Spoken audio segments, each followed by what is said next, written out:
Ooh, you take me higher. You take me higher, baby. You take me higher. You take me higher, baby. You take me higher. You take me higher, baby. You take me higher.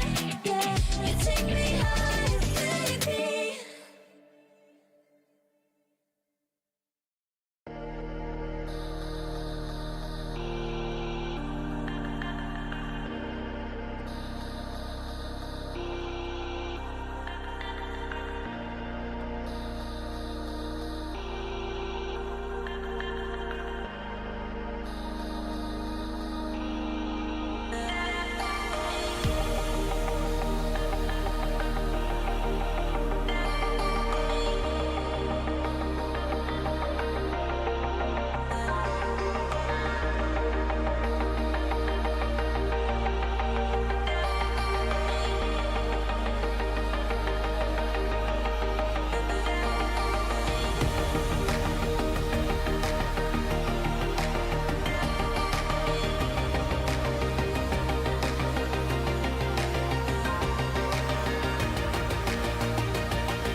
Left a star glowing in your eyes when I'm not aware. You left a scar. I fall into your lies all again. Where'd you go? Where'd you go? Where'd you go? Let me be there again. Let me feel it.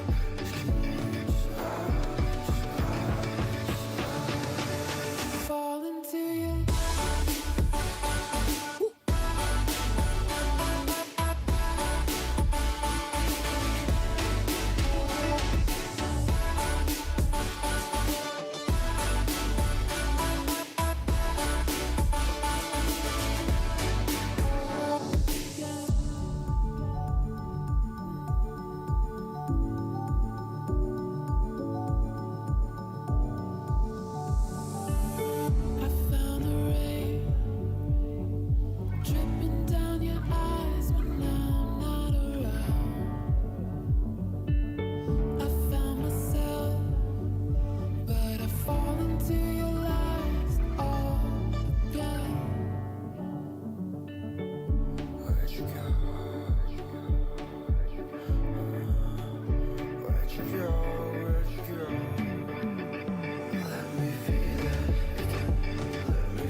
with you, I am able to keep pushing my limits. And all the drive that I have, well, I'm going the distance with you. I didn't know what I had till I knew what was missing. And everything that I dread, well, I built a resistance with you. Catch me when I fall, and I'll keep you on the ground. You were gone, I wish you'd stay. I could look at you for days.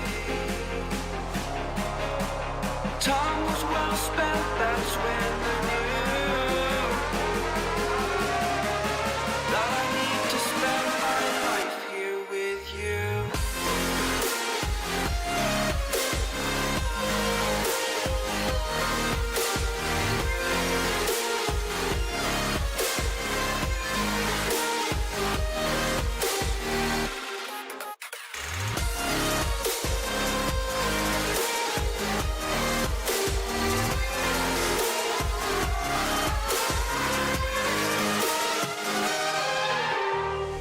Take your time, not in the fast lane. I understand that you've been broken too many times, but I'll be waiting to mend your wounds from all you've taken.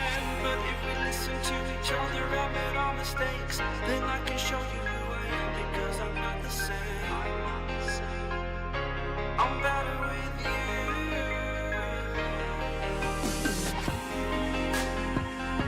I'm better with you.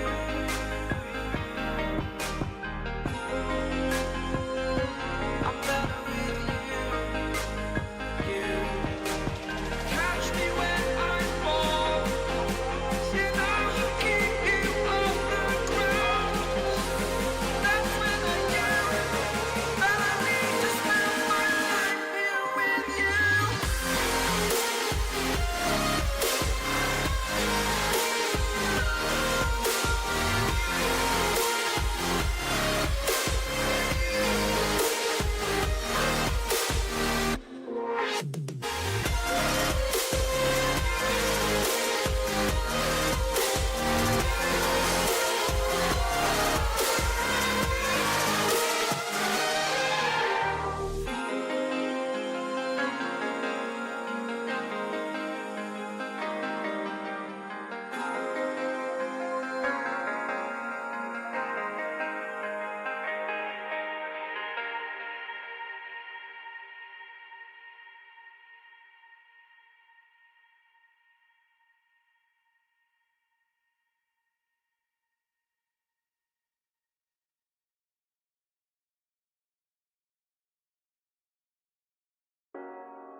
The seasons come and go like thoughts of you.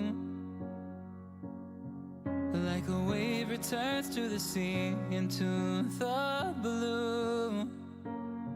They change but in a cycle that I can't lose. Each painful but delightful to live through. You came into my life just like another season. Not for long, just a time, just like another season. Maybe this time next year you'll reappear for no reason, but I'll cherish every day until you come my way this season.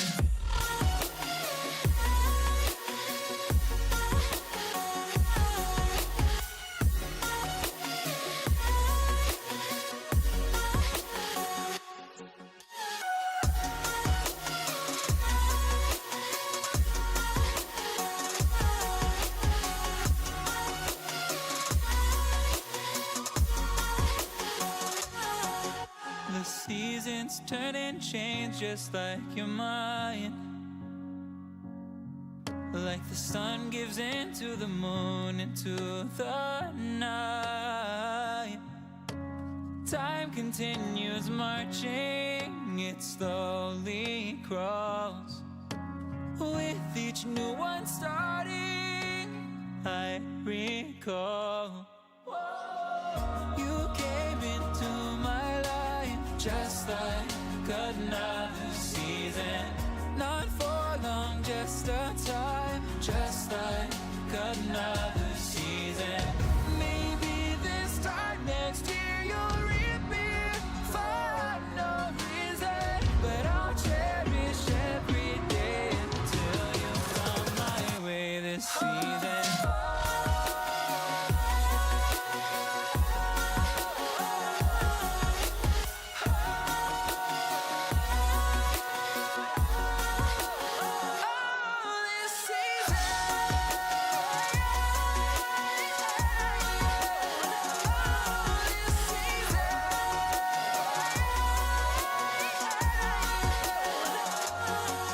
Each time of year carries memories, like a never fading whisper in the breeze. Oh, we will keep on changing all over again. Yeah, we will keep on changing, just like another season. Don't want another day without you by my side. Oh, this season. You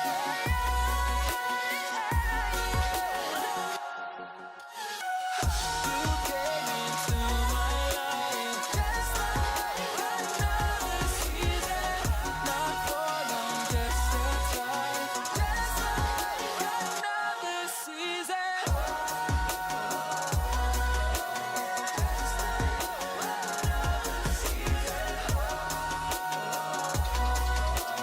Just like another season.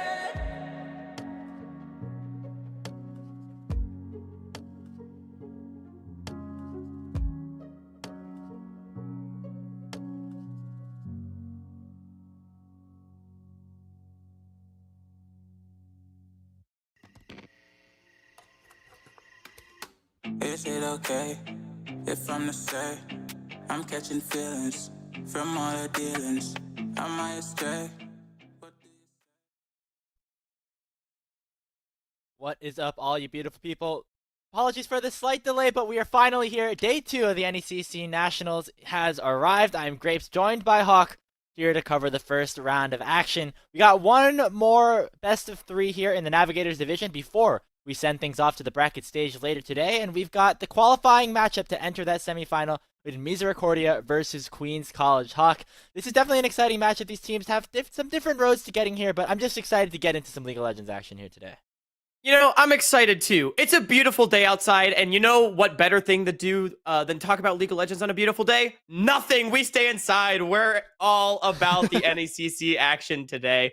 Like you said, it's Misericordia up against Queen's University. Both these teams coming in from their losers bracket run, or this is the losers finals, vying for that second seed out of this Group B here in the Navigators division. Both teams dropped their series to the Carthage Firebirds, but they've both found their way now here in this final elimination game. Yeah, really interesting turn of events yesterday in the first round of the group stage. Misericordia dropping there to Carthage, even though they did take first place in their division during the spring playoffs. So now, in a bit of a tougher spot, have a do-or-die game against a team that didn't do as well throughout the regular season, but still has made it up to this point. So, you know, going into this matchup, definitely a lot on the line. The season's on the line as both of these schools are nearing their end of the collegiate season. Got a matchup against GFU in the semifinals for the winner of this best of 3. Absolutely. And so much riding on the line, especially I feel like you mentioned Misericordia, they took first place in the Navigators Yellow division, I do believe it was. And Queen's University, Ontario was one of those colleges also in the Navigators Yellow division. And Misericordia did so in undefeated fashion. They were dominant throughout the entire season. So you would have to think that this team is coming in as a bit of a favorite and looking to stamp their authority over that Yellow division in Navigators. Headed into the draft right now. We got a best of 3 once again between these two teams. There's a lot of crazy picks that can happen here now where you're at these lower divisions of play. So definitely expect to see a lot of, interesting things. We got a couple of pocket picks that we got to watch out for as we head into the draft. Things like this Swain here for triple potentially on the queen side. So just a lot of things you got to keep in mind as we head into the ban phase. And something I always like to say and remind people is that in any level of competitive League of Legends, there's always going to be a meta. There's always going to be objectively correct picks. But anywhere pretty much outside of pro, comfort's always king. There's always something to be said for playing a champion that you just know how to play and you just know everything about. And as you get lower, that becomes even more true. Having comfort on your champions and being able to execute to a high level on those specific picks is always going to be important. Now, bans already coming through, and lo and behold, it's some target bans. We got Zyra, Talon, and Tristana hitting the ban list. Yep, Akshan as well. We got 2 more picks to round out this first ban phase. Shyvana, another pick that I think has been rising up in popularity a little bit into the meta with that power farming style. You get the kind of hybrid builds with the tank and the demonic embrace as well. It just does a whole lot of damage there. I've been playing it a lot in solo queue. Again, maybe not as good as some of these players here on the stream, but exciting nonetheless. Final ban in this first phase will be that Gnar for the Queen's University Highlanders. And looking at a first pick Azir here, Hawk. Yeah, first pick Azir would be quite interesting. It is worth noting, of course, that these games are all pro drafted ahead of time. And then this is just the client draft now. So these drafts have already been done. So a lot of times teams will be picking not necessarily in pick order, but in role order. So Graves is the first pick. Looks like that's going up into the top lane for Meat there. Yeah, Graves top, another pick, pretty common in the meta. Again, as you said, these will be going in pick order. We can give you a little bit of updates because we do have the pro draft up in case we want to kind of just go a little bit behind the reasoning for why some of these champions were locked in. The Darius for triple will match up against that Graves up in the top lane. And we see this Zac pick up here for Miscreant. That was picked first in the draft, so very heavy priority around that. We'll have some good synergy with some powerful solo laners here in the first rotation. Definitely, and the Anivia coming out here for Oxen is so interesting. Anivia Zac, not exactly a powerhouse mid-jungle 2v2, I think it's fair to say. A lot of times you see Zac sort of paired up with more aggressive mid laners because of how good Zac is at ganking in the early game.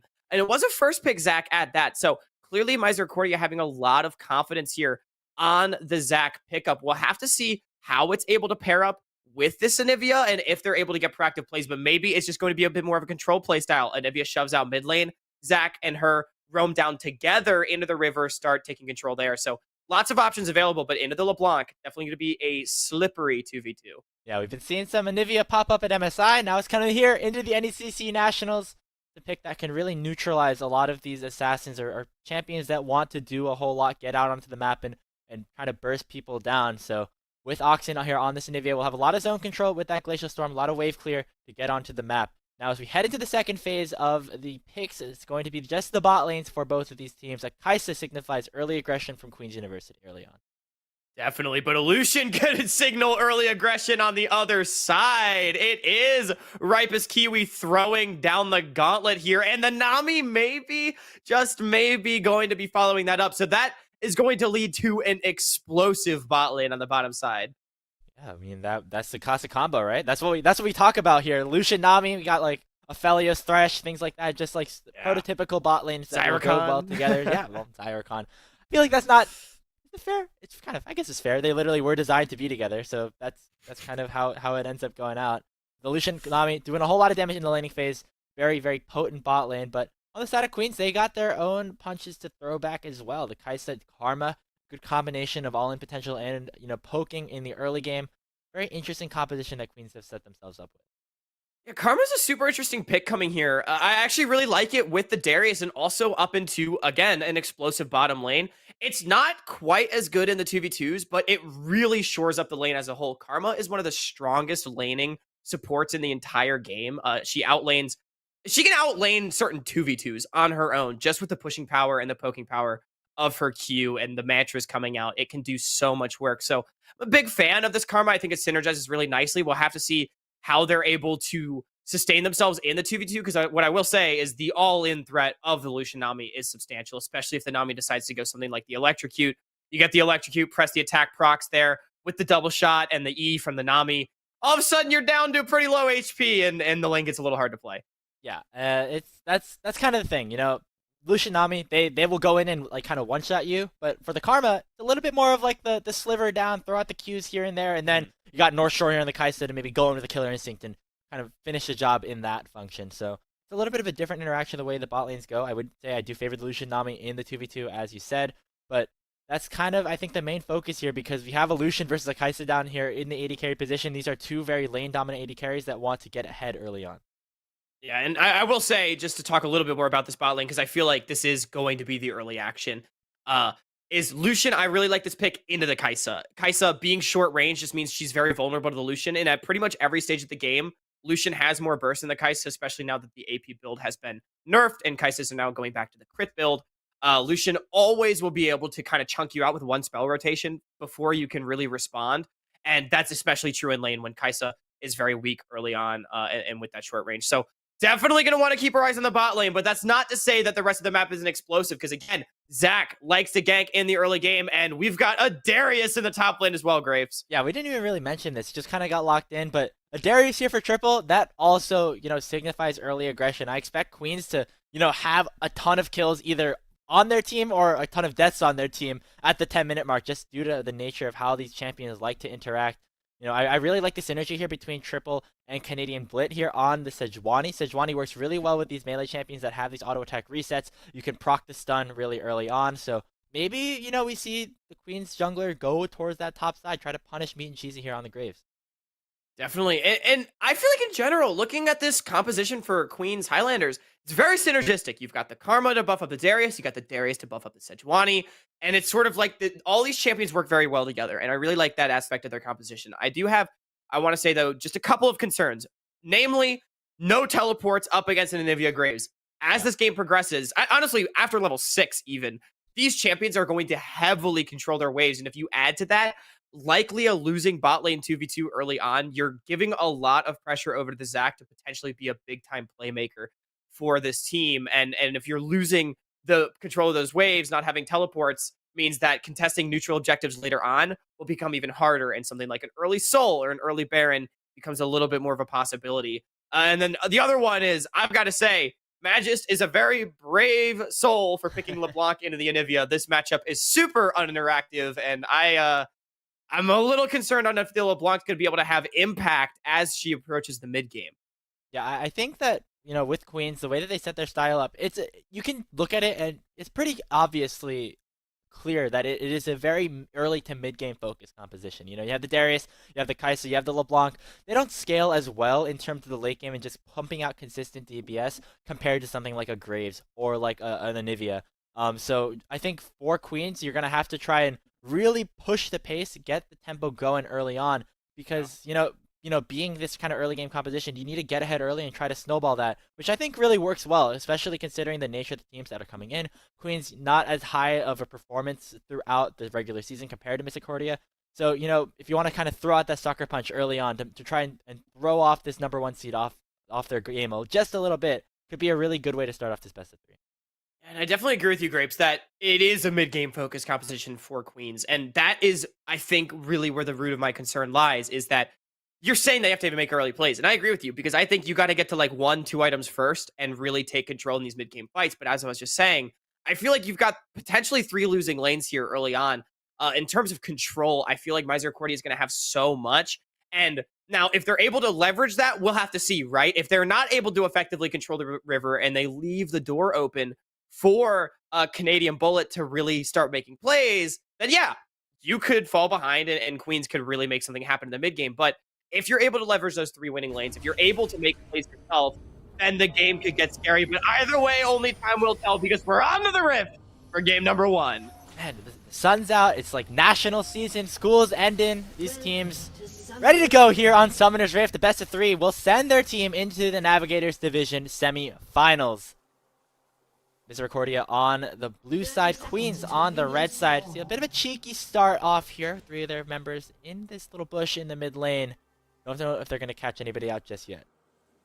Yeah, they are getting a little fishy with it. I would imagine Oxen starts the queue here on the Anivia. Typically what you do see, but they're not going to find anyone, just going to walk away and trade some vision back and forth. They do get a ward on the blue buff, but I've got to say, Miscreant having the pool party Zac, I like it. It is summertime. Finals, I would imagine for most places are done. I finished mine on Monday. I'm feeling good. Grapes, I know you're back home already. Yeah. It's summertime. It's pool party time. It's NECC time. We do have like the 2 ice champions as well, so it kind of like counters it out. Got the Nami for some more ocean themes. Right? Yeah. Let us know who you think is gonna win. You know, based off of this, I guess has to be Misericordia, right? They have the 2 summery themed champions. They got the Koi Nami skin for some extra, like extra garden fish kind of power here.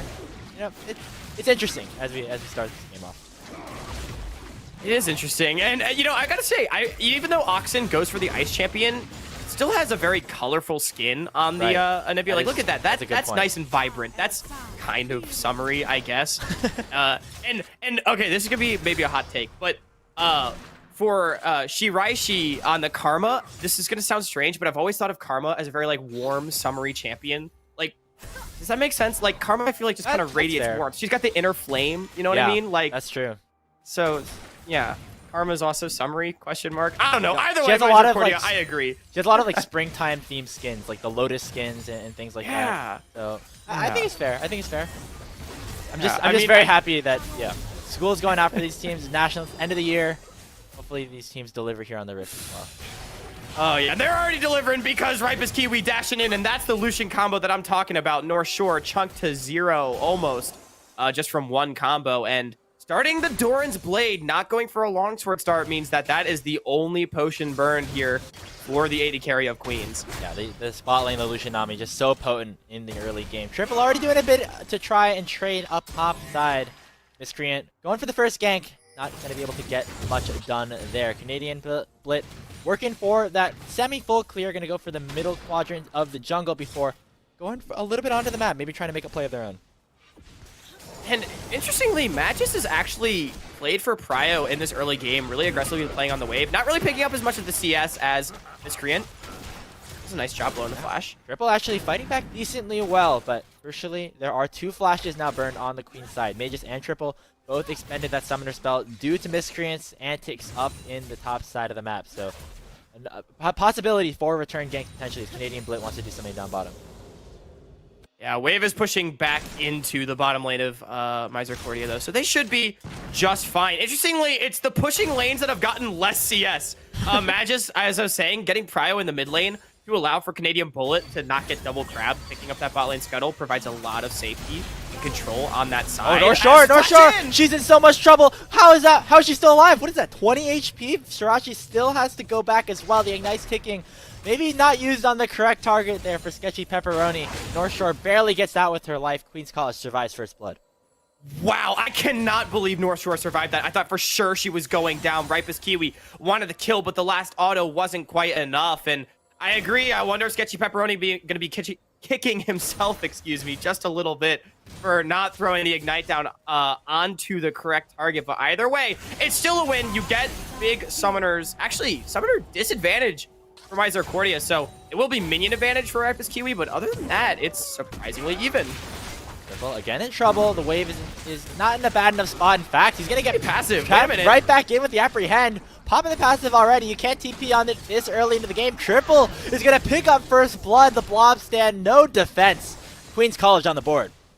Yeah, the pull tapping it with the cannonball, but that was the shallow end, my friend. Taking a tower shot and getting taken down. Nicely done from Triple. Summoners popped in the mid lane as well. Oxen getting dangerously low. The Ignite was utilized by Magus, but Nivea will still survive.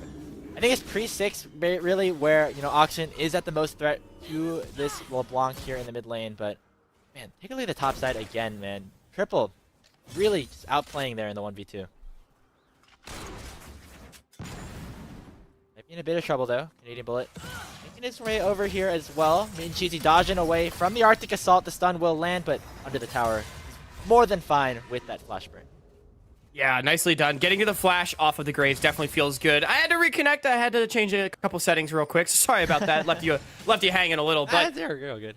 Right now, 5 minutes in the game, we were talking about Queens. They need to get ahead early, and I think that Darius is one of those champions that you look at as someone that, if he's able to get going, can really make a big impact on the game. He's got the Ghost up, and now this Flashless Graves, level 5 to level 6.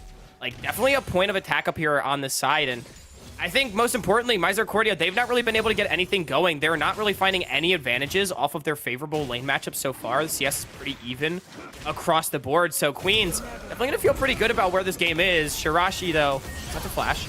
All utilized, maybe with a bit of a dis-synergy there. That's the kill. Shirashi picking that one up as Miscreant goes down for the second time this game. Mage is forced to get away. Ripus Kiwi trying to join in on the fight, but there is an XP advantage in favor of the Karma. Piercing Light comes out, not enough to take down the LeBlanc. 2-0 for Queen's University. We talked about how they need to get ahead early. They're doing just that. Yeah, really nicely done, and this one goes on to the Karma. Unfortunately, Med just not able to pick up the kill, but it's just XP advantages across the board. Oxen was not 6 for that fight. The LeBlanc just double distortions in and picks up a freebie, really, onto the Zac. Miscreant without the passive, just so squishy in this early game, and it's a big kill. It's going to be a dragon as well. Remember, the bottom lane was supposed to be in favor of Misercordia, so being able to pick up the first dragon for Queens is huge. It really mitigates a lot of the like priority on bottom side here early on. So super nicely done by, again, I think the underdogs in this matchup. Definitely so, and now up top side, Mean Cheesy might be in a bit of trouble as well. Already Flash. popping the collateral damage. Ghost utilized here by Triple, and that's the guillotine, sending him straight back to the death realm. Just a beautiful punish. No flash on the Graves we highlighted earlier, and Triple runs him down in the lane with the Ghost. They may not have TPs for later on, but TPs don't matter if they're just dead. Triple manages to find a big kill, and this Darius is becoming a threat. Yeah, definitely can be a lane that snowballs pretty heavily, that Darius is, and already doing just that. Gonna pick up a couple of plates himself up in the top side as Meat and Cheesy gonna have to walk all the way back to lane. Miscreant going for another gank here. Shirachi is a bit low. They're going to land the Q onto both of them, and that's the first kill on the Misericordia side. Ripus Kiwi picking up that one. Really nicely played by Miscreant, able to finally get one back. Ripus Kiwi going to have that kill now. Maybe can start leveraging the bot lane a little bit more. They knew the Karma had no flash from the river fight. Miscreant was on the receiving end of that one last time, so he said, I am going to kill this Karma, and managed to find it. Finally, Lucian Nami gets on board, but I'd say that's the one advantage that, you know, Misericordia still have here in this game, and that's where we were talking about, Hawk, the early game kind of being that point of attack here for this Cougar team. You know, the rest of the lanes might give up a little bit of prio in the early stages. We now see Oxen actually getting a pretty decent CS lead in the mid lane as he's now unlocked that level 6, but still a 400 gold lead here for Queen's University, and it might be a little bit more as Oxen might be in a bit of trouble as well. Shirachi landing the tether as well. Double tether action here. Just gonna pop the egg, so not in trouble just yet. Who is in trouble though is Meat and Cheesy. Triple doesn't have the ulti, but it does not matter. Now on a killing spree on the Darius. Oh, Magist in the mid. Grant gonna send him right back in. Will be able to survive for now. Now the Glacial Storm has been unlocked as Oxen has revived from her egg form. They just will just be able to survive here in the 2v2. No one goes just down. Wow, yeah, lots of action in the mid, and it ends up being the kill in the top. Triple picks up his third of the game. There we go. And it's starting to get scary up there. The Darius, I mean, it was already scary, but now the Hearthbound Axe, he's getting 2 plates as well. That is a big time Noxy in general. Miscreant roaming up, but Canadian Bullet knows what's up. It is going to be a 2v2, and this is not in your favor if you're Misercordia. You gotta try to burst down Triple. The less bounce coming out, but so much healing coming out from the Darius, the Glacial Prison, to keep that zone control there. And it looks like Canadian Bullet is gonna just get out with Mages having the prior in the mid lane. Down bottom again, North Shore actually put pretty far behind. Ripus Kiwi now with 2-level advantage. As they now continue to pressure under the turret. Heal pop to try and get away from the culling, and Ripus Kiwi will be unable to secure that kill. Ripus Kiwi actually takes a lot of damage for his troubles as well, but Changhia North Shore forcing another base is what you want if you're the solution. And yeah, the CS in the mid and the bot starting to open up. Now that the Anivia has been level 6 for quite a bit of time, it's really the uninteractive part of the lane. You press R and you push the wave, and then LeBlanc doesn't really tower CS that well. And it's a pretty easy play pattern for the Anivia and able to open up that advantage. Meanwhile, on the bottom side, as we said, Ripus Kiwi with the Noon Quiver in the inventory, just starting to really open up the damage on that bottom side. Yeah, that's a large advantage here that Misericordia do have. 32 minions Meat and Cheesy in the lead here. Look at the flash, Meat and Cheesy. He's just so scared of getting anywhere near this Darius. Triple now has the Ghost unlocked once again, nearly having that Triforce completed. Gonna be a bit rough for the Graves here, Hawk.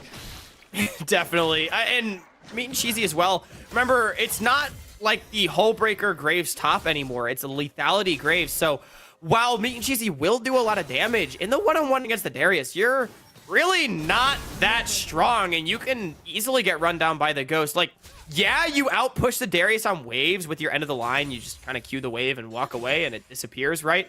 It's still, you know, if Darius is ever nearby, it's so hard to step up. Yeah, and that's kind of the thing. It's just so easy to run down with Ghosts. I see some more engages here in the bot side, though. Tidal Wave just knocking up Srirachi. Miscreant not in range with that slingshot to continue to go forward. Sketchy Pepperoni without any mana. I think even with the numbers advantage, Mr. Cordy don't want to go for the fight just yet.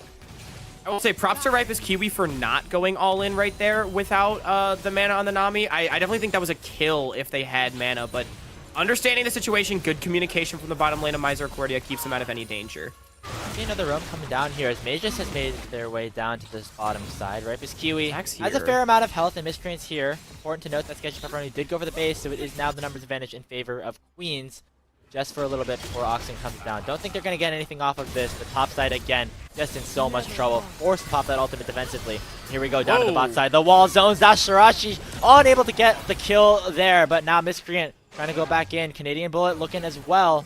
As that ulti going to try to throw it over the top. Not enough range to lock down anyone with the stun, but the slows are more than enough to finish the deal. Mage's picking up the first kill of the fight. Srirachi's still alive as well. Sketchy Pepperoni and Miscreant running under their tower to try to survive. Ripus Kiwi went for the base, but now has arrived back from the fountain.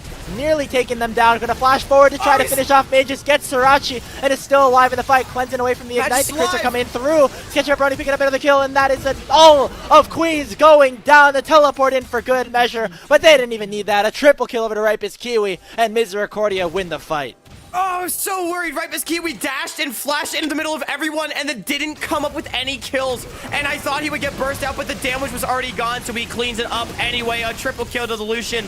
And Misercordia, they end up making it happen. It was a good play for Queens at the beginning. Simply, they were more coordinated on their resets. Ripus Kiwi wasn't there, but then after the initial kill, they overchased into the lane. Ripus Kiwi able to finally get there, turn around the play, and bring it back. Now this game all of a sudden back to even. I believe that was an extended 4-for-1. 4-0-1 here on Ripus Kiwi. He got all the kills, almost, in that fight. It was just Sketchy Pepperoni picking up one, I believe, with an Ignite. But it was just Lucian doing a lot of work. The fight was going so badly for Misercordia until Ripus Kiwi came back from base, had the Gale Force, had the damage, and was able to just wipe the rest of the team of Queen's University, who, you know, again, have that early game focus composition. They're trying to make the plays, and now with the game back at even footing with 14 minutes in, Misercordia might be back in the driver's seat. North Shore just getting chunked out so heavily. And the Lucian's going to be so strong against this composition. A very skill shot focused composition here from Queens, and also a very short range composition means it's going to be harder to punish a short range to the Lucian. It is going to be a 3v2 on the bottom side. Matt is getting chunked. It's really hard to go in here if you are Queens, just because Ripus Kiwi can burst on anybody he so pleases. Mage's already chunked the half HP just off of one combo. Now the tidal wave comes out. Teleport coming in from Oxen as well. Will knock up two. Mage is forced to distort away. Oxen coming in as well. Not enough range to wall anybody in just yet, but is Misercordia forcing away the aggression of Queens. Maybe a little opportunistic right there for Misercordia, but I like the aggression. They want to assert their dominance on the bottom side. They know where they are strong, and they're going to take control. Maybe take down this tower. Queens, you need to be careful about defending this. Your jungler and your top laner are on the top side of the map right now. Dive is potentially coming through. Oxen taking up a couple of turret shots, and now Mages here does have a decent amount of burst. No Mythic just yet, but that's still enough damage to potentially burst down the likes of the bottom lane for Misericordia. Meanwhile, on the top side, gotta keep an eye on the turrets that are going down. Shelly has been popped, and that is the inner falling. So Triple has been kind of left on an island because Mean Cheesy knows he can't fight.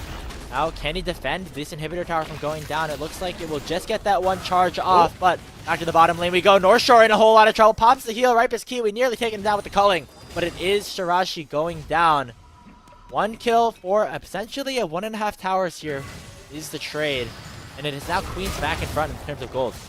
Yeah, but Misercordia is falling so far behind in tempo. They've left like mid lane for quite a long time here. Miscreant gonna get taken down as well, most likely. Chain lands. The triple on this team. No part of your top side is yours if you are Misercordia. Miscreant still forced to flash away. Meat and Cheesy trying to do anything to defend his jungler. Under the tower, almost enough damage to pick up the kill. Finally finishing it off. It is the LeBlanc picking up the Zac there. Meat and Cheesy looking to continue the chase.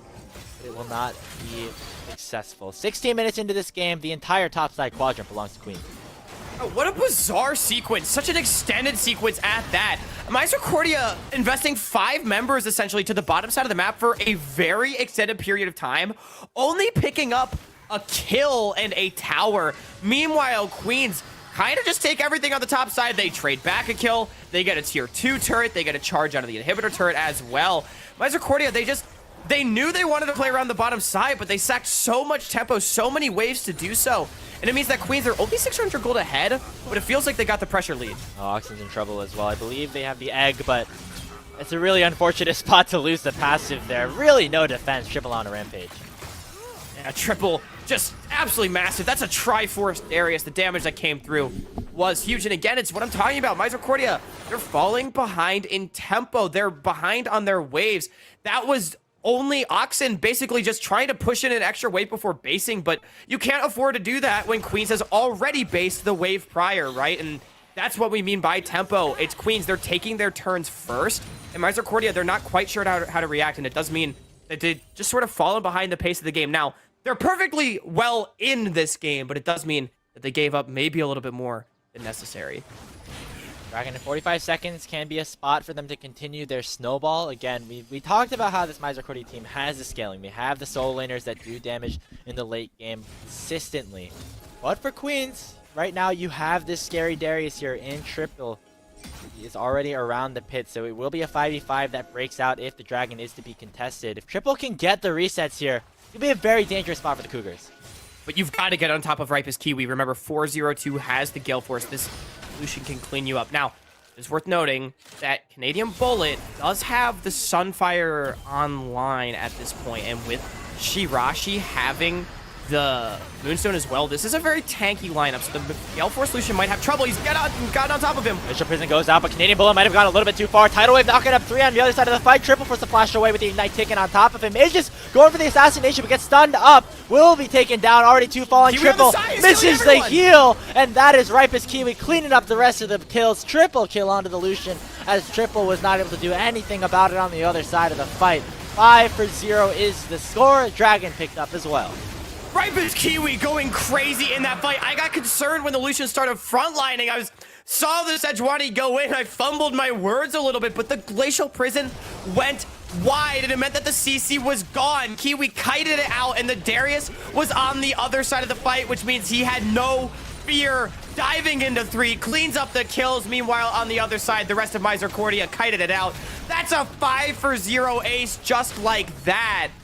And how the tables have turned in this game, that fight was not as close as, not as close as I thought it would be, Crepes. Triple got so close to getting the resets there, but it was just on a knife's edge. Maybe if one of the resets came through, a stopwatch was beautifully used by Oxen to prevent him from going down to the guillotine of Triple. On the other side, maybe he could have done the same thing that Ripest did in terms of wiping everybody, but just didn't end up picking any kills up in that regard. And so with that, just a shutdown going in onto Meat and Cheesy. The rest of the team was wiped out by Ripest Kiwi, and now it is Misericordia in the lead firmly with the late game composition. And Kiwi now has the Essence Reaver, likely building towards, I actually don't know. There's a dagger in inventory, so it's not going to be an Infinity Edge, which I think is interesting. I personally would just go Infinity Edge if I was the Lucian right now, or a Lord Dominic's, but dagger builds in another. So we'll have to see where Ripest Kiwi ends up going. Either way, they're still firmly in control. This Lucian is mega fed. Level 11, same level as the opposing mid laner. Same level as his solo laners. Feeling very, very good about his position in this game, as well as one step closer to that Infernal Soul now in 8.5 minutes. That's the potential. That's where you got to scale if you are Misericordia. Getting the drag stack and working beautifully well in the 5v5. Infernal would do so well, especially with this Lucian Nami down on the bottom side of the map. 20 minutes into this game, Ripest Kiwi actually in a bit of trouble, and now it's a 1k shutdown, but still rather squishy to a LeBlanc. Yeah, that's still a Luden's LeBlanc. Definitely need to be careful, but Oxen doing some nice damage to the Darius. Big apprehend interrupts the storm. Yep, a lot of healing. There it goes. Triple picking up a kill, and now Sketchy Pepperoni is in trouble. North Shore gets another shutdown, and Queen strike right back. Man, Misericordia, they just step up too far. Oxen getting into apprehend range. Big mistake on the Anivia. Gets the Glacial Storm canceled. Pulled into melee range of the Darius and taken down. And just like that, Queens, they managed to strike back here in this game. But I do want to say, remember, Graves, this was supposedly going to be for Queens, the mid-game composition. That dragon fight was supposedly when they were the strongest, and yet they got wiped off the map because of the power of this Lucian. Now, they're still fighting back. They're still strong in this game, but it is Misercordia that we said should have better scaling with the likes of the Anivia, I think, is really the big X factor in that department. So we'll have to see how these fights end up going later on. Is Queens going to be able to stick with the pace of this game, or are they going to start falling behind in terms of damage scaling? You know, this is where scaling, question of it, how it really works, gets a little bit, you know, dicey here. It's in the top side. Bit of a fight unfolding, but it looks like Meat and Cheesy will be fine. You know, as Queens continue to go in this game, they will pick up more items, they will get full build. But the difference between the composition that they have and that Misercordia has is that, you know, for the Queens University side, a lot of their damage is really single target. And we saw that in that last fight, picking up 2 crucial picks. I think the picks is where Queens are going to have to go as the game continues to progress. We might try to see a one right here as Sketchy Pepperoni chunked about half HP. Forced to flash away. Nice tidal wave to zone them away. Ooh, Sketchy Pepperoni getting so low. The fight, maybe not over. Meat and Cheesy forcing another flash, and that's the flash off of North Shore. So big cooldowns burn across the board, but no one dropping just yet. But I like that question of scaling, Graves, because another thing that's sort of like an intangible when it comes to scaling is it's not just damage, it's not just items, but it's zone control and utility. And Queens, they've got a lot of utility scaling in this Karma, one of the best utility scaling supports in the game. But when you look at Misercordia, they have zone control. The likes of Nami, Anivia, some of the best zoners in the entire game. And if you're a composition like Queens that sort of wants to deathball dive as 5 into the face of Misercordia, well, this composition that Misercordia has built is equipped to deal with that. They are fine with you diving into their face because they have spells that can sort of cordon you off and allow you or make the opposing team run the way they want you to. So it becomes this really interesting game of cat and mouse and sort of where the scaling lies. But either way, Misercordia, they picked up a Baron off of a really nice play, and now that puts them firmly in the driver's seat. Yeah, I think that was the zone control you were talking about. Queens doesn't want to go into the pit, and that's just the control Baron waves, going down. you know? Yeah. Exactly. 15 seconds until that next Infernal spawn. Triple trying to get online, but a big Elastic Slingshot coming out with the less bounce, and that is Triple and Blit already going down. 3 kills to none for the side of Misercordia. They're going to pick up the Dragon. Infernal Soul Point over to the Cougars. Miscreant sending them swimming with the fishes of the river right there. It's a party in the puddle. I'm making too many pool party jokes, but either way, that was a big-time Zac follow-up engage. The tidal wave on the backside as well. Super nicely done by Misercordia. There's no such thing as too many pool party puns. Well, it's just, that's it. They just in a lot of trouble. Gonna flash away. I'm not as creative as you. I was trying to think of something, but it didn't come to me. Yeah, it's okay. That was no, I'm not gonna force it. It has to come naturally. That's true. That's fair. That's fair. But either way, it's Misercordia making another nice proactive play, nearly killing Magist. But the LeBlanc able to slink away with her life, and then taking down the mid-tier 2 is Misercordia. Now Oxen once again caught out on the bottom side. The chase potential is there. A lot of zone control again. Everfrost locking up 2. Great Everfrost. And that is not going to be enough for Queens to continue to chase down. 5 members strong in the bottom lane, but they're unable to get anything off of that engage. Man, and Oxen able to get away with, I feel like murder right there. I really thought he was dead to rights, but a great flash away from the Glacial Prison, and then a really nice Everfrost disengage. Now Sketchy Pepperoni. Whoa. Whoa, that's a LeBlanc. So, you know, the LeBlanc still does damage. I think we can still say that at this point. That's a single target fix that we were talking about. If anybody is left alone in a side lane or in isolation, these Queens University members really can take, you know, their fights here. We'll see if Mages can do anything here against Meat and Cheesy as well. Maybe a little bit harder there as the collateral damage comes out.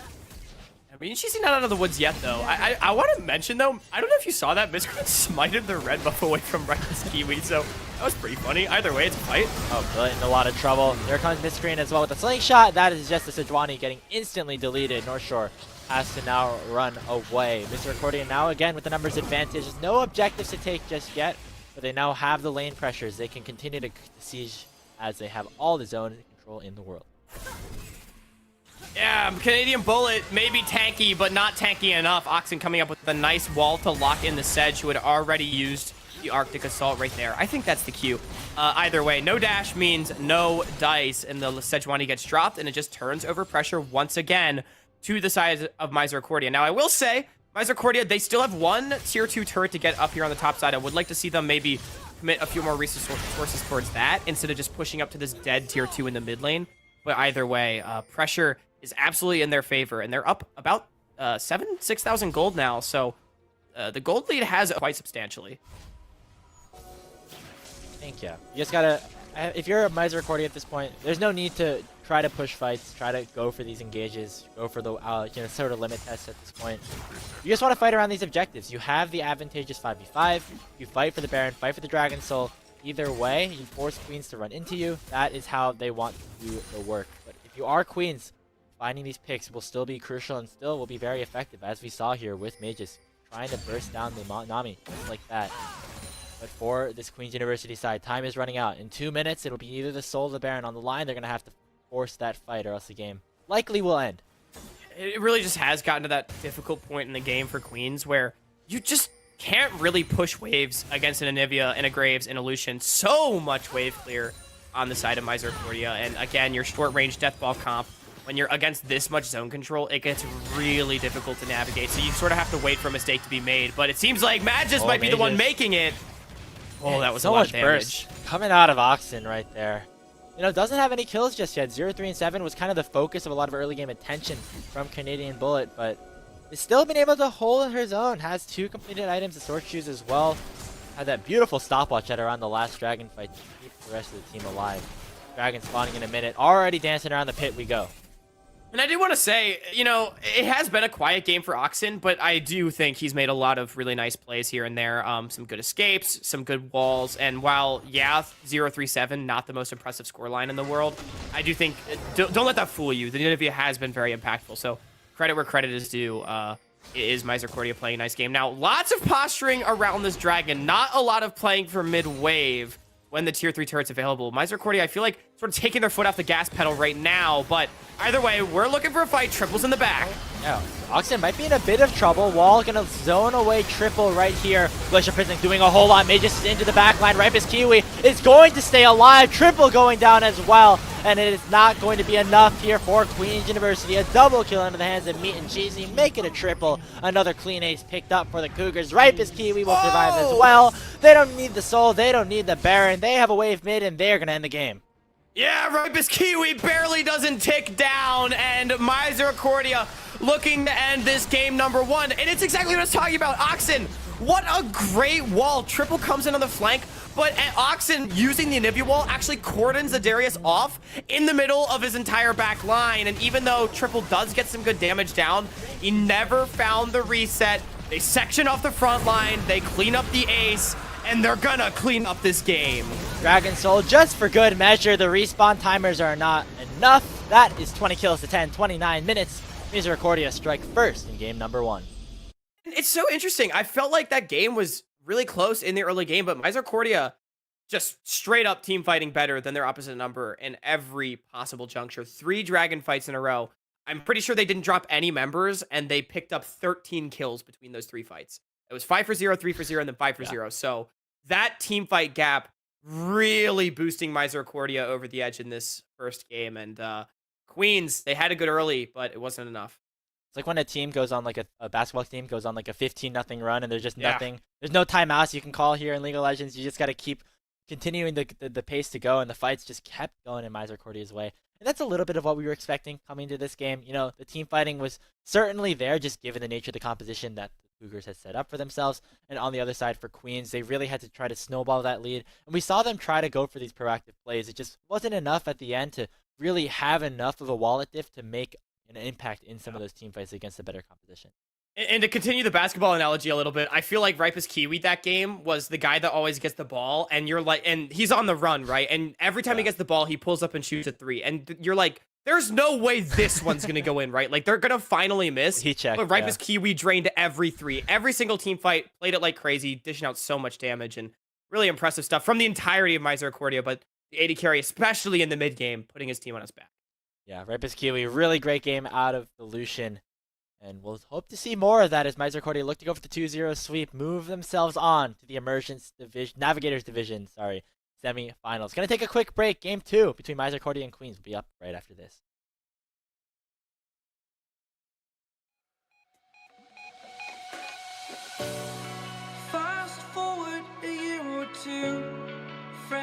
change, but so can you. So can you. For too long about the mistakes, while I resent, I learned to hate. Forgot your names. Fear the struggle to follow on. Need to focus to prove you're wrong. I'm not wrong.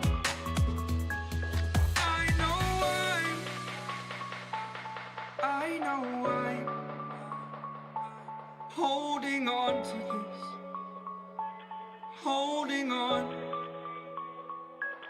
I know I'm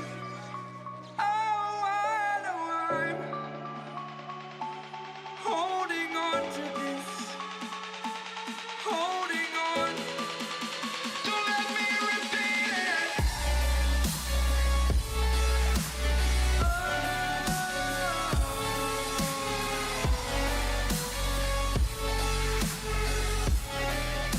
Don't let me repeat it.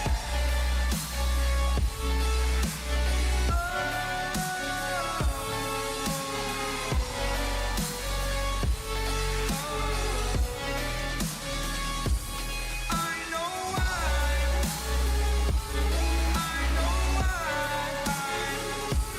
holding on to this.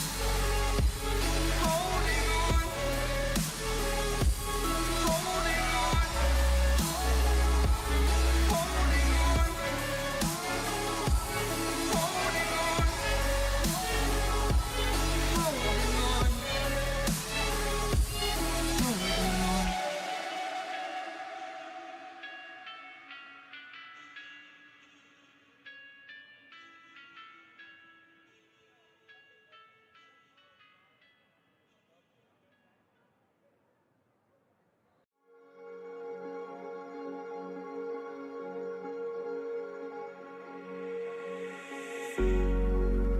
Cigarette ash, it looks like snow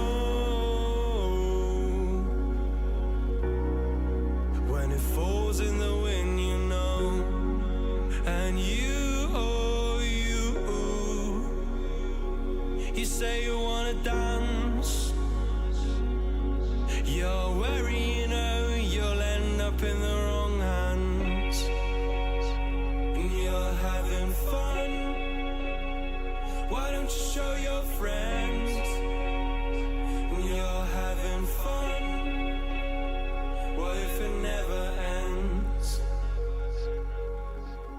I'm lacking sincerity, but you don't care at all. Miss booze, lit cigarettes, trying to take me home.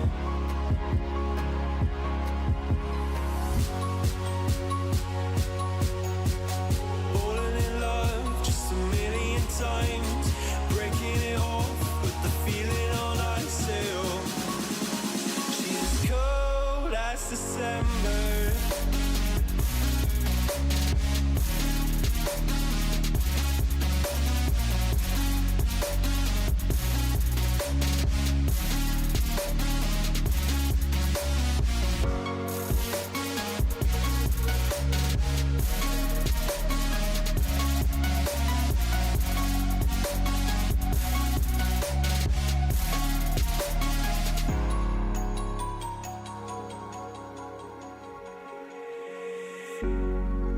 I swear I've seen you before, holding your shoes in your hands, running out that door. And you are nothing, but you say you wanna dance. And you're worried, you know, you'll end up in the wrong hands.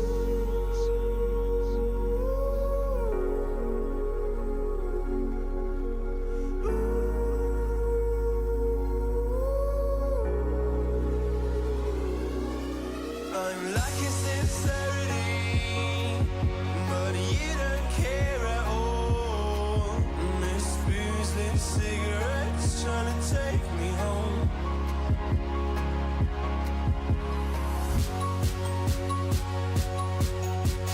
Falling in love just a million times, breaking it off with the feeling on ice still. She's as cold as December.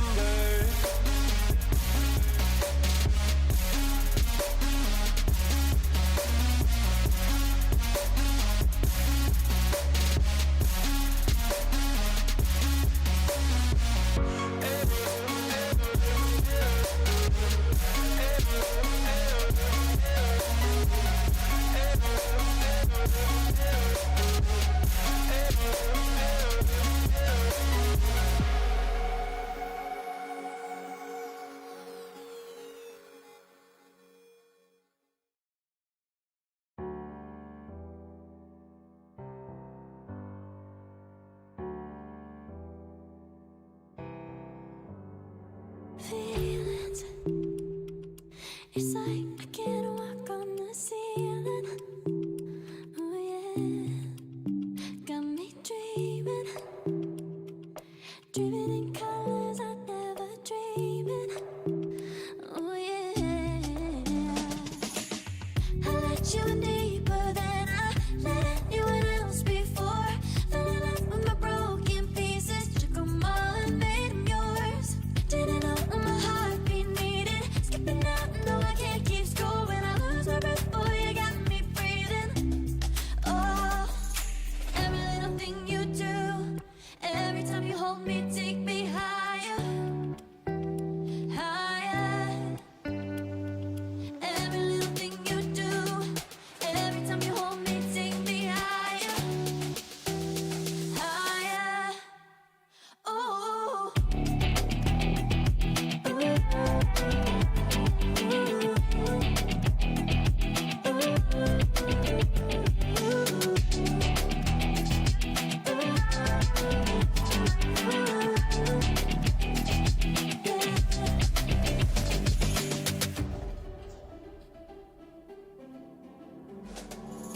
Magic, no, I'm never letting go.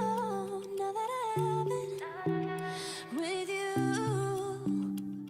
When you kiss me, it's like the stars fall out the sky onto my heart to cover up what I don't wanna show. I let you in deeper than I let anyone else before. Fell in love with my broken pieces, took them all and made them yours. Didn't know what my heartbeat needed, skipping out, no I can't keep score. When I lose my breath, boy, you got me breathing.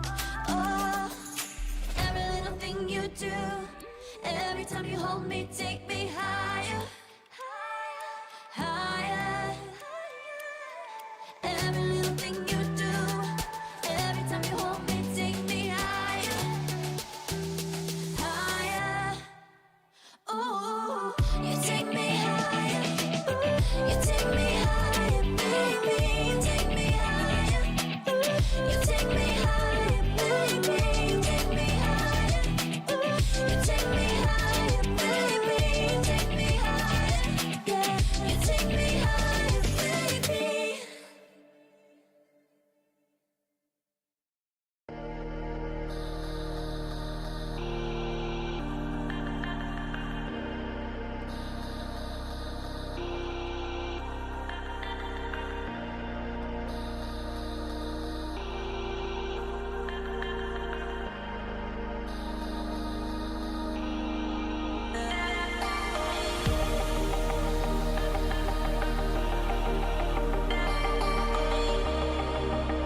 Welcome back, everybody, to coverage of the NECC National Championships, Day 2 here in the Navigators Division.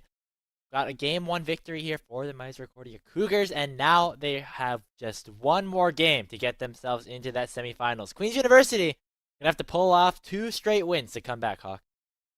They got to pull off 2 straight wins, and it's in a group where we have had 0 game 3s so far. I believe there's been 5 best of 3s played. Maybe check me on that. Maybe 6. And every single one of them has been a 2-0. So Queens, your backs are against the wall. Can you break the mold and find the game 2 victory to send it to a game 3? Or will Misericordia just take it away? Well, we'll have to see. We're jumping into the draft already in this game 2, and I just gotta tell you guys, it's a spicy one. Yeah, normally we try not to like spoil the picks that are gonna happen here, but we were like spicy. Yeah, in the pregame we were looking at what's going on in the pro draft, and we were like, oh my gosh, there's so much stuff going on. So you're in for a wild ride here. We'll again get you through and kind of explain the draft logic and the pick order behind a lot of these champions that are being played, but again, Misericordia making their way back over to the blue side, and we have another switch here for Queens. Shirashi, who was the 80 was the support for Queens in that last game, moving over to the bot lane position, and Rune is coming into the support role as North Shore has been subbed out. So it will just be a new bot lane, so to speak, in 2 different positions here for Queens. Definitely, and there's already one of the spicy picks. Remember, it was pro drafted, so this will be roll order, not pick order. It's a Fiora into the Swain top. Now, Grapes, you mentioned this in game 1. Swain top for triple. It's a staple pick. They picked it early in the draft. They threw down the gauntlet. They said, you're going to give us our comfort pick. We're going to pick it up. But Meat and Cheesy going to try to play the Fiora into it. That percent health damage could do a lot in trying to chew through Swain's massive health bar. Yeah, and the riposte works really well here with the claw. That triple can throw out that very easily predictable crowd control alongside the likes of maybe the bandage toss coming out from Canadian Bullets Amumu. So a really good spot for Meat and Cheesy to pick up this Fiora.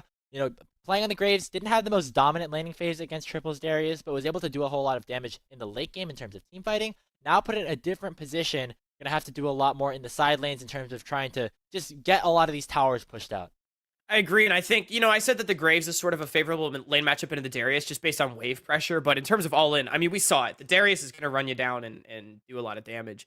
I think this time around, Meat and Cheesy definitely having the better end of the 1v1 matchup. Swain this time, maybe a little bit more wave pressure, but once you get an item or 2 on this Fiora, you're going to be able to run down the Swain in the longer lane and be a huge side lane menace, because even though LeBlanc, also a champion that could sort of try to mitigate some of that threat, again, Fiora does pretty well into the likes of LeBlanc. She's tanky enough not to get one shot, and your easy riposte on the chain as well means that gets really difficult as this game progresses to sort of counter out this Fiora. Yeah, definitely a little bit scary here for the side of Queens if they aren't unable to stall out Meat and Cheesy and really shut him down early on as we head to the second ban phase. Again, top laners being banned is just because of the pro draft happening. Fiora was picked in the second rotation on that B5 because they already knew the triple was going in with the Swain in the top side of the map. It is again that Anivia LeBlanc matchup, as you said, and that is a Jinx lock-in for Shirashi. Now we have the Twitch also coming in, so a bit of a spicy one here down in the bot side for Misericordia as well. And worth noting, again, Shirashi is swapping from support now to AD carry, and then Rune is subbing in at support this time around for the game 2. So North Shore is out, Shirashi at ADC, Rune at support. So lots of lane swaps coming through. We'll have to see how this one pans out. I will say, I don't think Shirashi had the most impressive Karma game in game 1, so maybe now on the other role in the Jinx, I don't know if this is a main role or secondary, but maybe she'll be able to have a bit more of an impact and really get things going. It was a last pick Jinx into this Twitch Lulu lane, and I think Grapes, what sticks out to me about this is that Jinx Seraphine into the Twitch Lulu should be a pretty good lane for the side of Queen. Yeah, Jinx doesn't necessarily have a lot of laning prowess specifically, especially with some of the recent nerfs that ended up happening, but just into this lane specifically, like the Twitch and the Lulu, not a whole lot of laning prowess there coming out from the Misericordia bot lane. So I think with this double range, you have the Seraphine here for Rune as well. It will be a good opportunity for Queens to get on a better foothold in this bottom side of the map, unless Ripus Kiwi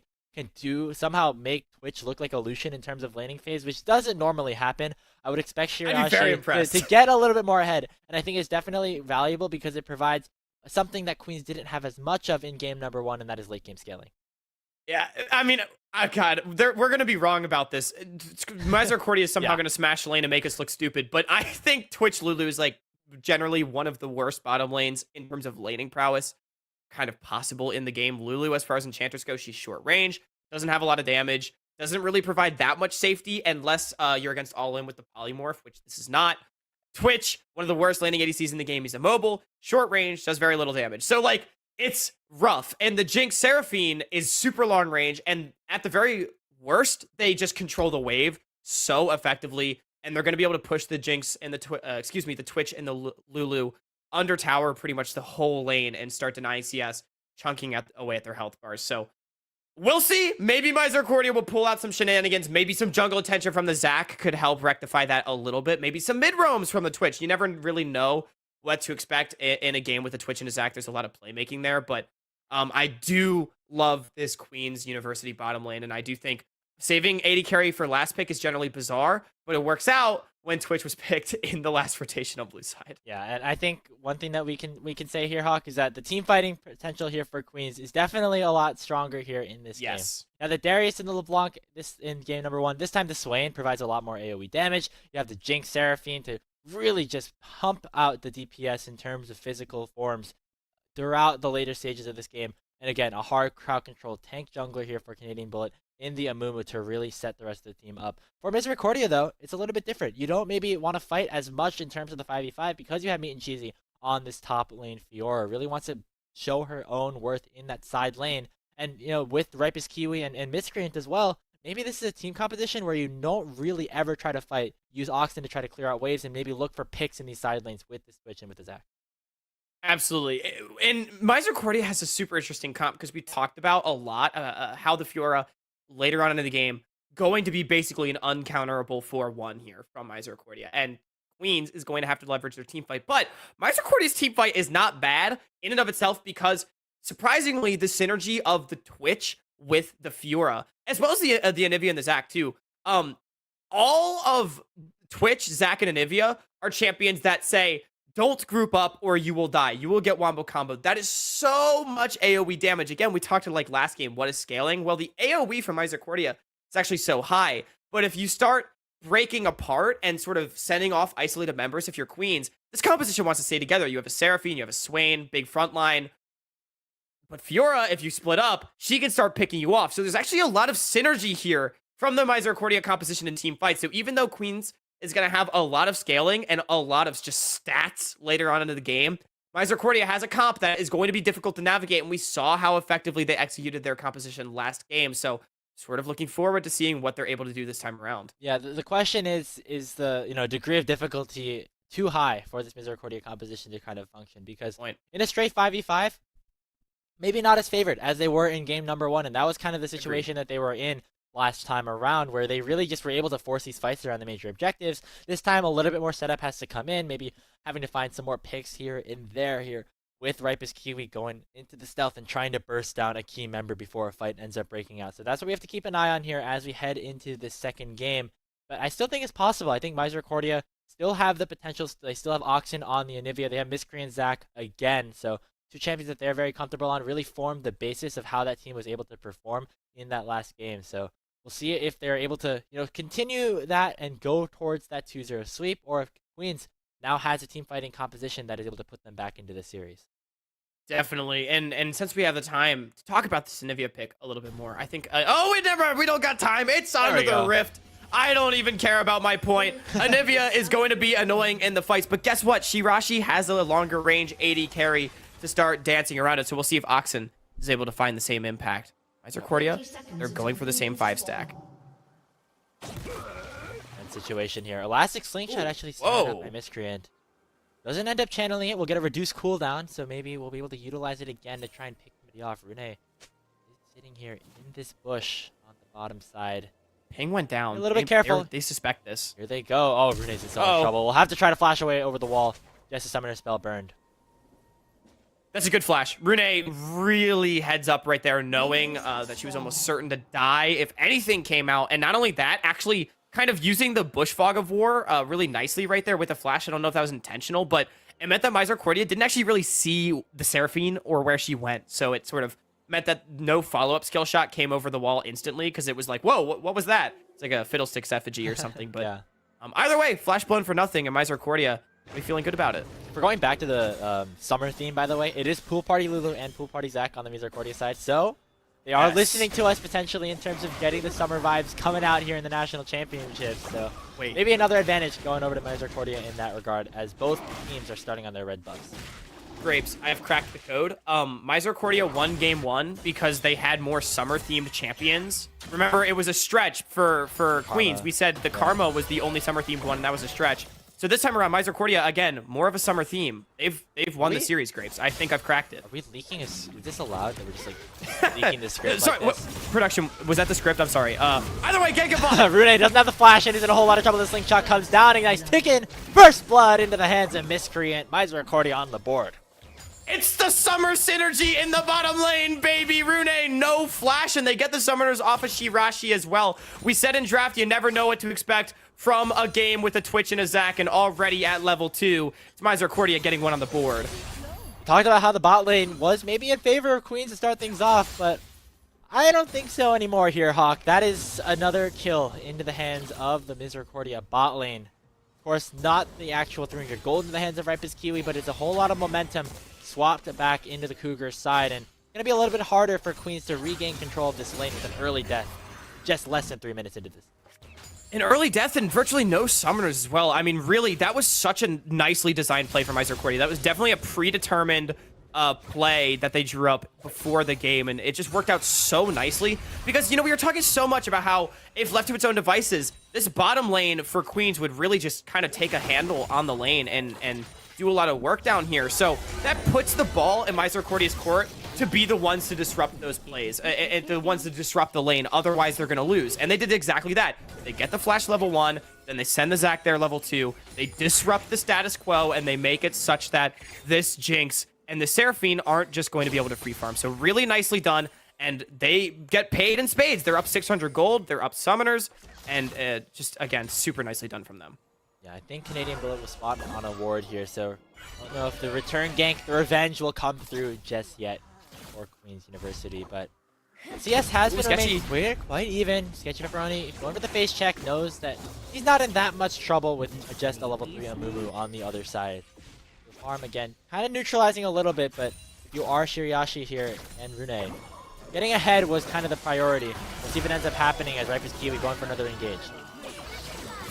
Ripus Kiwi does do a decent amount of damage. You know, I was saying Twitch is a low damage ADC, but if he's able to get a few of those expunge stacks on you and use that E, like, that's a pretty good trade. So Kiwi doing a nice job right there to just sort of chunk out Shiraishi and, most importantly, deny the crash on that wave. I think that was really the difference maker, and Canadian Bullet is spending a lot of time on this bottom side to ensure that that crash goes through. They're really trying to force that, just making sure that the wave goes under. And I'm pretty sure that, you know, Ripus Kiwi and Sketchy Pepperoni know that the Amumu's there anyway. They just are continuing to fight this in the 3v2. Still there. He canceled the back. He's still there. I mean, I guess second support here for Queen's University is just Canadian Bullet.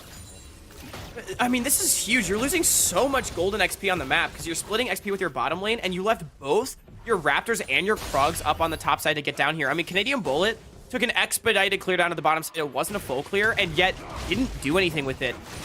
You know, the general philosophy behind jungle clears is your default clear is a full clear, and then if you're doing something faster than that, it's because you need to hit a timer, right? So maybe you'll 5 camp to get to crab a little sooner, or you'll 3 camp to gank at 3 minutes instead of 3.5 minutes. Like, it's things like that. And so when you're doing a 4 camp clear like this on a Mumu, you got to get something, and Canadian Bullet didn't. So that's a lot of time invested that you're not farming, you're not getting experience, and you're splitting that experience with your bottom lane. And you can see that in the CS counter at this point, Hawk. Miscreant, you know, about 10 CS ahead. That's 2 or 3 camps basically in terms of momentum, already going through that second full clear as we have already gotten to this point in the game.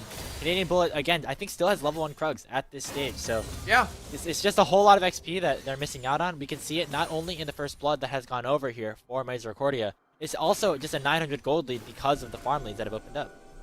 Yeah, absolutely. And remember, Miscreant, I just said full cleared. He also ganked bot, so he was the one that actually made the play, but still was able to full clear after the fact. So just a more robustly drawn up jungle pathing right there from Miscreant, and it really creates an advantage. Now, it will be a 3-man on the top side. Canadian Bullet's here.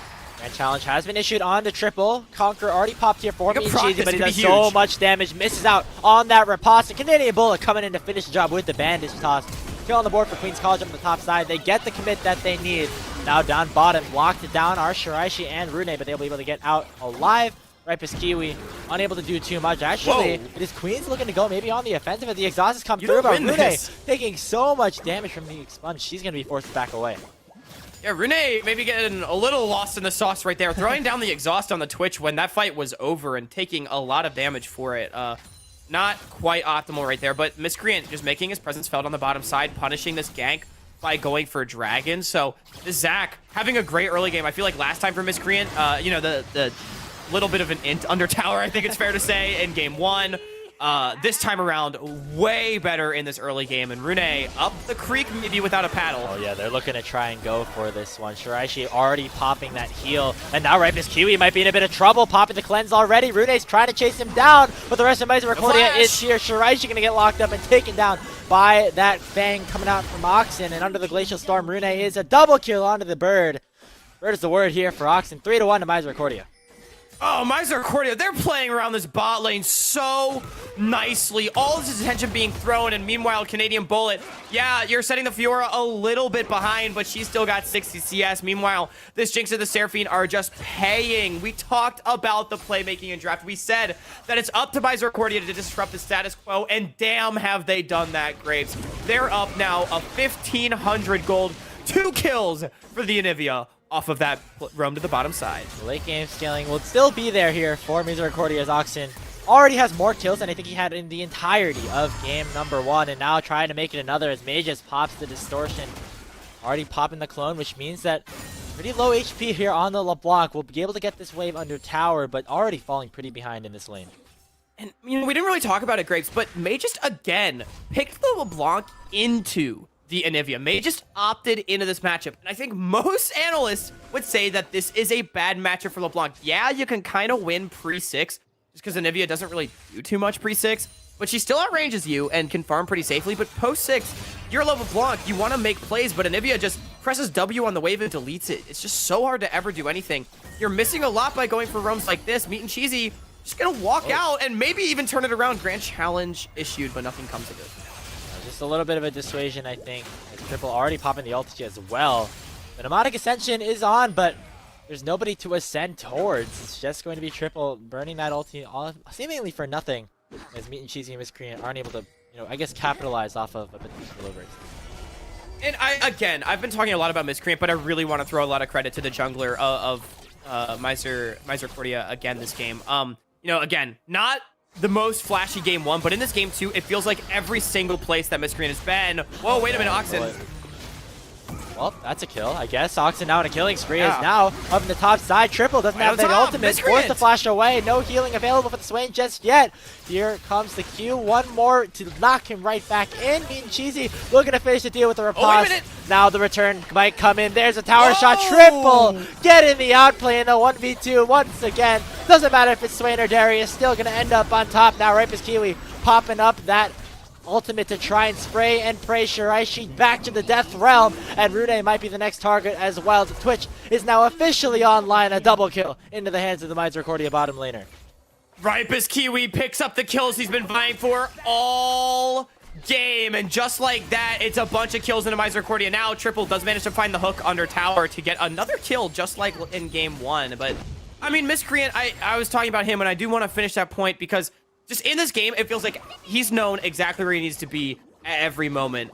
Really clearing efficiently towards the play every time. That is just good fundamental jungling right there. You know, never sort of needing to double back in his clear, always being somewhere and his team knowing he's there and sort of setting up accordingly for it.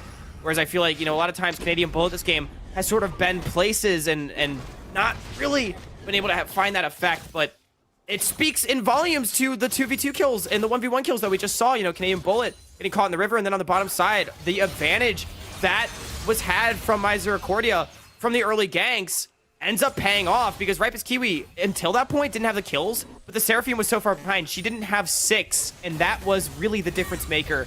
The disengage wasn't there from the Seraphine, and it just meant that Ripus Kiwi picks up a double. So I think it all starts with Miscreant in this game, having a phenomenal Zac game, and team getting really far ahead. Man, really going aggressive on the meat and cheesy. The flash ult's going to come out, and that's just going to be another kill on the triple. So Swain is coming online a little bit. Going to be another win condition potentially here for Queen's University up in the top side.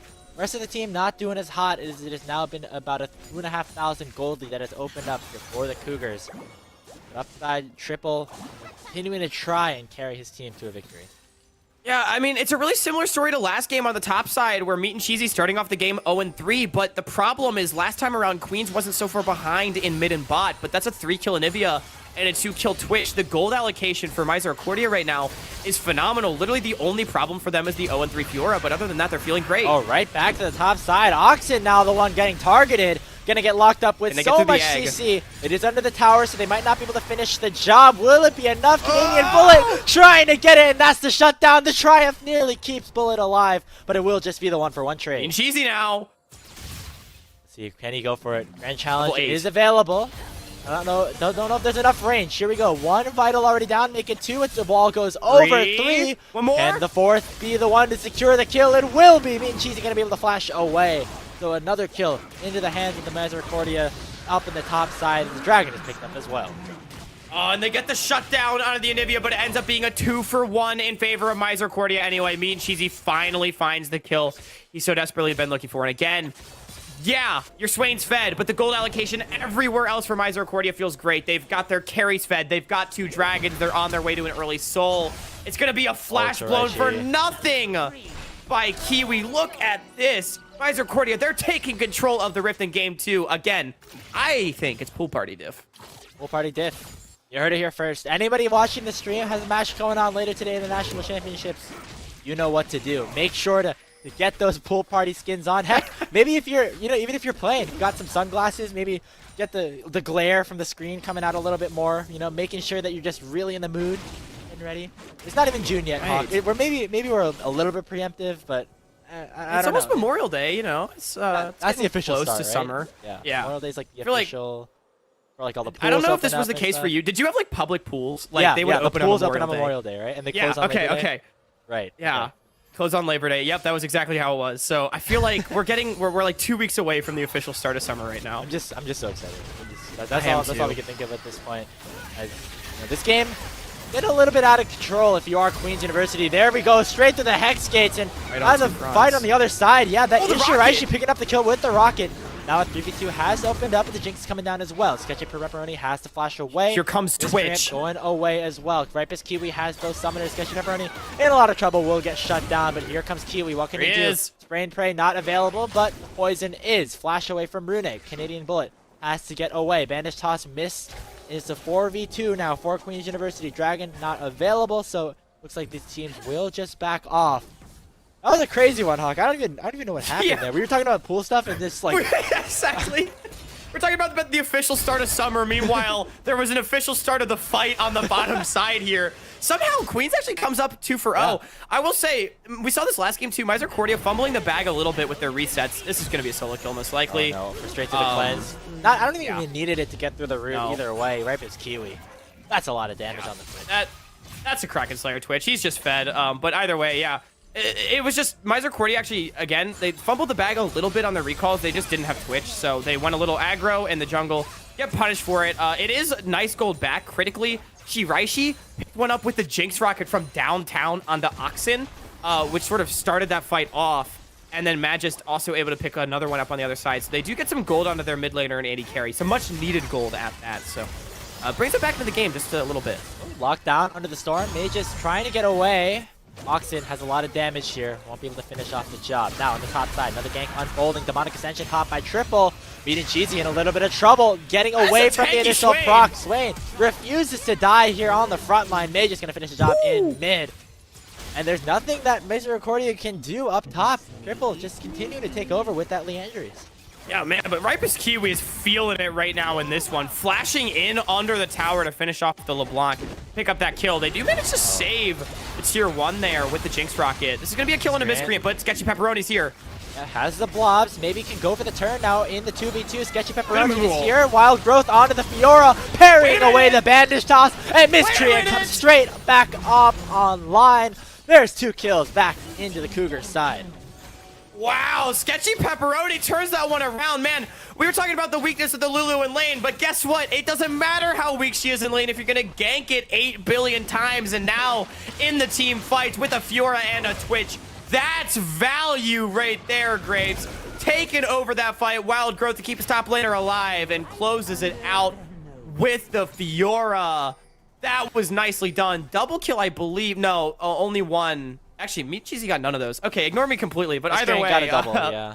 Yeah, they managed to pick up 2, and Queens, in their strongest part of the map, don't manage to come up with a positive play. It was so close, and it was looking so good for Triple again. Like, almost turning that fight 1v2 and getting that double kill. With so much healing and everything, but then the reinforcements arrived. Meat and Cheesy became basically a raid boss there with the Wild Growth on top, and was really unable to go down. And now with the reset, going to pick up even more items. Dragon spawning in 20 seconds. Could be that soul point opening up for Mr. Accordion. And I feel like this is sort of a demonstration of what I was talking about, the team fight dynamics between these teams, where if you're Queens and you're not able to fully stack up as 5, you're going to get kind of run over by this Fiora. She's going to be able to isolate individual members. Oh, Canadian Bullet. In a little bit of trouble. We got to flash away. So still remains alive, crucially, for this Dragon fight. It will be soul point here for the Cougars if they're able to pick this one up. See Meat and Cheesy running back from base. Just has that Gore Drinker at this point. So not any other economic advantage picked up there, but bit of a standoff here. Canadian Bullet did go back though. Yeah. Messer should be pulling the trigger right now. Queens cannot be here in the river. This is 4v5 and they're behind. Miser Cordia needs to pull the trigger. They're going to win this fight. They should. Cross onto Oxen. Here comes the Encore. Going to land in onto 2. Triple now opened up with Demonic Ascension, but it is not enough. Miscreant flashing straight in with the Let's Bounce. Triple will go down. Shiraishi getting another one as she falls. Canadian Bullet will be the last casualty right before Magus in Cheesy. Dashing forward, it's another kill into the hands of the Twitch. Ripest Kiwi with another triple kill. Game 2, the same as it was in Game 1. A 5-0 around the 3rd drink. Graves, has Ripest Kiwi died in this series? I'm pretty sure he hasn't. Maybe oh, no, he didn't. I'm pretty sure he has not died. Fight, yeah, so Ripest Kiwi 705 manages to find it. I mean, I was saying it. Miser Cordia, just go. Like, it doesn't even matter if it's a good engage. It's 4v5 and you're ahead. Queens, you just can't. You can't be in the river there, unfortunately, and they get wiped off at the face of the earth. Miscreant manages to find it, and even though the Encore was good, it doesn't matter. The Twitch AoE in the corridor was too much. And I will say, Triple, I said it, impressed me with his damage. That burst on the Demonic Ascension was a lot of damage, but it's just not enough. You're not fed enough to put your team on your back at this point. You're down now 7,000 gold. Miser Cordia looking real good in game number 2. I looked at the top side of the map and I saw like a bunch of members around the pit there for Miser Accordion, and I was like, oh, they're taking the Baron. It's not even 20 minutes into the game. They took second Rift Herald, I guess, because Miscreant is going to have that in his inventory, but it just felt like we were at a point in the game where Baron would have been available, but just pretty early game domination for Misericordia, getting all of these fight wins, and now looking pretty unstoppable, having that soul point with the Hex Tech, getting the Rift Herald, Dragon Soul on the line, also have that Baron buff coming up soon. I just feel like it's a chain reaction that goes back to level 1, Grapes, when they got the flash off of Brunei. It feels like Miser Cordia, they had a predetermined game plan, and they've really executed upon it. They get the flash off the Seraphine. Then they gank her to get first blood. It shores up bottom lane and makes it so that the Twitch and Lulu get a little bit more of a free lane. Then they continue to go down there. They continue to attack. And even though top lane fell behind, it wasn't the end of the world because you were smashing bot lane harder. You were getting the dragons. You were getting the objectives, as you said. And I mean, just super nicely done. Miser Cordia, I feel like they played a really nice game. I'm really impressed. And even though Sketchy Pepperoni getting caught out a little bit right there, forced to flash, able to keep his life. It will be that Rift Herald popped up the top side, as it will be 2 turrets going down consecutively. Magus getting bursted down, lockdown. So much CC on the Oxen. Really becomes an unmovable force here in this bottom side. Magus can't do anything about it. Dude, Anivia is such an annoying champion. She ever frosts LeBlanc in the face every time Magus wants to go in, and I mean, Magus can't do anything about it. You're LeBlanc into Anivia. It's so hard to play this matchup. You're down 50 CS and 4 kills. Oxen up a level as well. Just so strong. And yeah, Oxen I think had a bit of a, I don't want to say off game, but didn't have a lot of the kills. A lot of it was a in quiet Ripus game. Kiwi on the Lucian. Sorry, yes, quiet I think is the better way to put it. But this game, a little bit more of the opposite, I would say. Has the highest CS difference in the game at the end, right? So stomping lane the hardest, if you want to think about it in that way, and has 5 kills as well. 2 completed items. Already has the Oblivion Orb as well. So. Doing really good is Oxen on this Anivia right now, and will be a crucial player, especially with the sort of unorthodox composition that Misericordia have set up for themselves. And I like that Oxen's gone for the Oblivion Orb, sort of that luxury item right there for the Anivia. I feel like she is the best one at sort of applying it in AoE just because of that Glacial Storm. You can routinely refresh those Grievous wounds. Wow, Yeah. That felt That gross. was just a murder in broad daylight, Grapes. You can see the Twitch invisibility on our screen, but they couldn't. The Queens can't see any of that. Ripus Kiwi gonna get another kill there. That was That's Baron. Yeah, that's a jump scare if you are Shiraishi or Rune there. Just getting shown up there by Ripus Kiwi as he's just taking over the rift. I cannot think of a time I've ever been more afraid of a rodent in my life, Grapes. Ripus Kiwi, 10 kills now, just deletes the bottom lane with his ultimate. I mean, wow. Incredible. Canadian Bullet then getting picked on the backside. I don't think that really mattered. I think Baron was going to go down anyway. And now they can base and take Soul in a minute. It's a 10,500 gold lead for Misericordia. They are looking very, very solid. 50 seconds again will be the Soul, as you said. And I don't think there's much Queens can do about it. You either give up the Soul and probably lose the game from there, or you try to fight the Soul and then you probably lose the fight and then lose the game from there. So it's... I don't know. If you're Queens, it's a bit of a tough spot. You got to try to just get as much gold into your carries as before this next reset ends up coming through and hope for the best. So, Grapes, I want you to cast your mind back about 30 seconds to when Ripus Kiwi deleted his opposing bot lane. Imagine that, but with an Infernal Soul. Actually, never mind. It's Hextech, but still the same point. More damage. That's kind of terrifying. Yeah, not looking good. Your Queens. They're gonna have to pull off some sort of miracle here. Like, get down Ripus Kiwi before the fight even begins. And we'll see if that happens here. Sketchin Ferroni might be caught out a little bit. Might have to pop a Wild Growth onto himself. And there comes Canadian Bullet again. So Shiraishi picking up the 1 kill, getting the resets, but it will be Canadian Bullet going down Encore, unable to land onto anybody, as it is now a 4v4 with Meat and Cheesy back in onto the backline. Shiraishi getting chunked out so low, and here comes the Kiwi, doing so much to get down the rest of Queen's University. Triple falls a double into the hands of Meat and Cheesy. Easy breezy. There we go. Misericordia picking up the Soul, looking to push in onto the inhibitor in mid lane. I like it. Instead of easy peasy lemon squeezy, it's easy breezy meat and cheesy, as once again they don't even need the Soul. They're just going to try to push it down mid. 24 minutes into the game. 24 kills for Misericordia, and 11 of them on the Twitch. The death timers, though, they're so short. I think it's just going to be a Soul. I don't know if they can end, but they're so strong they might just try anyway. Kiwi could do it. Yeah, Meat and Cheesy get another kill onto the Amumu immediately. Unable to pop the ulti, get in any range to do sort of damage. It will just be Misericordia backing away 25-7 because, hey, they got more than all day to end this game. I mean, you're chilling if you are Misericordia right now. We talked about the scaling. Oh, Magus. No, it was a bait. I don't know if you just want into that. the bush. They just pop in the stopwatch. So does Triple. And now it's just Miscreant doing so much crowd control from the front side. Oxen on a killing spree. There we go with Elastic Slingshot once again. Meat and Cheesy dominated. And here comes Ripus Kiwi again, picking up another kill. Make it number 12. Still has not died throughout the entirety of this best of 3. Shiraishi, the last casualty potentially, as the Nexus towers are still to be exposed. Canadian Bullet looking to try to make a trade. Miscreant gonna try to get in here. Will pop the blobs and the teleport will come out again off of the reset. Meat and Cheesy again securing the ace here for Misericordia. It will go up 2-0. Your champions of the Navigators Yellow Division will be moving on to the semifinals.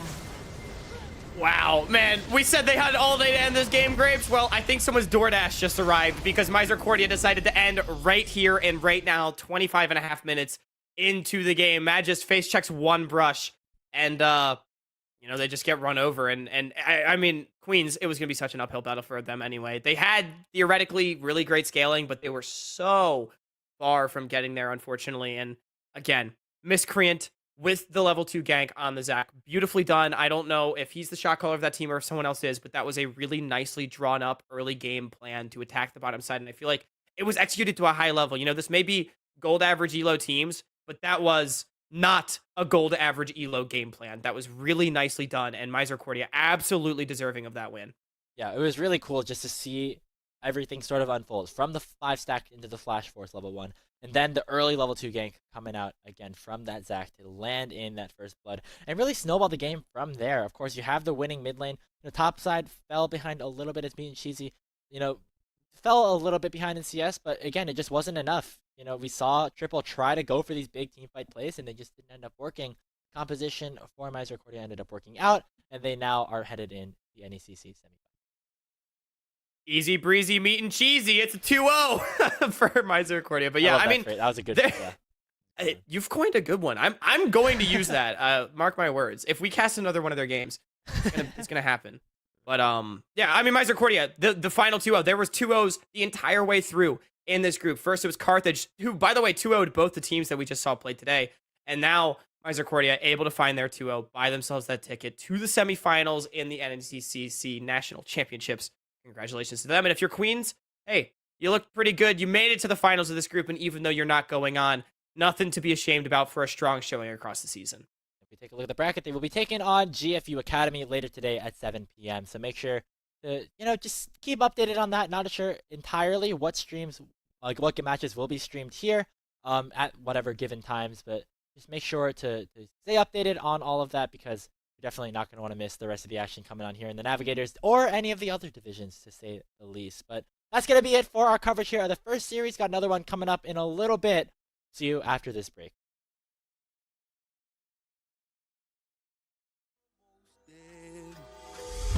I'm barely breathing. I'm barely awake. You left me in pieces. There's no more to break. Don't wake me up. Not in this century. Don't wake me up. 'Cause you're just a ghost inside my head. You're just a ghost, you're never there. You're just a memory on my lips. 'Cause you're just a ghost inside my head.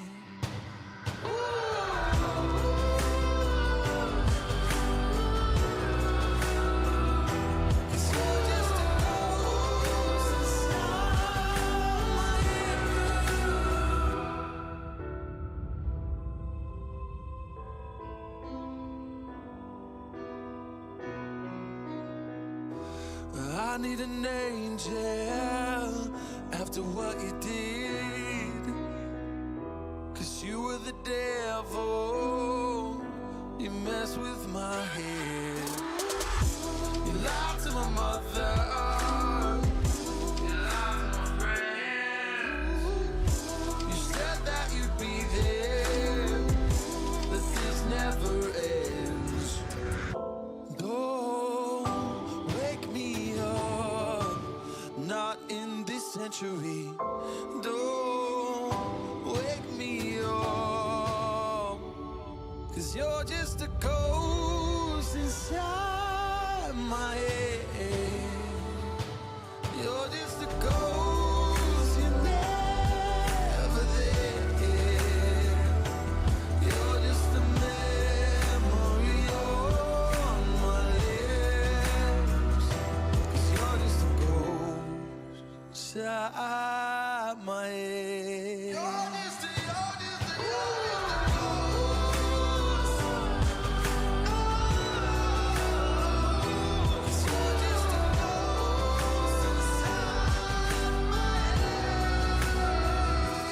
You're just a ghost inside my head.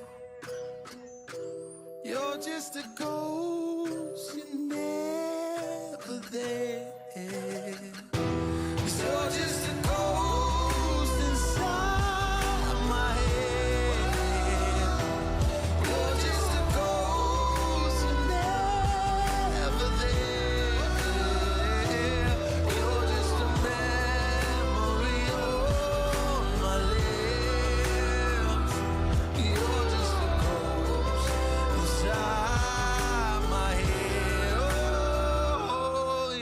a ghost inside my head.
Lock me in your chains.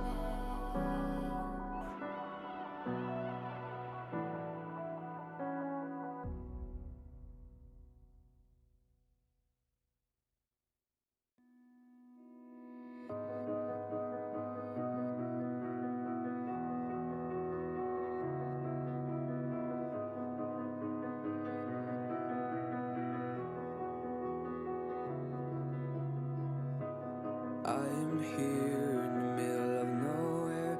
There is no there, it is cold there, but I am safe and I am warm. Although it's hard, I know I gotta keep up. No time to lay to drift away. I find my space, I spend my time down the rabbit hole again. And as I fall, I can feel the pain. You can't tell me where to go, so I don't know, I just go with the flow. I go with the flow. I'm falling up, I'm falling down, from the sky and from the ground. Up above, just like below, and I don't know where I should go. 'Cause I'm stuck in limbo.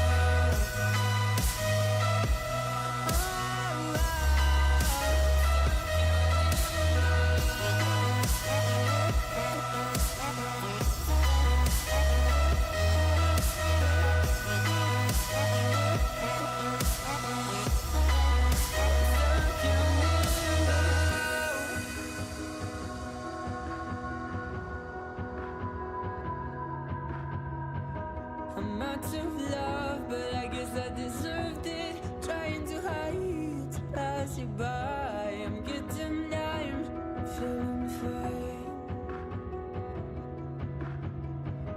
I'm light as air, no one can reach me. Lost in a dream, lost in between. Let's keep on flying, let's keep on breathing. I'm falling up, I'm falling down, from the sky and from the ground. Up above, just like below, and I don't know where I should go. 'Cause I'm stuck in limbo.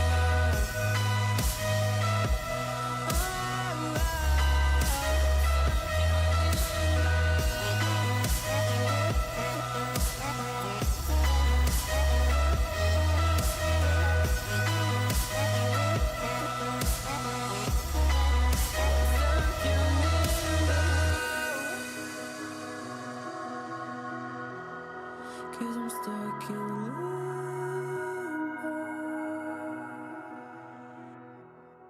Cause I'm stuck in limbo.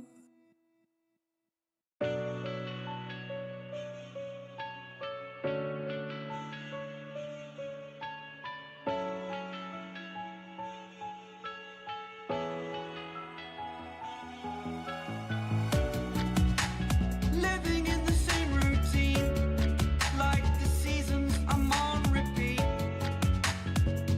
It's a long way down. Trying not to follow suit. Don't like the color, I'll change the shade of it. I'm not afraid of it.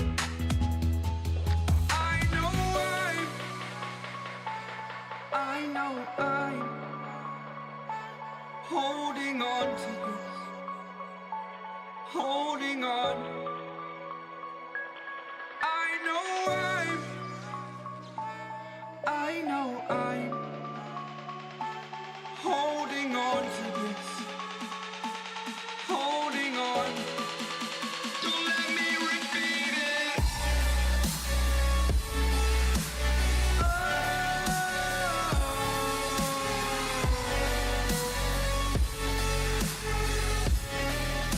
Don't let me repeat it.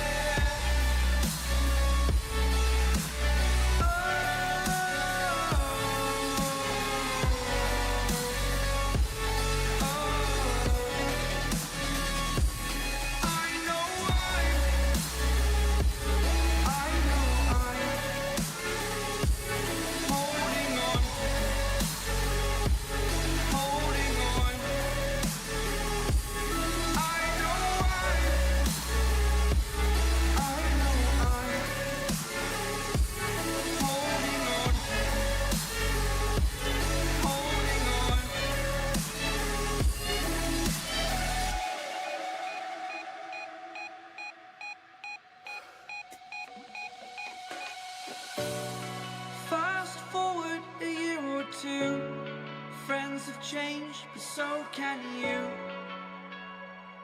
So can you. For too long about the mistakes, while I resent, I learned to hate. Forgot your names. Fear the struggle to follow on. Need to focus to prove you're wrong. I'm not wrong.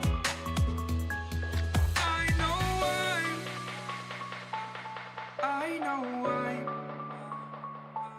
holding on to this. Holding on. I know I'm, oh, I know I'm holding on to this. Holding on. Don't let me repeat it.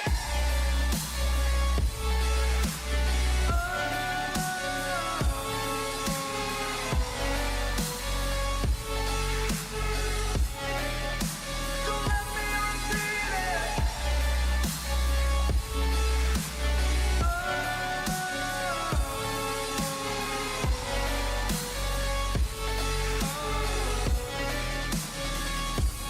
I know I'm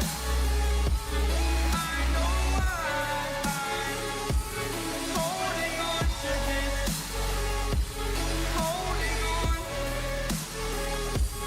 Holding on. Holding on. Holding on. Holding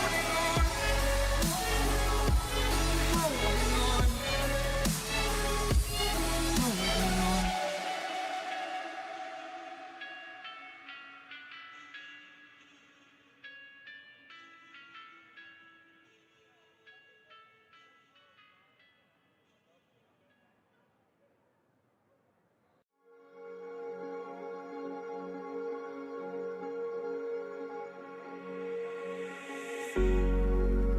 Cigarette ash, it looks like snow when it falls in the wind, you know. And you, oh you say you wanna dance. You're wary, you know, you'll end up in the wrong hands. And you're having fun. Why don't you show your friends? And you're having fun. What if it never ends? I'm lacking sincerity, but you don't care at all. Miss booze, lit cigarettes, trying to take me home.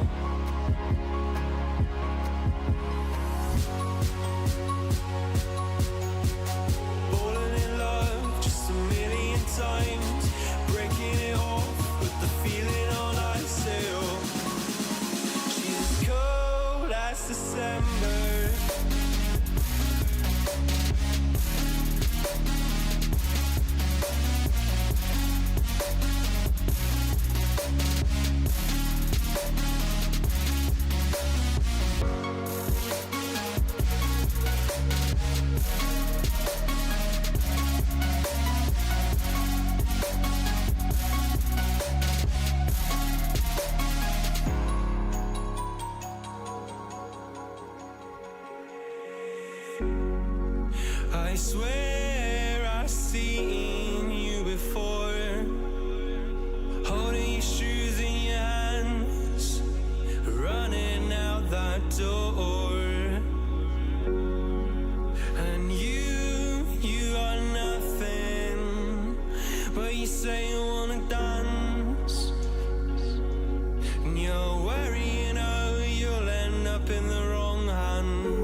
take me home.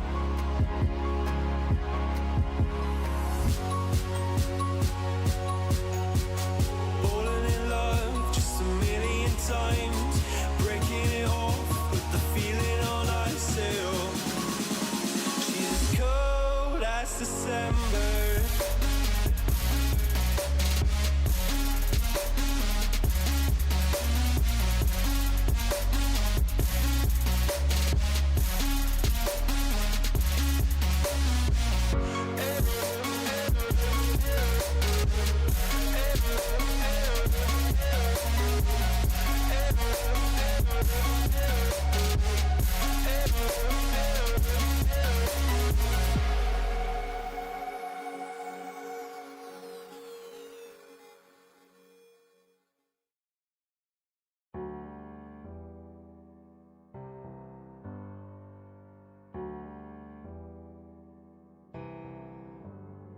Feelings, it's like I can't walk on the ceiling.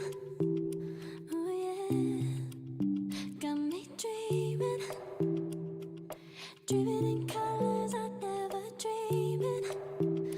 Oh yeah, I let you in deeper than I let anyone else before. Fell in love with my broken pieces, took them all and made them yours. Didn't know what my heartbeat needed, skipping out, no I can't keep score. When I lose my breath, boy, you got me breathing. Oh, every little thing you do, every time you hold me, take me higher, higher. Every little thing you do, every time you hold me, take me higher, higher. Oh.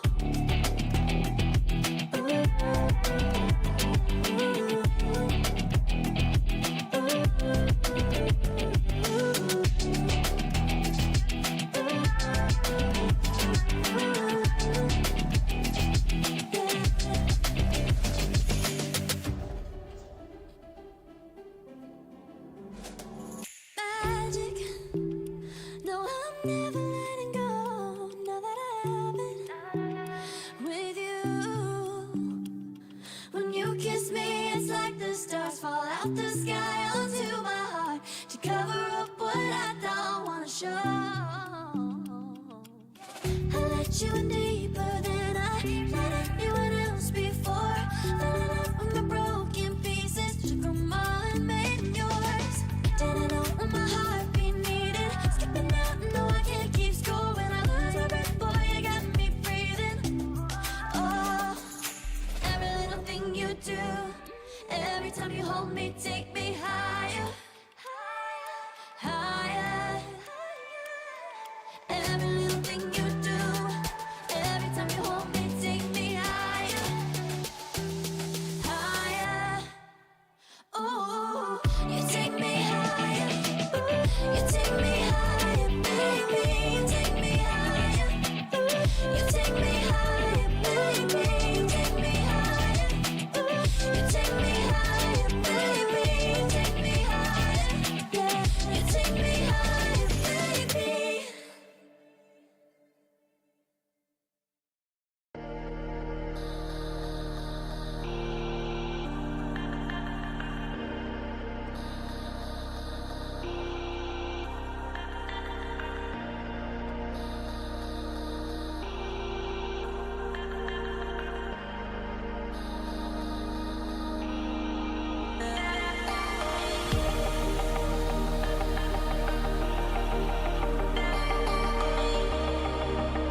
When I'm with you, I am able to keep pushing my limits, and all the drive that I have, well, I'm going the distance with you.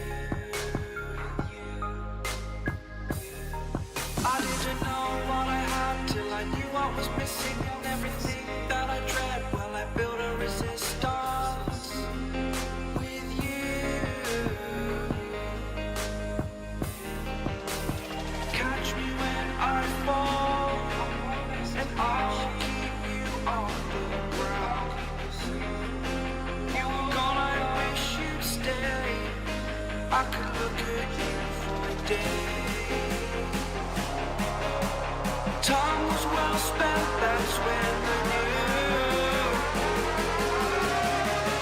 that I need to spend my life here with you.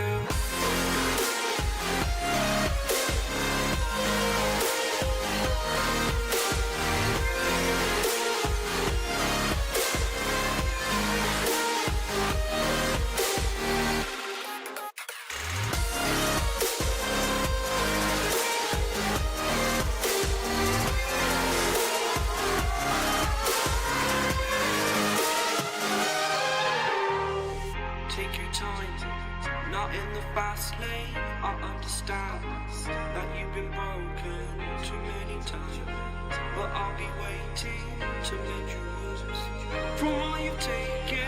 But if we listen to each other and admit our mistakes, then I can show you who I am, because I'm not the same.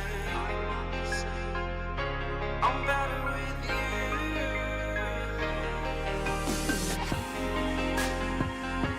I'm better with you.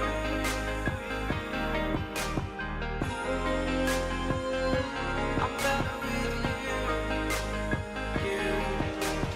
Catch me when I fall, and I'll keep you off the ground.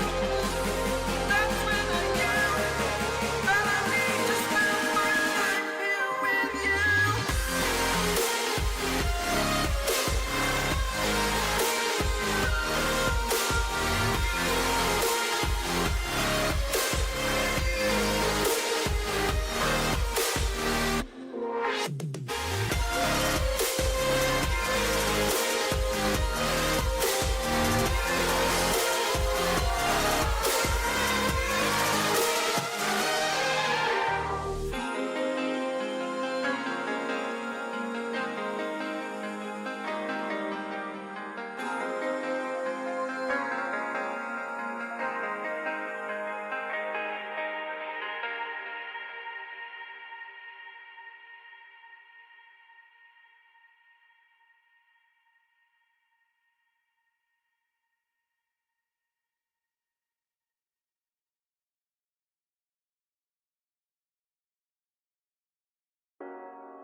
The seasons come and go like thoughts of you. Like a wave returns to the sea, into the blue. They change, but in a cycle that I can't lose. Each painful but delightful to live through. You came into my life just like another season. Not for long, just a time, just like another season. Maybe this time next year you'll reappear for no reason, but I'll cherish every day until you come my way this season.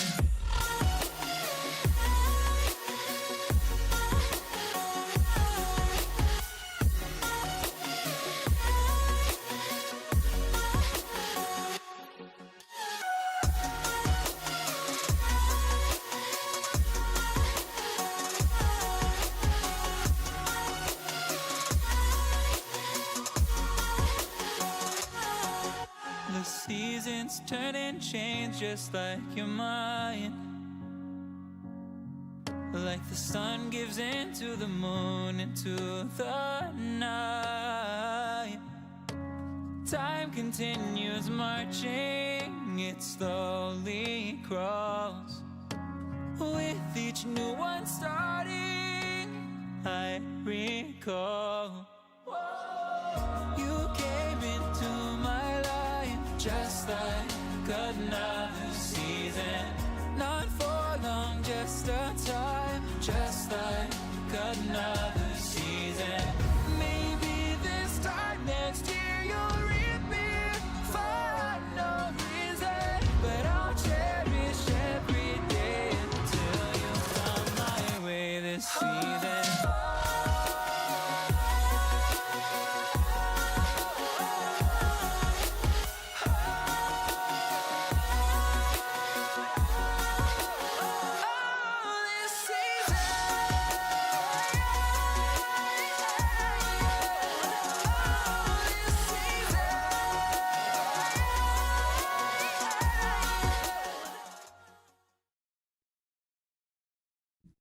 And we are live. Welcome, everyone. We are ready to go for this second day. Of course, we are here and very, very excited to bring you what is going to be a second matchup or a rematch of the Emergence Nationals division here. I'm very, very excited. My name is Orbital. With me is, of course, the best minion to ever come off of the Rift. It is Random Minion Caster, and we will be bringing you the Emergence division rematch, one that we did not get to see yesterday as we are still in group stage to try and qualify for the bracket. It is going to be GFU Varsity coming out here to battle their way after a very, very tough loss from the original day to Augustana, the team that they beat to initially play against UBC Amber.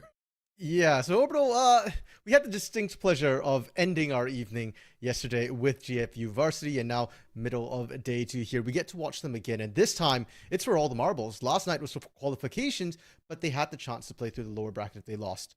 Unfortunately, they lost. So now they're playing for qualifications. Either they win or they die. And for Augustana, it's kind of a similar situation, inversed. They lost a game 1 against GFU Varsity. They fought their way back against Valpo for this opportunity. And most importantly here, Augustana didn't play with their starting roster yesterday against GFU Varsity. Coming into today, they've made some changes, some roster swaps here and there, and hopefully they're looking to bounce back better.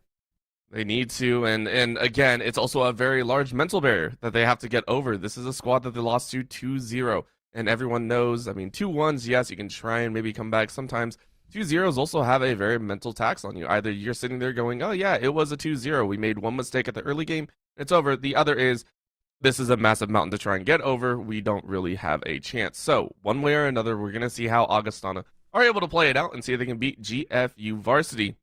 Taking a look, though, here in the draft, GFU are going to be on that blue side, and then Augustana on the red. So, taking a look at the bands, though, it is going to be a little bit of a touch-and-go series. It is going to be Renata Glass and then the Silas band away, and then the set for GFU, not wanting to deal with those.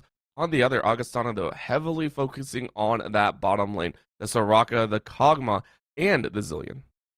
And that much was the same from yesterday here. Augustana was focusing down that bot side, especially in the support role this time. They're taking away the Kog'Maw, and I think it's a good call because King Kai's been allowed to play that Kog'Maw every single game yesterday. And, well, it was very, very successful. Going into picks, though, we are seeing that famous Yorick coming in for Little once again. Absolutely dominated on it yesterday in lane.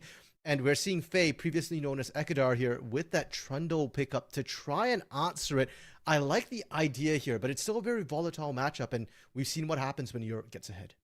Yeah, we've seen specifically what happens when Little gets ahead. That's what we want to talk about.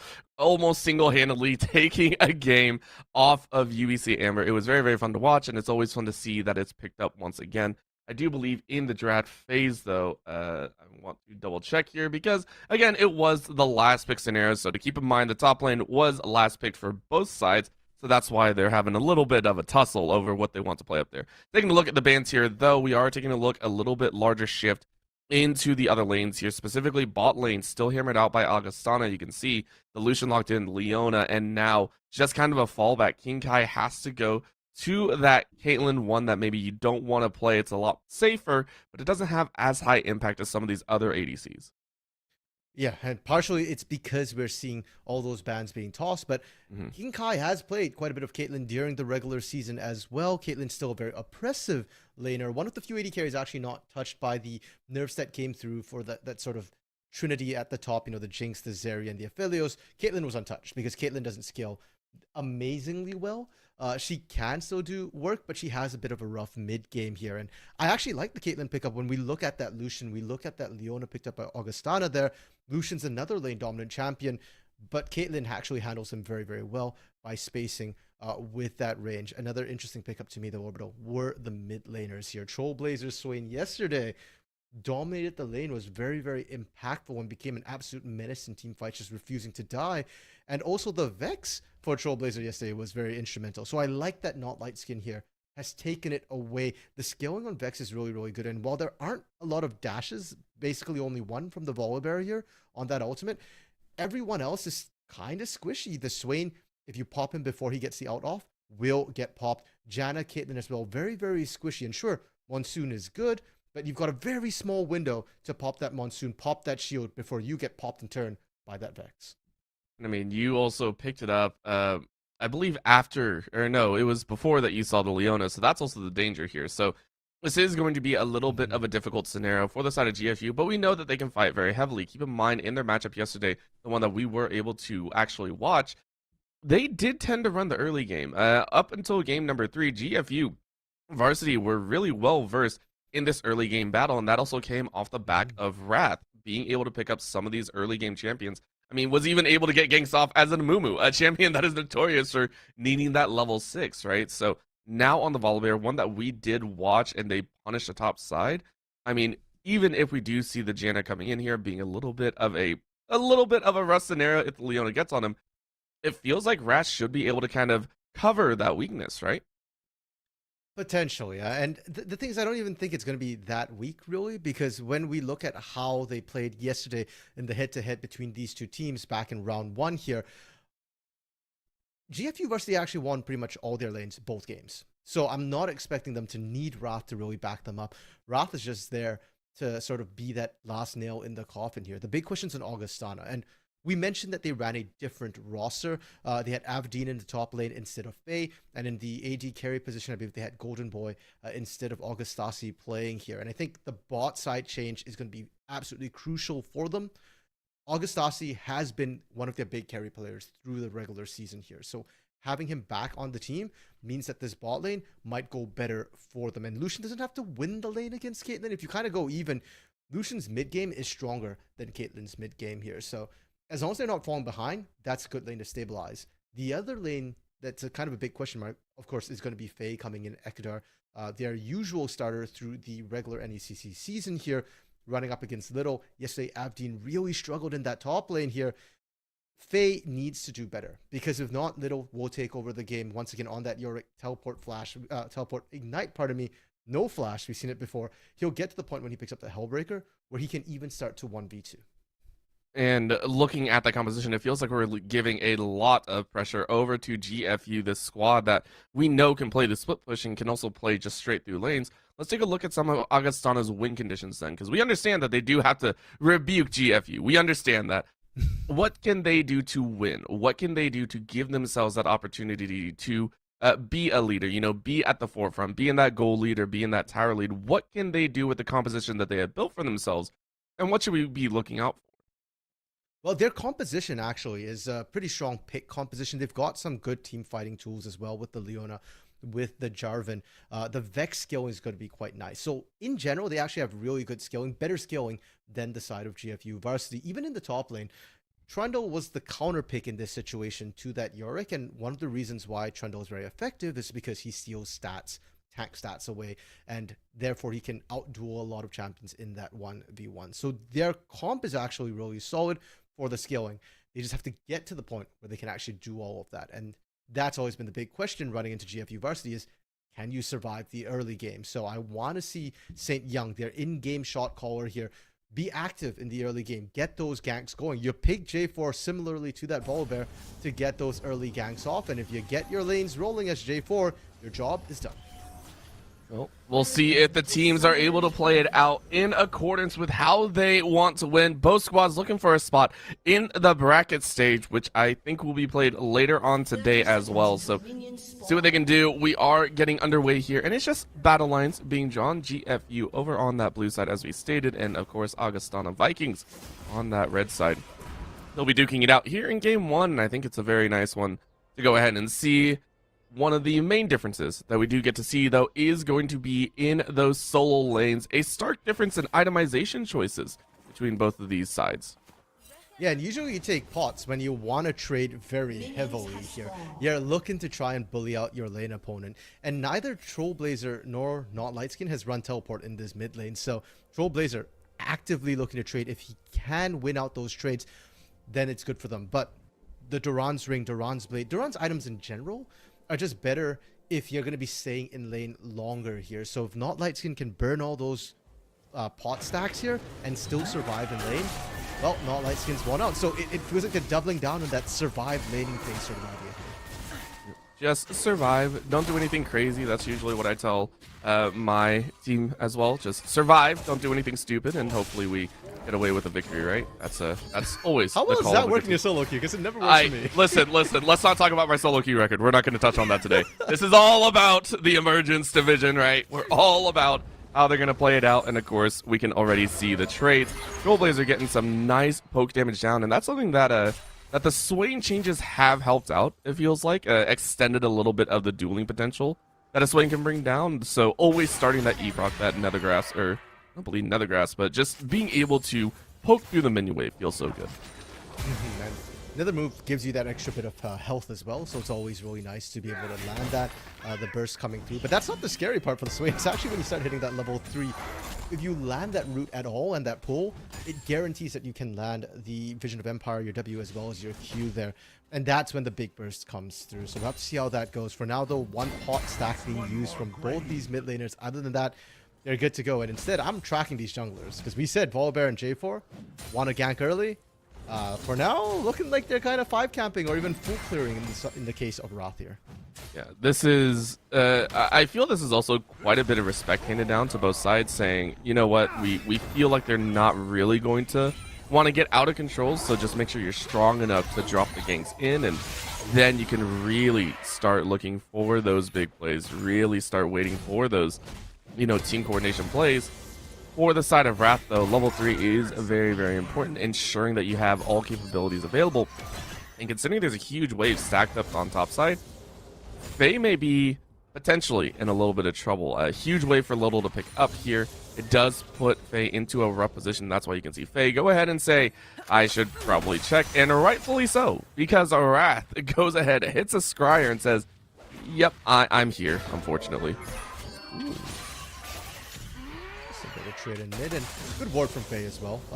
It wasn't just dropped then. Faye actually dropped that ward earlier when he started shoving out precisely to make sure that he doesn't get punished for this early aggression here. And St. Young was kind of thinking about that bot side, you know, can we look for something? But King Kai and Gatekeeper have actually played it really cautiously, played it safe, and has let the wave push into them. So well played from both the side lanes for now. We're seeing the poke come through from Caitlyn a little bit in this lane, but it really does come down to the support spots. Ooh, and here we go. This is what we were kind of looking for. This is what they've done over and over again before. Wow. Faye being completely collapsed on, even with a little bit of support from Trollblazer, who doesn't get the credit that they deserve. So Faye is going to fall for first blood. Yeah, actually a little bit surprised there that Wrath even flashed forward to secure that kill there. I thought with, you know, that ring that Yorick put up there, it blocks enemies, not allies. You can actually walk in there, but they didn't want to risk it. Flashed in for now. Good first blood, good lead, but first blood on Little here, it hasn't quite made up for that early pressure that Faye managed. Of course, and we also get to see that teleport being used, so Faye honestly didn't lose out too much. He still had the flash for later engages, so you're going to be pretty happy about that. But did opt for a little bit of the, I want to say, squishier side of Trinity Force. You can go ahead and see, or Divine Sunder, whichever one you decide. It's just the Sheen built in, so 700 gold item being picked up. Yeah, that feels like both top laners really want damage here. We're seeing the pickaxe for little as well instead of the phage or the components of the phage being picked up here. So I expect to see heavy trading, and I want to see the junglers go up there when both your top laners are committing to damage here. They want blood. We want blood. We want to see the entire Rit bathed in blood. The Colosseum wishes for more. You hear the chants in the background, but of course ours are for that at points. But we are taking a look here. First blood did go to the top side, but already we're seeing St. Young try and aim towards that mid lane because the level 6 comes in and Trailblazer flashing at the appropriate time, not allowing Lightskin to follow through on that ulti. Yeah, that level 6, and you could see Trailblazer was ready for it. The moment that Q landed, he was ready to flash. Had ult up and available and had enough mana to proc it. But wisely recognizing against an Ignite here, you probably won't survive the gank. So I want to see St. Young come back in, go for that re-gank here now that you've blown that flash. The only thing to be careful of, though, of course, is the fact that you might not have enough damage, and Trailblazer, well, still has ult up. And for Trailblazer, the ult I always feel is not that big of a priority in the early game. It brings damage, yes, but you're more wanting to get that ultimate burst off with the Q and E. You want to get all of those basic abilities off, and that's where you can really collapse in on not light skin. So maybe you look for that instead. However, with that win in the mid lane, with not light skin gaining an advantage over that Swain, it does open up the dragon to be taken away. So Augustana Vikings are going to go ahead, chop down that first dragon, and start their way to stacking. It is a mountain dragon, so not the most impactful one to watch for, but it is still nice. We'll also see the ocean dragon make an appearance here for the second. Yeah, and that dragon there is as a result of Wrath popping up to that top side looking for the gank, but FaZe Ward once again catches it. FaZe gonna lose a plate there, but you survive. And for Augustana, I think they're gonna be happy with that particular trade. I love that St. Young too didn't just back out after they took the dragon. They knew that Wrath is up there, and fine, if Wrath is gonna take my red, I'm gonna take his red as well. We're gonna answer this, and we're seeing a bit of a vertical split map occur in this game. Yep. That is also going to bring in some very interesting and tantalizing situations. But in comes Faye, who just wants to get rid of that Iron Maiden as much as possible. And that doesn't mean that Faye does not have an ulti. You do have the flash, but the tower is disabled. And I think this is just going to be a nice little clap. That will be Wrath benefiting on the assist as Little gains a second kill on the top side. Yeah, Faye getting a little bit over aggressive there. Actually ran out of mana, and we saw before that the Trundle was doing pretty well into the Yorick. A lot of that changes after that level 6. And if Trundle can't actually fight Yorick, if you're stuck in that pit with all those ghoulings kind of whacking away at you, you don't win that particular trade there. And you add that with, of course, Balder, and that's the Trailblazer. Probably there. That is a nice pull, but look at that damage back. That's actually a huge chunk back. The healing coming out of Trailblazer has allowed Wrath to come in for a potential catch. Wrath is going to lay down the damage as well, but wow, Trailblazer lived way longer than I think anyone expected. Yeah, I thought with the Ignite, he was in trouble there. Bot side, more trading happening here.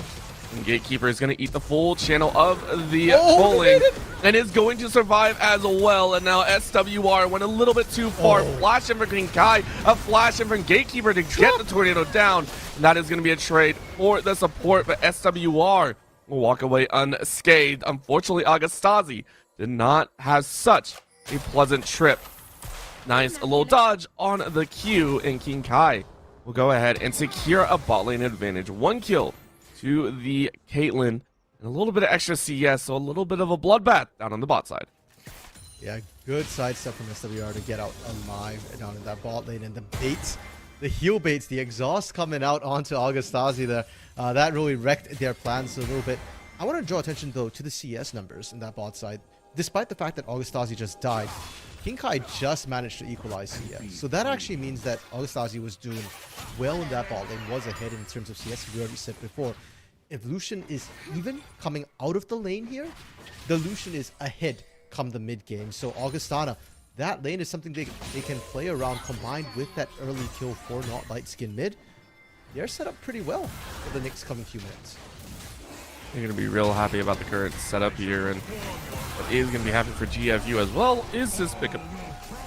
It is going to be the Rift Herald, and it's actually granted to Little, and so you can see where the focus is for GFU, right? At this point, Augustana have been able to get some sort of gold in the bottom and mid. So they say, okay, we know Little's probably going to be the recipient of all of this gold anyway, all of the jungle help. Let's go ahead and give him an extra buff. This Rift Herald, a lot of people may forget, does give an extra damage boost when it comes to a 1v1. So granting that to Little means his top lane split push is going to continue no matter what. Early first tower as well. Yeah, and already Little had the Hull Breaker ready to go, so definitely going to be an issue. Faye still not completed with that Divine Sunderer. Oh my gosh. So look at won't this. be able to match that anytime soon. And this is just picking on them now. Wrath already waiting in the wings for this tower. Yep. Hey, guess what, Faye? You are the recipient of the direst treatment. This is the old school direst treatment here. Continuous ganks. Wrath 3 times up top and 3 kills. The GFU have officially broken into that top lane sector. It has now given Little an immense gold lead over just about everyone else on Augustana's side. And this just seems to be the way that GFU Varsity likes to play. It's get Little ahead and go do a 4-1 split push for the rest of the game here. Everybody else on the team is going to be comfortable playing from a minor disadvantage or even from a fairly even state here. Okay, good side steps in the mid lane. Now, Orbital, I also do want to highlight, we mentioned the vertical split before. This is the result of that vertical split. Augustana prioritized dragons, GFU prioritized turrets and Herald here. So, early advantage to GFU. They now have to be careful that they don't just give up too many dragons. That is going to be a problem. Trailblazer drawing the flash for Flash. There's not going to be a range for that ulti, but the rest of the team actually follows through, and this is because he is quite squishy. Trailblazer is going to fall quite quickly, and Lightskin, or not Lightskin, will happily soak up the extra farm. They could have actually waited a second or two more, and the demonic ascension there from Swain would have actually timed out on itself. As it stands, he ended up surviving longer than he should have, and it's unfortunate that SWR actually picked up the kill. It's not Ignite either. That was just a miscalculation of who takes the damage. It does net them the dragon, and you can't complain about that, but I really would have liked to see the gold go on to not Lightskin. Give that Vex a little extra boost, because at this point, to disengage a lot of these upcoming champions, Little, Wrath, and Trailblazer, who all want to get in your face, having that Vex to kind of be that buffer zone is going to be very important. But guess what, Faye? It's another visit. You just had so many visitors to the top lane, or one visitor, more specifically. Wrath goes ahead, shows on the top side to allow Little to pick up the second tower of the game, and they are going to secure that one quite nicely. Meanwhile, the rest of the lane is also completely encapsulated in red buff, even handed over to the side of Little, and this is where the first test is actually going to come through. A little bit of a ring granted to Little's side, but this is going to be St. Young not in a good position. Look at the eye. Yeah. It does tag 2 members. Wrath is going to have to try and run away, but the powerhouse Faye, SWR, and Lightskin will run down 2, and just like that, Augustana say all of your top lane fighting goes to naught because we have a subjugation factor that just got 3 kills. Faye goes from 0 to 3 to 3 and 3. Subjugation factor and extra people there. That was a 4v2.5. Trailblazer didn't have ultimate, so they couldn't actually fight that there. And they got a little bit too greedy. They needed to just disengage. Huge props as well to Augustasi, the one person who wasn't involved in that play for Augustana, at least directly. Because Augustasi is holding this bot lane 1v2. SWR has been roaming constantly in the last 5 minutes here. And despite that, Augustasi hasn't dropped a single, or dropped only, pardon me, a single plate on that bot side. And that is something that's really important considering the plates just dropped as well. So for all of their roams, SWR has not lost out on too much. As you said, that has allowed the gold to stay in a relatively safe position. Taking a look at the board, it's only about a 1.3k difference, which for as much pressure that was granted to the top side, you would expect it to be larger. You would expect that gold lead to be a little bit larger. It's 2 towers, it's a lot of plates, it's all that stuff. But it's still 1.3 difference. So that is something that we'll really keep in mind and really have to watch out for. Where that difference is made up is currently in that mid lane. 0-3 and 2, as Trailblazer has honestly been trolled a little bit, consistently being ganked here and has not had a single chance to play in a 1v1. Okay, can they find their answer, bot? Yes, they should, and King Kai with the Peacemaker will take that one home. It is a very nice pickup there, and that also allows them to pressure in this tower. It looks like both teams are going to knock down a tower apiece. GFU in the bot side and Augustana in the mid lane. However, Little wants to have a little bit of a word in that mid lane and say, listen, you can't take it as quickly as you would like. But it's 3 against 1. Little remembers last time what happened when he tried to dance that. Yeah, 3v1 without the maiden as well. And I'm glad that GFU Varsity this time they're respecting when their ultimates are up and when they're not. You can't go 1v3 without that ultimate. If he had it up, maybe you can try and wave there. Now that the map's opened up a little bit, I actually think this favors GFU Varsity. I was curious what they would do with Little because that lane is already so pushed in. Oh, Trailblazer, not again, no ults! Oh. Faye's like, listen, we got to pick on someone in this game because they did it to me. Yeah, Can we just hit Troll? Like, hit Trailblazer. He's 0-5-2 at this point. This Swain is, it's a battle of the weakest link, I think, and unfortunately, Trailblazer is winning that one. Bot lane, we're going to see Agastasi draw out that culling and have to try and lay that one down. Unfortunately, you're running the wrong way, so this should be an easy collapse from Little. That'll be a nice little slow, and immediately the bops on the head. The Maiden will go ahead and suck the life out of Agastasi, which means the second Rift Herald will also go the way of GFU. Picking up both allows them to break down another set of turrets on their own. This will be the first Herald for Augustana here that they're going to be able to pick up. And Little, I love the way he got that kill as well onto Agastasi. You've heard cool guys don't look at explosions, but cool guys don't look at executions either. He just left it to finish by themselves, knowing that, hey, my Ignite was already ticking. We got that kill onto that one here. And now, GFU Varsity, despite giving up their Herald, are actually on the front foot, looking to threaten here. They're sieging up this mid lane turret, and it's a little bit late of a response from Augustana. Yeah, this is a little bit slow, and you can see where they were hoping to go. St. Young actually looked to try and cheat into mid lane through that riverside, but wasn't allowed to because King Kai went that way instead to block him off. So because of that, GFU appropriately are picking up that third tower, or actually fourth, still completing a +2 in the turret count. Because of the GFU Varsity have actually rotated 4 members directly into that bot side, are looking for that dragon, which is actually Cloud. GFU do understand the potency of a Cloud Dragon and a Cloud Soul that they can use to their advantage. Because of that, they don't want to give another one over. They also don't want to allow Augustana to sit on Soul Point and have that lording over them. Oh, I love what GFU Varsity has done here. They're just pushing up, threatening. And they are going to find another catch. So this is actually a little bit of a damaging spot. Not Lightskin is going to find a little bit of a damage. House Wrath is unfortunately alone, but Little is ready to go. This is going to be the walk away. And unfortunately, GFU do have to sacrifice their jungler because of that. Because they went for the mid lane. And because GFU lost out, Augustana Vikings have free roam to get that third dragon of the game. Honestly, I liked what GFU Varsity went for there. The idea to have your top laner split push with TP, you can rejoin the rest of the team. Hey, maybe we sack the dragon, we push down mid instead. But not Lightskin right now. It's just so far ahead, 3-0-5. When it instantly pops people, forces flashes, and this is why that Vex pick was so good yesterday. And I love that Not Lightskin has turned the tables, picked it against Trailblazer, and is currently dominating the game with it. Because of all their domination, they have been able to bring it back. It was a 1.3k difference to GFU's favor. With that tower take in the mid lane with the dragon and the kill, it's now dead even. 200 maybe between the two teams, and honestly 200 is really nothing at all. That is what? Barely enough to pick up a refillable pot. So Augustana Vikings have fought their way back admirably and now currently have an objective over GFU. They have the power to force a dragon fight when it comes up next.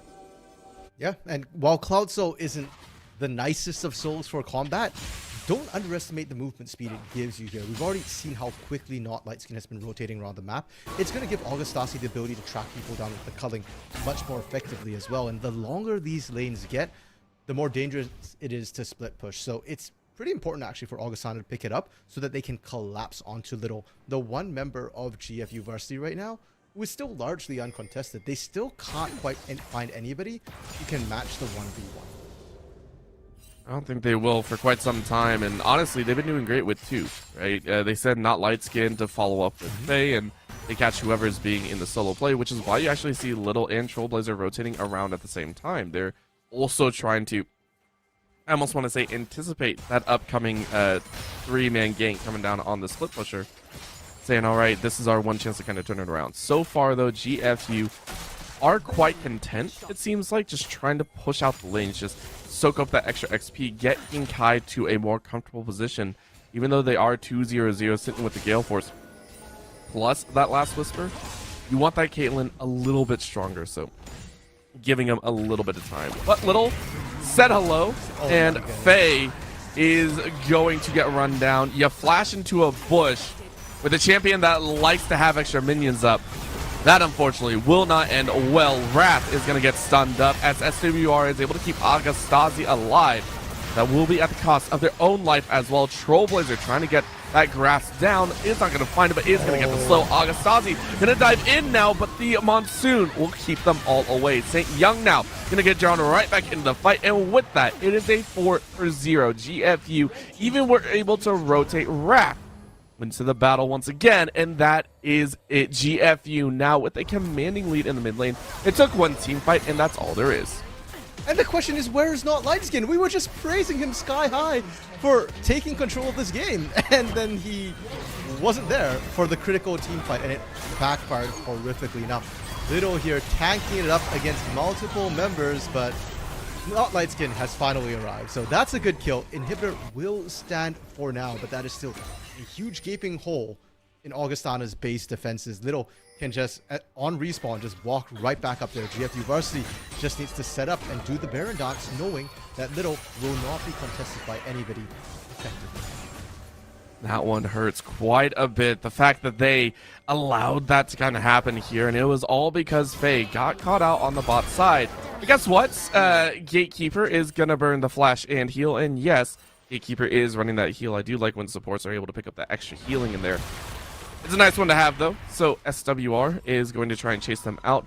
Baron is definitely on the minds of Augustana, trying to lay down the wards, trying to lay down the vision, and are able to get 3 direct with 2 pink wards in there as well. GFU would have to do a little bit of a sweeper mission, clear all that out and take control back after realizing that they are completely dark around this global objective. Yeah, 2 blue trinkets on the side of GFU Varsity here, so they have the tools to check it if they want to. And right now the map is dark. They're only now going to see Faye actually step into vision. Now that they see Faye here, that's when GFU Varsity know that, hey, we can actually start safely pushing up, clearing out the vision. And this is sort of the situation we kind of expected to see a little bit here, Orbital, with the better skilling from Augustana. Their 4v4 is stronger. But the split push threat from that Yorick is sort of GFU Varsity's win condition here at this point in time. So GFU Varsity, they just want to let Little split push, and the 4 of them need to survive the onslaught here. Whereas for Augustana, they're the ones who kind of need to pull the trigger a little bit here, because you can't match the split push. You need to find picks. You need to find angles to get Not Lightskin into that back line. They really need to find a chance, and Not Lightskin so far has been on clearance duty, trying to clear out some of those lanes, and because of that, you have racked up a pretty significant CS disparity, or discrepancy. It's 182 in there, 306. 2 items in their pocket. But they are going to call the fight here. They are going to see the teleport moving to the top side, so they know this is a very won fight for themselves. Gatekeeper is barely going to survive for a bit longer. Trollblazer, without any sort of Zanyas, is going to have to walk away from this battle. Ace of the Hole is able to take Not Lightskin's life, but it is a 2-for-1. So honestly, mitigated damage on GFU's side. And that leaves Little able to free push for quite the extended period. Dragon also taken away by GFU, and Wrath will die for that one, not without turning the flash on St. Young. But look at the incoming. King Kai says, give me a second. That will be the win. SWR might be able to pick this one up. It will with the empowered W. But my gosh, that should not have gone that way. Augustana Vikings barely scrape away, and they still lose out on the global objective. GFU honestly fought that immaculately. And bot side, Inhibitor is under siege right now. Can SWR get there in Are they just going to leave those minions? Okay, there we go. Not Lightskin and SWR have responded to that. Yeah, so keep in mind, yes, it was a 1-for-2 trade, but Augustana was in a 4v3 situation there, and I think GFU answered amazingly well. Now, GFU Little has to be careful. This is when those Cloud Dragons start coming into play here, right? Those longer lanes. If Little ever starts to lose out here, he's going to get run down. What a battle, and it keeps us on the edge of our seats. We are 14-14 at 25 minutes, and yet the gold is barely into the 2K range. GFU Varsity are also keeping themselves above, their heads above water here with the Dragon score, right? That Dragon being snuck away did mean that they lost out on the team fight, but they had to, right? They felt like their only choice was to take that Dragon with Wrath on the solo. And for that factor, King Kai came out the winner out of that entire thing, right? That is the one kind of shining light after the Dragon is King Kai is now 5-1-3, very, very strong, and now they're going to put it to the test. Saint Young just getting shredded. Same with the unfortunate SWR. You are a Leona, but the Leona in the face of the very, very powerful Caitlyn means almost nothing. Little is going to almost get chased out. Faye with that subjugate on a very low cooldown is starting to win out handedly here, but is now going to feel the wrath of the Maiden while you try and get back to base. Look what is happening in the mid lane. Yeah, rather than Faye fueling the Wrath, I think it's the base fueling the Wrath right now. Wrath is up there without ready to dive as well. And Augustasi, not Lightskin, have to be careful. They do a lot of damage, but they also pop very, very quickly here. Great culling just to clear the wave, and not Lightskin is still looking to threaten this backline. Keep in mind, no ult for this one. No ult, but you do have a very powerful King Kai, and because of that, even though the minions were to fall, it still means GFU Varsity are able to break open another inhibitor tower. So 2 inhibitor towers, no inhibitors taken just yet, but it is plenty to play with. Saint Young dropping that ward in, trying to get a little bit of a cataclysm off, but nice little trap from King Kai in response means that GFU get away without losing a single member for that tower. Yeah, not too bad actually for both these teams. GFU Varsity getting those 2 picks. They crack another inhibitor turret, but for Augustana, they don't lose an inhibitor still, despite the fact that that happened. Bot inhibitor is still up, mid inhibitor is still up, and more importantly, we saw Faye kind of winning that 1v1 against Little. The moment the Maiden of the Mist is down, it's starting to look like the Trundle has hit the point where you're kind of okay fighting that. Yes, you are, but you know who's not? It's Trollblazer. This poor, unfortunate soul has been killed so many times that GFU do have a response this time. They do pay the price, or they make Augustana pay the price of 1 and more. Saint Young, along with not Lightskin, have offered up their lives to take out Trollblazer, and this is one of the most dire times to have it. You lost your jungler and your mid, which means this Baron is full for the taking. Yeah, now I'm sorry, Trollblazer, but I would trade you for not Lightskin any point of this game right now. Not Lightskin is just so critical to this team, and Trollblazer, Trollblazer just picked up Zonias. That shouldn't happen. Again, next time that happens, Trollblazer goes status, buys time. Augustana, they're trying to push and cheat a little bit here. They might get punished for this. They are getting collapsed on here, and Augustasi might have overstayed his welcome. Augustasi might have, but SWR once again gonna be that sacrificial lamb. Yeah. Try and block it off, but Augustasi no. went the wrong way. Augustasi may have been out if he kept trailing on the bot side of the jungle, but opted to try and help SWR, and because of that, you have now lost your ADC. This is now the 2nd time that Augustana Vikings have lost a crucial member, with another objective coming up. 28 seconds on Augustasi, 29 on the Dragon. Yeah, and let's not forget here, Baron buff is still ticking for the next 2.5 minutes right now for GFU Varsity here. They can just push in if they want. In fact, they've left the Maiden pushing topside. Well, they're setting up for this bot lane here. I love that usage of the Maiden, and for Augustana, you're kind of lucky that Dragon's coming up because it's buying them time. If not, that should be inhibitors falling instead for them. Should be. But at the current moment, it's going to be a little bit of a safe play because, again, Augustana Vikings, they go, okay, listen, we have 3. It's a cloud. We can afford to give it up, right? Yep. So they do hand it over very nicely. GFU Varsity go, hey, we got a 2nd Dragon. And now they decide, where do they want to go, right? This is going to be the fun question that GFU Varsity get to play. Where do we lay down our pressure at this current moment? They see 2 on the top side, so they say mid. And SWR is going to flash away from death as the culling goes wide. Saint Young preps for a little bit of a battle. Mid lane inhibitor going to fall very quickly.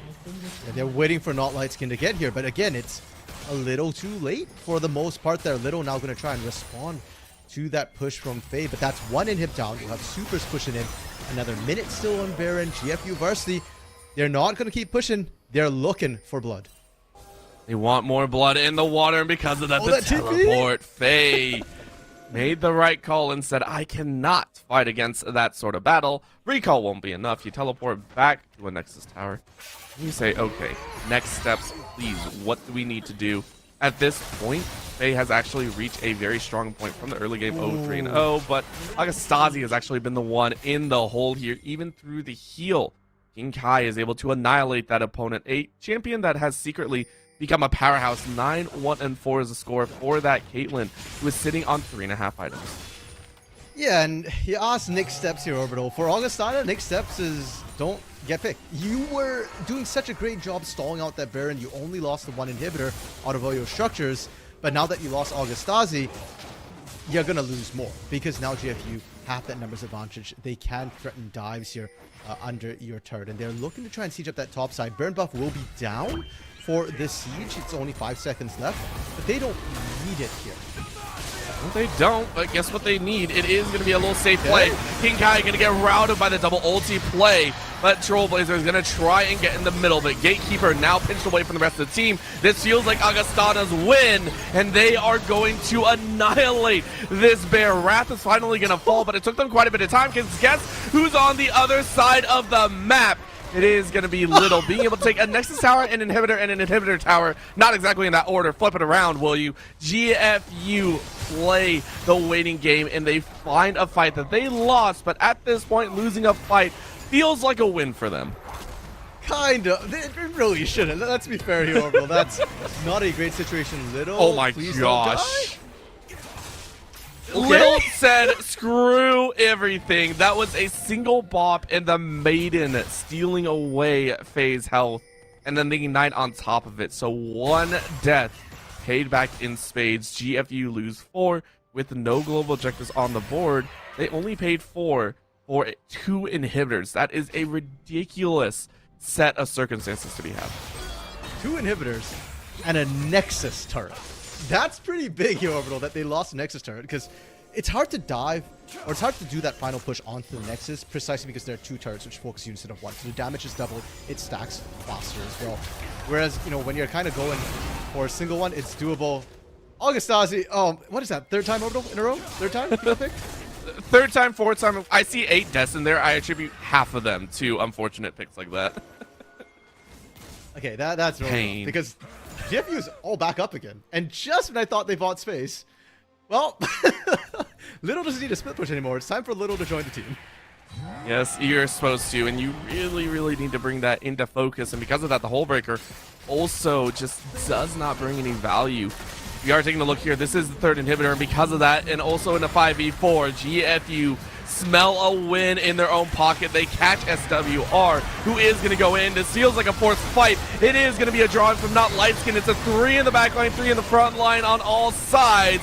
But it's GFU who are melting through the HP bars. Trailblazer being able to survive the front lines this time around, but only for a might longer. Agastasi finally being able to respawn and fight their way back into this battle, but only for a might longer. SWR staying alive, and is gonna fall in the final moments. Agastasi, what can you do? The culling means nothing. The bear slot takes it home, and an ace from Gatekeeper brings the game to a close. GFU in a little bit of a scrap at the end for stats will take game number 1.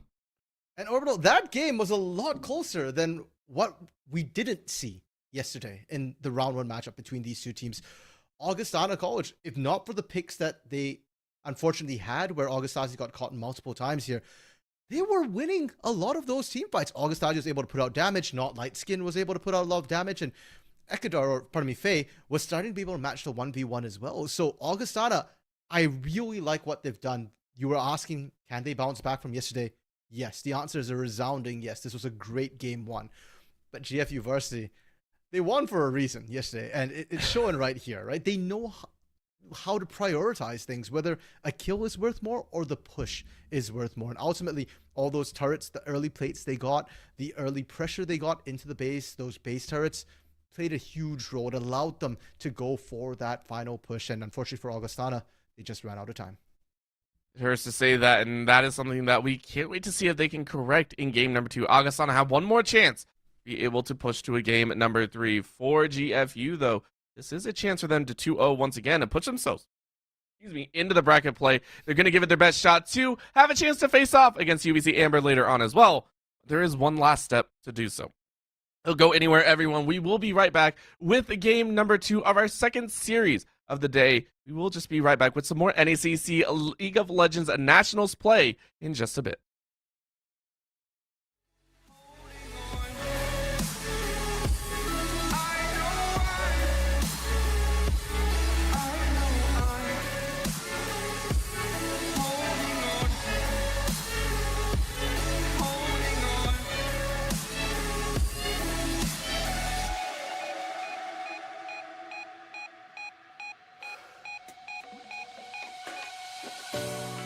Fast forward a year or two, friends have changed, but so can you.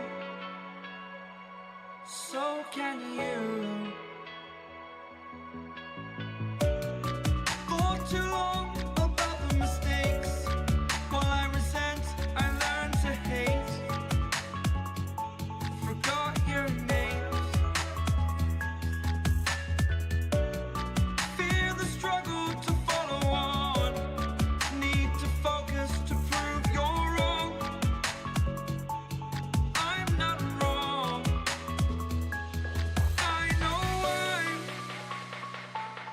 I know I'm holding on to this. Holding on. I know I'm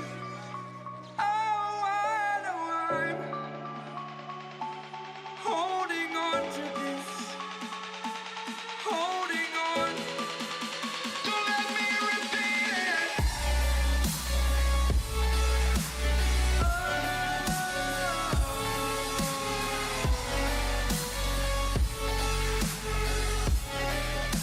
Don't let me repeat it.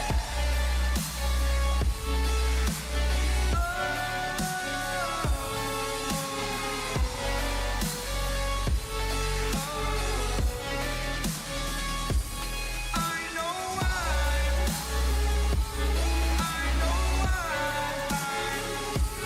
holding on to this. Holding on.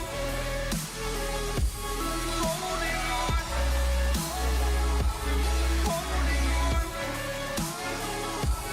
Holding on. Holding on.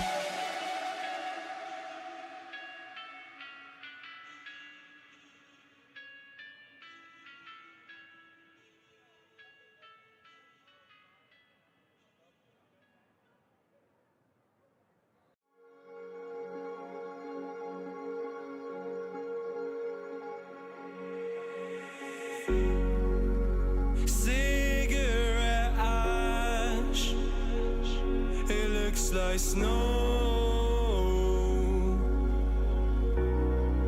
when it falls in the wind, you know. And you, oh you say you wanna dance. You're worried, you know, you'll end up in the wrong hands. And you're having fun. Why don't you show your friends? And you're having fun. What if it never ends? I'm lacking sincerity, but you don't care at all. Miss boozeless cigarettes trying to take me home.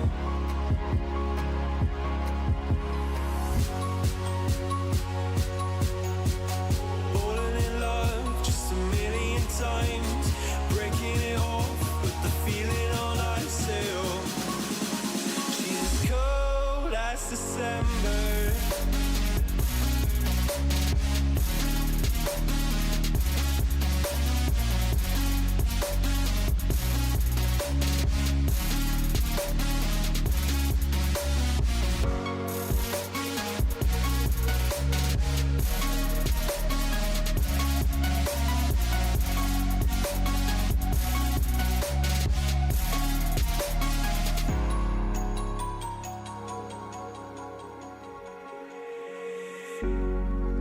I swear I've seen you before, holding your shoes in your hand.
feelings. It's like I can't walk on the ceiling. Oh yeah, got me dreaming, dreaming in colors I never dreamed. Oh yeah, I let you in deeper than I let anyone else before. Fell in love with my broken pieces, took 'em all and made 'em yours. Didn't know what my heartbeat needed, skipping out, no I can't keep score. When I lose my breath, boy, you got me breathing. Oh, every little thing you do, every time you hold me, take me higher, higher. Every little thing you do, every time you hold me, take me higher, higher. Oh.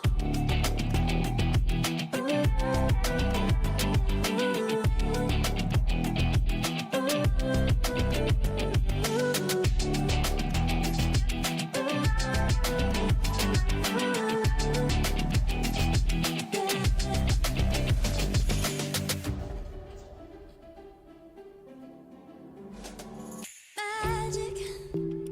No, I'm never letting go. Now that I have it with you.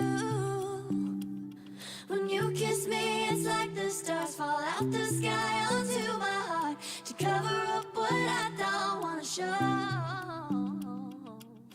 I let you in deeper than I let anyone else before. Fell in love with my broken pieces, took 'em all and made 'em yours. Didn't know what my heartbeat needed, skipping out, no I can't keep score. When I lose my breath, boy, you got me breathing. Oh, every little thing you do, every time you hold me, take me higher, higher. Every little thing you do, every time you hold me, take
Hello and welcome back. We are ready to go for our game number 2 in this fantastic rematch. And honestly, Augustana putting up one hell of a fight. We were talking about it, their first series together. It was a little bit of a wash. And this time around, honestly, Augustana came out with some fire, sitting on Soul Point, nearly took all 4 Drakes that came up. And just GFU Varsity had a bit more to say.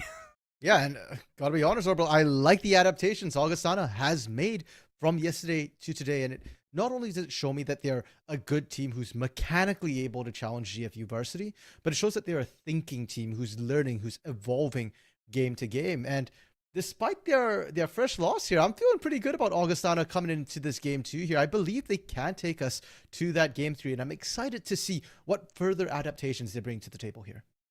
That's what we're hoping to see as well, and already we can see... Yep, there it is. We were wondering what kind of adaptations would come out. It's an immediate Trundle ban, second man, and I like the response from Augustana because keep in mind, Augustana did select red side. This is what they decided to keep on, and I can agree with that. Because of this, they do get to see the bans in the first round first, and because of that, Faye and Little do not get some of their signature champions. Really, really don't want to see that Trundle if you cannot get the Yorick. So gonna have fresh champions on the top side, and we can already see it there. The set coming in, which was banned away in game number 1. Okay, and it is actually set first pick, and Nasus immediately counter picked here. And once again, that shows that they've done their homework. The fact that also Ekadar or Faye is one of the few players who actually plays Nasus top in the current meta here. He's pretty good at it, and so that puts a lot of pressure on the set now to start building out early or watch as you get outscaled. The Swain coming back through from Trollblazer here. I have mixed feelings about it.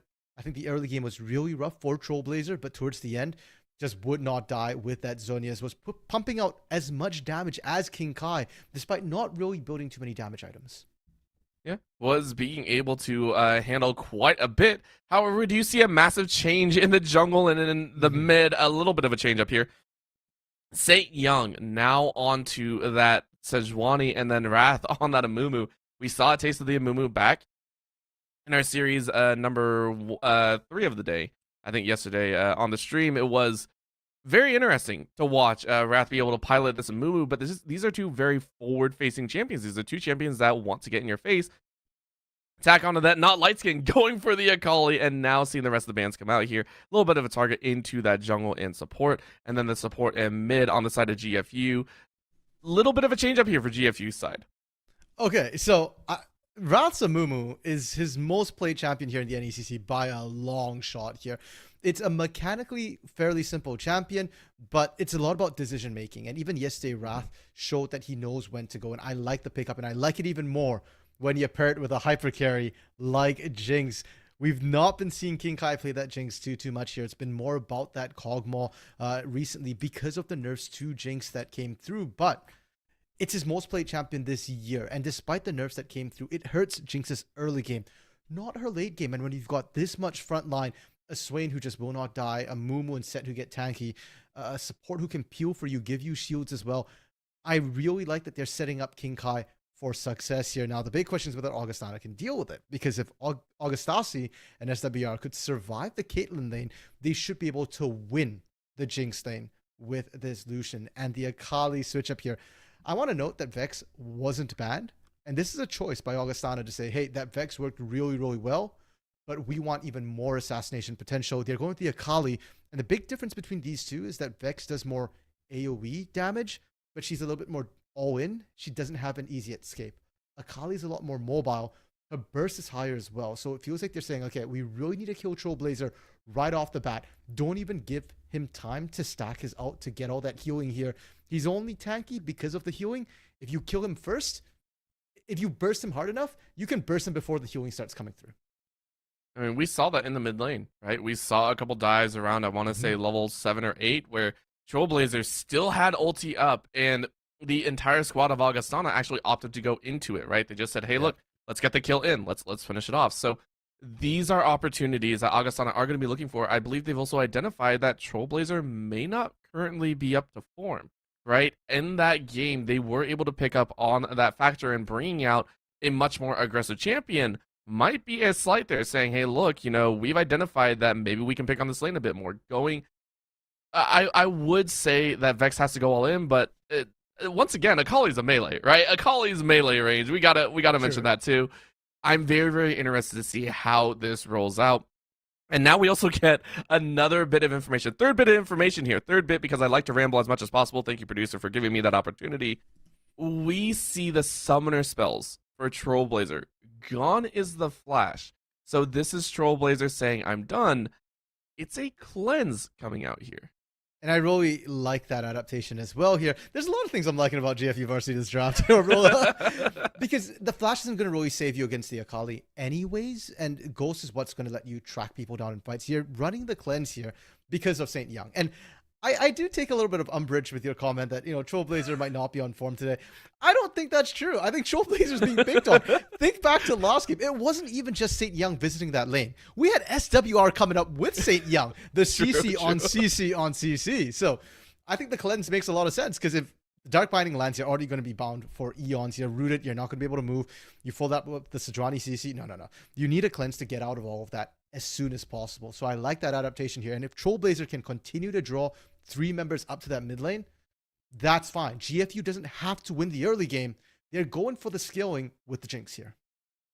Yep, that is going to be the call of the entirety of the squad. And I will agree, maybe I hammered in a little bit too hard, and maybe Trollblazer just, again, got picked on, and in those instances, it can look bad. But that is something to be remedied here. You picked it again. You said that was not the problem, right? You still won the game, and now there's an opportunity to make up for it. This was also still a blind pick Swain. So, surprisingly enough, Trollblazer, I'm very, very interested to see how it plays out. And with Wrath in tow, this is a lot more CC handed over as well, because now, instead of kind of that follow-up behind the Volibear, follow-up behind the rest of the squad, and having to be that first initiator, you get to be second initiator. You get to be the one to actually roll in after the fight kicks off, and if the Curse of the Sad Mummy hits, this is a much larger opportunity. But now, RMC, we get to direct ourselves to the top lane. We left this for last. We left this for the best possible moment, because these two champions, brand new, but not brand new to the players. For our eyes, how is this going to roll out? What are we going to see happen up here? I've not actually had the pleasure of watching Faye really play that Nasus too much. I've seen it in the match histories, but I haven't actually been able to watch it. And judging from the match history, it feels like Faye focuses a little bit more on farming than trying to take over the lane. And if you're going to do that, I think Little wants to do the exact opposite on this set. You want to be punishing right away. You want to be the boss and take over this lane here. So I'm expecting Little to be really, really aggressive. But considering what we saw last game, I think Faye can handle it. And so I think for Augustana here, if you can isolate that top lane, and if Faye can handle it, that's what you want to keep doing. That's a win in your books. Now, Augustana, is this the first invade we're going to see here in the NECC? Well, we call it an invade. It was more just a, I saw you at the doorstep looking a little absent-minded. So we'll take both your summoner spells for it. Gatekeeper has lost both Flash and Heal. And because of that, the same factor, King Kai also went Cleanse. This now means GFU are pretty much flying dark in the bot side. Yeah, there's effectively no combat summoners left in that bot side. Cleanse, half a combat summoner here. I think it's more just a get out of jail free card when the Dark Binding lands. And for Augustana, really good play from them. They recognize that, hey, we've got the Morgana. We have a stronger level 1 here. Amumu can't really fight level 1, and Jinx also very weak. I appreciate they've done that. Now the question is, what do they do with that? It looks like St. Young going to start that top side here, and I want to see pathing right down to that bot side. 5 camp clear, go punish that flashless Janna. They're going to give it their best shot, and of course we do see in that mid lane still the dance. Trollblazer starting out on that E, consistently trying to lay the damage down with that, excuse me, with that corrupting potion. But as you said, we want to see a large focus onto that bot side, and last time this also happened, we did see Wrath also do the same. Back in their previous series, we did see them put up a very nice tent on that bot side as well. So this could happen for GFU's factor as well. Because the summoner's down, Augustazi and SWR might try and pressure up a bit more. So it could be to your benefit as well. However, in that mid lane right now, not Lightskin, not enjoying that mid lane. Trollblazer burning that Ghost, and because of that, not Lightskin burns the Flash.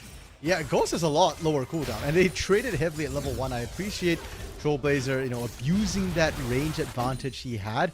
At level 2, it's going to get even rougher for not Lightskin here, so has to be very, very careful on this Akali. And I'm curious to see if we actually see St. Young come in to relieve some of that pressure. A lot of times when a lane starts to win, it plays a little over aggressive here. So if Trailblazer steps up trying to punish Not Light Skin, there's an opportunity for the Sejuani to go for that early. They could. So will it yield results? So far, both junglers still trying to power farm and keeping very, very even. So as you were saying, potential is there, but may not be acted upon. Not Light Skin. Still getting bullied very, very heavily. No potions. It did go the Doran's shield.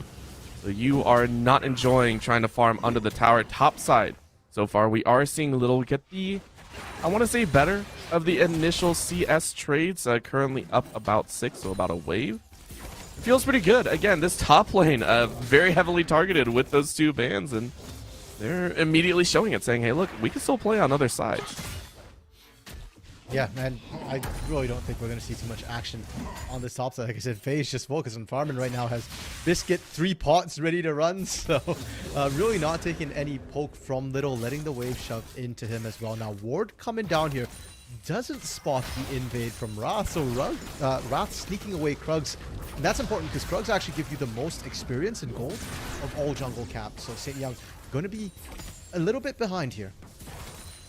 And to say an Amumu has actually been able to steal away a March in terms of the camp is saying something, right? Amumu is usually the one being invaded, but when two champions get invaded quite often, this is what happens. One of them looks much, much better, and now Wrath looking like he's either trying to gank or run away from St. Young. We can't really tell because now we get a heavy battle. This is not looking fun right now. Good flash out, though, and because the eye Great came bait. down, it slowed them enough to allow GFU to pick up first blood. What a support play from Trailblazer. Yeah, and Trailblazer has been doing this all game, last game as well, but they couldn't quite convert the kills. This time, they're getting the early assist, and that's one of the nice things about Swain. You don't even have to leave lane that far. Really, really don't. And they'll be happy about that one. Really nice pickup. And it's granted to Little once again, whether you meant to or not. That top lane is now going to become a fierce battleground. Little will come back with a decent bit of CS, because last time I remember when he got the first blood, he was down in CS. He is now up a wave at 33. It's a really nice number to back on. Should have plenty to start running down Faye. Now, of course, the big question is, can Little leverage that advantage that he has into a Nasus? It's kind of difficult for the set. If the wave pushes into that turret, if they can play the wave state right, it's actually very difficult to punish the Nasus under turret. So we'll have to keep half an eye out for what happens up there. I'm still waiting for my gank at the bot lane here, Orbital. In fact, Gatekeeper's flash is already back up. Did have to burn the heal again. But having the flash up does mean it's a lot harder for St. Young, and St. Young might just have to power farm till 6 now. Wait for that glacial tomb there, or glacial fissure. No, wait, glacial something or other. I forget which one it is. To actually force these ganks now. I believe it's Glacial Prison. Glacial Tomb is Lyssandra's. Am I getting this again in the day? Okay, no, Is it? Am I getting it again? Am I actually being able to outsmart RMC? Let it be known it's 2 days in a row. Unless I'm completely wrong about that ultimate name, and I just made myself look like a complete dum-dum. So that's They just need to stop freezing everything at this point. Like, yeah. can we get some actually, like fancier names? Yes, it's I think there are 3 different freezing ultimates. Is that correct? I thought there were 3 freezing ultimates last time I checked. Yeah, Brahms Fissure, the two. Glacial Fissure. Yeah, it's 3 different ones. They decided to do that just for the casters. That is my salty commentary right there. They made 3 ultimates with the same starting word. What the heck? For now, though, it's still not coming through. They're still level 4. It's a ways to go. Wrath, though, level 5, and that's coming from that invade mid lane action. Trailblazer. This is perfect execution, and perfect execution does not care if you got cleanse. Well fought by Not Light Skin, getting some revenge for the early bully. Yeah, and we were talking a lot about that execute factor. Wrath now in a 1v2, soon to be 3v1. Yep, this is not the spot you want to be in, and Amumu without flash is just dead. That'll be handed over to Not Light Skin, granted a second kill as well, and just like that, all of GFU's hard work on the top side has now gone up and smoked the mid lane. I'm getting flashbacks to the last game where there was perma 3-man camp in the mid lane here on Trailblazer. Kind of feels like it. I mean, Faye was just there for the moral support, which is unfortunate, by the way. As an Nasus, you don't want to be roaming out if you don't have to, because you want to be just power farming your stacks as much as possible. But it is a bit of a problem. And Trailblazer, It's a little bit tougher. Soon Akali's going to be able to 1v1 you. She gets more lead. She already has 2 kills here. So that is something to be worrying about for the side of GFU Varsity. We'll have to see if Wrath can maybe turn the tides when he unlocks that Curse of the Sad Lily. I want to ask you this. Considering how much pressure we've seen go down towards that mid lane, and we know how Trailblazer has been kind of picked on over the series, I want to ask, would it be appropriate to actually build a Zanya's first? It would drastically lower your damage output, yes, but I mean, if they're going to pick on you, you might as well have that safety early, right? Well, you know, we're talking about that. I brought that question up, and I'll wait for the answer, because Little might not enjoy this. Is going to get withered down, has to flash away, and thankfully Fade doesn't have their flash. But my gosh, was that a very angry ultimate. Yeah, part of me also kind of wonders if Little might have been able to just get out just by shielding instead, and then just waiting it out. But to your original question, Zhonya's first. I don't think it's a bad decision, but it is not only a lack of damage, but also the armor doesn't help too much against Akali's regular laning here. So ideally you want a bit more magic resist, which is why we see that early null magic mantle come out there. So it's a bit of a trade-off. You'll survive the all-ins better, but you probably won't be in a better state to punish this lane here. So I expect we see maybe the Lost Chapter come through for Mana Sustain first, and then they decide, okay, do we want to build a bit more defensive here, and do we want to all-in that? I think just picking up a stopwatch to start might be sufficient if you've got the spare gold just in your pocket there. Might be what they have to opt for, but as you were saying, it is appropriate to still build into that magic resistance index. It should be Mertred's built up here shortly, as we do see Trailblazer just trying to farm up that lane. And with all of that aggression, we still come down to the bot side, which has not really seen any action. But Agastasi, as you were saying earlier in the Champion Select, if you can stay safe against a Caitlyn lane, you should win out against a Jinx, and we're seeing it, right? Well and truly. Currently about 16 CS difference, which is a massive between the two ADCs. Yeah, so it's roughly about 6 minions a wave here, so that's about 2.5 waves advantage. The nice thing for King Kai is that while you are losing out gold for the CS, he's not lost any experience, still even in terms of levels here, and that's going to be more critical in the early game. Now, top side, Faye has stepped out a little bit too far, has flash. Has flash, has ulti, but unfortunately being ulted right back in means that you don't really want to burn that flash. So well coordinated, well fought. It's almost a cookie cutter version of what we saw earlier. Yeah, and with that, are they going to go for Herald? If Ralph tries to solo this Herald, it's going to take quite a while here. St. Young with that Glacial Prison available here, and they're calling down Not Lightskin as well. They are, and because of that, all of those, the formula to try and grant themselves a victory is going to lead itself to a tower push. It's actually going to be a decent chunk of gold back. The plays are actually evened out, 2 on top, 2 on bot. So Augustana are going to say thank you very much for that setup. And now we have a potential run for ourselves as well. Bot lane in favor of Augustana, top lane in favor of GFU. This is just straight up game 1 all over again. Yeah, kind of. And Herald being picked up by the side of GFU here is going to be pretty important. Augustasi having to take a little bit of pain for overstaying here. But look at St. Young just waiting over the wall, trying to go for that max range Glacial Prison. Did the minion? I think they actually pulled the minions far away enough that they don't know St. Young's still here. I don't think as well, but with this walkover, it should be noticed. And this is actually, I think, Augustana saying, we got to get something, right? We stalled out long enough. We need to use this bully advantage to our own value, and they are getting it, right? That's the 4th plate that they've been able to take in under about 2 minutes, which is very, very appropriate. This tower is now set up for a single push, for a single win on the side of Augustana, and if they are, they get first tower, something that they haven't gotten in game number 1. Top side, though, Faye is going to eat a massive haymaker to the face. In the mid lane, Not Lightskin is going to get drawn up and forced to perfect execute their way to safety. This, of course, is the response to the bot lane shove, and because of that, the tower goes down. Gatekeeper barely going to survive. Monsoon going to keep a Gatekeeper alive, and the cleanse keeps King Kai alive. All summoners are burned between the bot lane. Only the tower is the one to die. And this is why nobody likes Akali. She's just too mobile. She gets in, she gets out. Top side, we're just going blow for blow here. Yes, they are, but it seems that Little overestimated their own damage output. And Faye wins in the 1v1, even with Little having 2 kills. No haymaker there, no shield, and that's not a good sign for GFU Varsity. Augustan has played that last year's event so well, that camping bot side here. They needed to do that because they lost Herald. Now they got first break, and because they had full vision control as well, anytime not light skin vanished from the mid lane, even if you're just stepping into bush, you could see that King Kai and Gatekeeper had to just step completely away. It gave Augustazi so much free time. And now top side, you're winning solo as well. Mid lane, you're winning solo as well. GFU Varsity, yeah, we said they scale, but they're entering the mid game at a pretty large deficit, more than that 2k gold lead might suggest here. They're not going to be able to skirmish effectively, and even in a full 5 here, until King Kai hits 2 items, I don't favor their odds. I don't either. That's the scariest part, right? We do not favor them, a team that we saw handedly take the series before, back in the opening rounds of the group stage.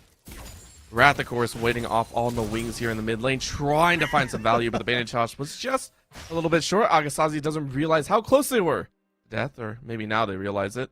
Agasazi is also running the cleanse, which we haven't really talked about because it hasn't been necessary, right? You don't really need that summoner spell if you're not the one in danger. So that's also a very rough catch to go for. Every single ADC currently is going to have a free pass every so often in this game. Well, I would argue that the cleanse on the Lucian's a little bit more impactful, because Lucian's got his own escapes. If you catch the Jinx, even with the cleanse, a lot of times you can still just run her down because she doesn't have any escapes here. Now, St. Young, they're looking to repeat what they did in bot side. Yes, they are, and they do find one. Gatekeeper is immediately going to get jumped on, but look at the turnaround. SWR takes about 2 tower shots. Because of that, St. Young is now caught on their own. Gatekeeper is immediately going to get jumped on. A nice monsoon keeps him alive, but the follow-up bolo, that will be the Glacial Prison that you were talking about. St. Young will find that kill really well collapsed on by Augustan Viking. Yeah, there was a moment where I thought maybe they could turn it, but SWR ended up eating the 2 turret shots, but Augustan is just collapsing faster. They're already stronger in these skirmishes, and they've got the numbers advantage. That is an issue, and they can continue to repeat that in that mid lane. Ooh, not light skin. Got Jinx when you weren't even expecting it. That was an opportune double kill if I've ever seen it by not light skin. Yeah, really good target decision as well from Lightskin there, going, okay, you know what, King Kai's here. Let's kill King Kai first. We know they're squishy. We know they do more damage. We'll take them out. And that mid lane siege, which I thought was going to happen, doesn't even need to happen because there's no siege. There's nobody to defend it. Nice, easy take. You've taken bot side. You've taken mid lane. Well, Little, it's your turn to try and survive in the top side.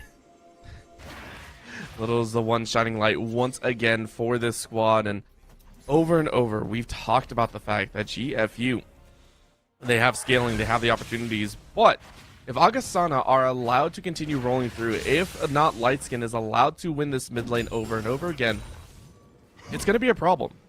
At this rate, currently, Augustana Vikings are going to have a Game 3 chance, and they're going to be very happy about that. It's been identified. They can try and pick on Trollblazer over and over again because it seems that Wrath is putting a lot more focus into that top lane. We're seeing it here again, and this time St. Young says, I'm ready for it. They're going to go ahead, drop in on Faye, who has no mana. This time around, the Showstopper brings with it a lot more value. Wrath almost survives for a bit longer and is able to save it off for a little bit more. But St. Young is also going to stave off death. In comes the Ghost, though, as Trollblazer says, I want a piece of the action. SWR going to go into the stasis with their own stopwatch. And a flash in from Little means that their death is confirmed. St. Young has been able to battle it out for so long and is still alive. This Sejuani might be the key player. Look at that bump. The bump to clear another. I give that all to St. Young as they take a 3-for-3 fight in the top side. Trollblazer has no damage. We saw this last game too. Yes, he'll live forever, even diving turrets there, but he takes forever to kill anyone as well. In a 3-for-3 situation, though, I would argue it always favors the losing side, the side that is behind right now. So GFU Varsity is going to be okay with that particular trade there. It's not ideal, but they're at least getting some kills. And now Trailblazer has picked up Leandri's as well here. It won't be that Zonia's rush. And until I see a healing cut come through, I actually don't think it needs to rush that Zonia's right now. There's not a ton of damage either. Now Faye and St. Young have to be careful about sitting in the middle of that Demonic Ascension for that long, because percent health burn will stack up over time. Took him a while. Took Trailblazer a little bit, and that's because, again, of that focus. At the current standing, we get a rude steal. Trailblazer being a literal troll here and forcing Augustasi to lose out on that Herald. Because of that, they will get the dragon in their favor, and this one's a lot scarier than the Cloud. 3 dragons to Augustana Vikings, an Infernal Soul on the line. But at least GFU were able to pick up that lovely Herald, and are going to try and use it to break open this mid lane as well. LU is being made, but look at the dance. Little not having much chance to get away. Already down to a quarter of HP, now going to get stunned out. Wrath, you're flashing in to try and save. And because you have no flash, you're going to pay the price with your life. They're buying time That again. was a little bit of a rough time, as the mid lane tower is all they paid. Augustana Vikings currently getting so much gold from these kills. Okay, so 2 kills for a turret. Normally, it's kind of dicey which is worth more, but I do want to highlight that there was objective bounties on the map as well. So Trailblazer stole away Herald, gave them 1 objective bounty, 500 gold. They take that mid lane outer turret, another 250 gold as well. So that's pretty big, and I think GFU Varsity still come out ahead in terms of gold there, but it is concerning that they're giving away these sort of kills. And I understand that you want to go and help out your teammate when you're in a bad spot, but sometimes for Wrath, you got to know when your teammate's dead too, right? So if you go in, you guys didn't have enough damage anyways to kill anyone, even if you were together. So giving that free kill over is going to hurt quite a bit. Painful loss. And again, with the summoner spell, Wrath does not have that initiation that you normally like. And now King Kai. This is going to happen. And Gatekeeper even flashed to try and help. So summoner spells being burnt left, right, and center, and getting nothing for it. Honestly, Augustana Vikings are very happy about the current Akali pick. Yeah, that Akali pick's making such a big difference, even compared to that Vex pick last game here. A little bit of a dice in the mid lane, but not going to bring any value. Again, all eyes on this top lane. Trailblazer. Faye really wants to kill this lane again. Yeah, and Trailblazer already burnt Demonic Ascension, so no ult available there. They could do it. Oh, another bounty picked up as Little still sits. You know what? You can take Little off of Yorick, but the Yorick's still a Little there. He's playing something like he plays Yorick, right? Just constant perma split push.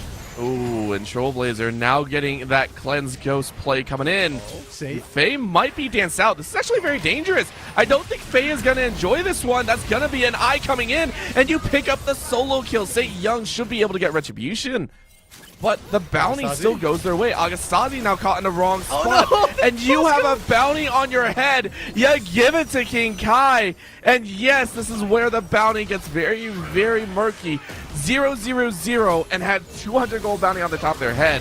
But you'll take that. You will absolutely take that, and it seems that GFU want to continue. Not Lightskin saying, you ain't gonna get my bounty, I take yours.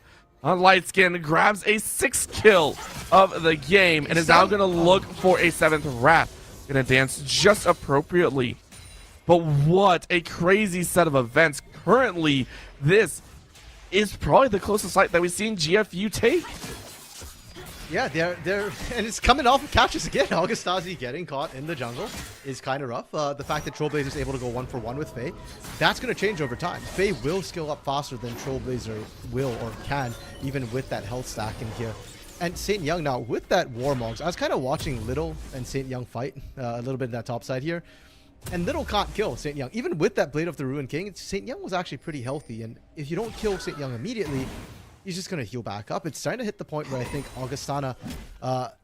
I know I said JFU Varsity have scaling, but Augustana are looking nigh unkillable if they actually just group up. Especially with not Light Skin is at the fight. Because, once again, 6-0-3 hasn't died a single time this game. Is far scarier than the Vex from last game. It's very, very scary. And what's scary is Faye getting fully collapsed on here and getting run down. So getting the same treatment that Trailblazer has gotten quite often. They are able to pick up the kill. The problem, of course, is the fact that Lightskin is alive. In they go, and down goes Gatekeeper. King Kai now going to get against under the tower, and should have a little bit of a rocket. Is able to pick it up. Gets and two! takes two to the grave. What a turn of events. It's a 3-for-2 across the map, and a tower to boot. This is GFU saying, you know what? It wasn't expected, but heck, we'll take what we can get. Really well played from the bot lane of GFU Varsity there to find some kills back. On the other end, St. Young, though, without consistent damage, there's very little kill threat. There really is, but St. Young says, hey, I have the damage. What you guys doing? Trollblazer now going to get jumped on by SWR, is going to get bound up, is going to get rooted into the stasis you go. GP. But a teleport means that they can't complete the kill. So Augustana Vikings, even though they lost out on a fight earlier, are now going to turn it around. And what a time to be had. Yes, the gold went right back in, but Augustana say we have found Little's life. Because of that, Wrath is down as well. And we get all 4 dragons, something we could not do in game number 1. And a time to be alive is to grab the Infernal for yourselves. A massive damage boost handed to Augustana Vikings. Infernal Soul to boot, as if they weren't dangerous enough. You saw St. Young manhandling 1v3, and honestly probably could have won that 1v3. With Little, it's a little bit dicey. There's the Blade of the Rune King, but Trollblazer, Wrath couldn't do a thing, and now you add damage on top of that. You add damage to Not Lightskin as well, who's already taken names, popping people under turret here. This is terrifying. It really is. And watching this fight on the top side, I think Trollblazer is going to be in for a little bit of a rude surprise. Yeah, this is a 1v1 that you don't want, but the tower, can it burn? You're not going to burn fast enough, but that means King Kai gets to pick it up. King Ling Spree for King Kai's favor, who was having a little bit of a rough time. Faye is also going to be drawn into the battle. Yes, you do have the ulti, but that's honestly just a little extra HP at this point. Little quickly shuts that one down, so 2 big priority kills. Out the back of Trollblazer, just limit testing a little bit. Yeah, now Augustana have to be actually really careful about this. The Curse of the Sad Mummy wasn't used in that bot side catch, so they could collapse in with a numbers advantage there, but Wrath goes too early. Well, you know, you're talking about the Curse of Sad Mummy. You can't use that ulti if you're dead. So Wrath decided to walk in with about 50% HP and realize 50% is not 100, and you die. That's all that happens there. So well broken by Augustana Vikings, taking advantage of that opportunity.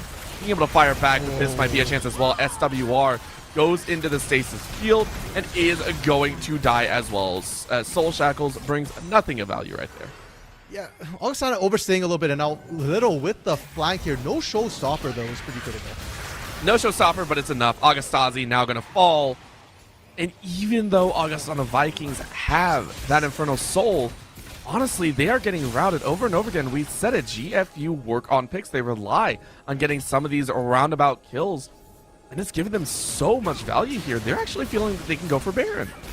Yeah, I don't know about this one, Chief. They've got no Demonic Ascension for Trollblazer here. No, Not Lightskin could just clean house. There's a lot of squishy targets here. Even Little isn't that tanky. He's got a Gore Drinker, Blade of the Rune King, a lot of damage. And you allowed King Kai to eat up the Baron shots. King Kai was the only one hitting that Baron, so thankfully GFU are allowed to walk back out. The threat of the 8-2-4 Akali is enough to run them off. However, Little drawn into a battle that you really, really didn't want. Haymaker will slow him down, and that's going to be a huge face breaker. Lightskin is going to fall, and would you know it, they found the battle. St. Young is going to get the smite off. Faye is right back in the battle. That's going to be a little bit of an awkward binding there. I don't know how that hit, but it did. 1-for-1, top 4 mid. And honestly, GFU, they should have lost a lot more there. What a play by Little. Yeah, they're still going right for Baron, though. And Wrath being low means that they can't contest this with Smite. No vision from the side of GFU Varsity here. Gatekeeper going to risk his life to try and see anything here. It is going to be a calling to keep Gatekeeper off. And now the flash in. I think that was a very appropriate response. And yeah, Augustasi, when you're not being drawn and CC down, you win that battle. 2.5 items, huge break points here. And Trollblazer now stuck in a very rough situation. Actually went for the Rylai's instead of the Zanyas. So yeah, you had that burn damage, but you don't have any sustain. What a win as Augustana now collect 2 major buffs for their own team. And you're going to look to run it down mid. Yeah, huge from Augustana. Really well played, knowing that, hey, we just chased them out. We go for Baron here. We got this. They can't actually respond in time, and now they're pushing in 10 seconds into death time for the bot lane of GFU Varsity. Little, you can't afford to die here. Little tries to ulti out a black shielded Sejuani, and you can't do that. You get nothing of value. St. Young is now godlike at 10-1-4. If you've ever seen an angry boar, this is what happens. It is full on onslaught time. 3 items and now an extra shield in there as well. This is a Sejuani that is putting the team up there saying, listen, we will win this fight no matter what. In RMC, we have a chance at seeing an Elder Dragon appear here. We are at 28 minutes, 4 dragons in Augustana Vikings pocket, and they're going to say, we want even more execution damage. Yeah, I am concerned here because now with the Anathema's chains being picked up by St. Young as well, if St. Young puts that on King Kai, I don't think St. Young dies at all. Like, there's just not enough damage to kill him. Wrath and Trailblazer don't have it, and Little, if you're whacking away on that Sejuani there, well, Augustana is just going to rip you apart, and the rest of your team is going to fall apart here. So I've got really big concerns about GFU Varsity's chances of being able to turn this 1 minute to Elder, as you pointed out as well, Orbital. They're not in the area. They have no vision, and look what Augustana's doing. They've got everything lit up like a Christmas tree down here. If GFU Varsity so much as peeks their head around a corner, Augustana are going to know it. They already do know. You can see it. Yep. They cleared out a ward. GFU cleared out a ward, and Augustana Vikings go, well, we know where all 5 are. We're going to be real happy about that one. Agasazi goes, yeah, I know where they are, but I really want this farm, so he actually steps up in range for a bit.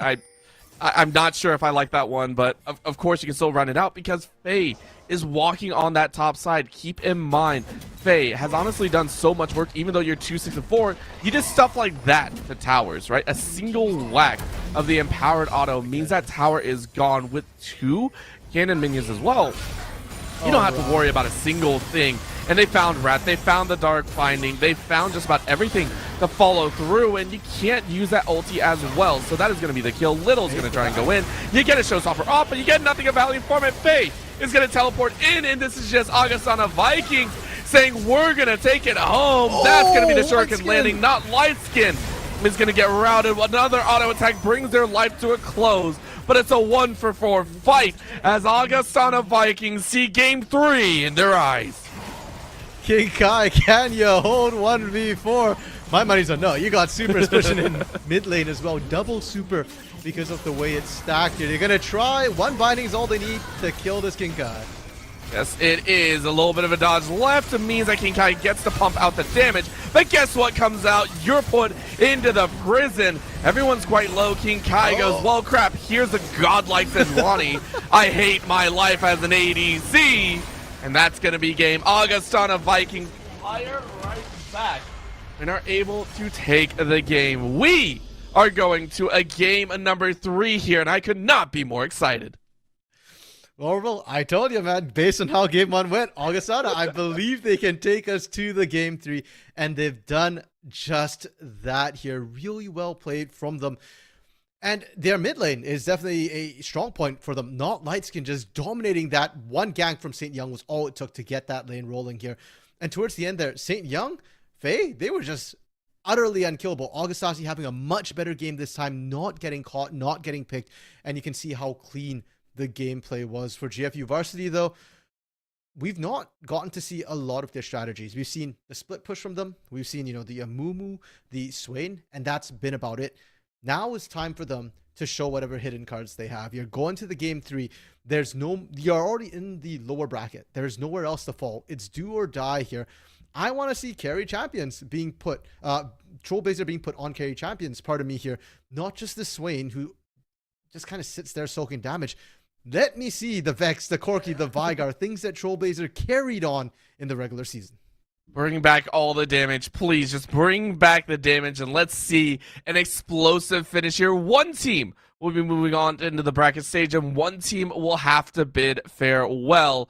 Don't go anywhere. The NECC Emergence Nationals will continue in just a few.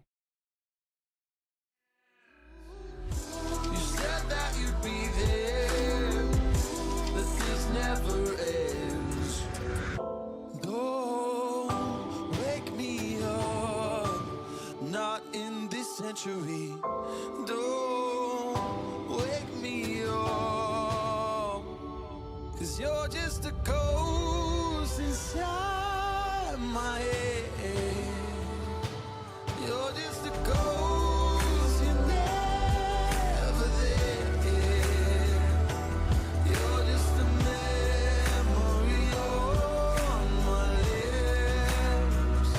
'Cause you're just a ghost inside my head. You're just a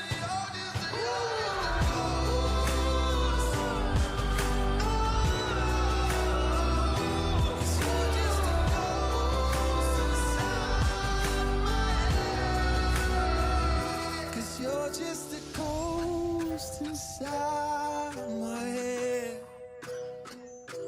You're just a ghost, you're never there. 'Cause you're just a ghost inside my head. You're just a ghost, you're never there. You're just a memory on my lips. You're just a ghost inside my head. Oh, you're just a ghost inside my head.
slipped away. I found my space, I spent my time down the rabbit hole again. And as I fall, I can feel the pain. You can't tell me where to go, so I don't know, I just go with the flow. I go with the flow. I'm falling up, I'm falling down, from the sky and from the ground. Up above just like below, and I don't know where I should go. 'Cause I'm stuck in limbo.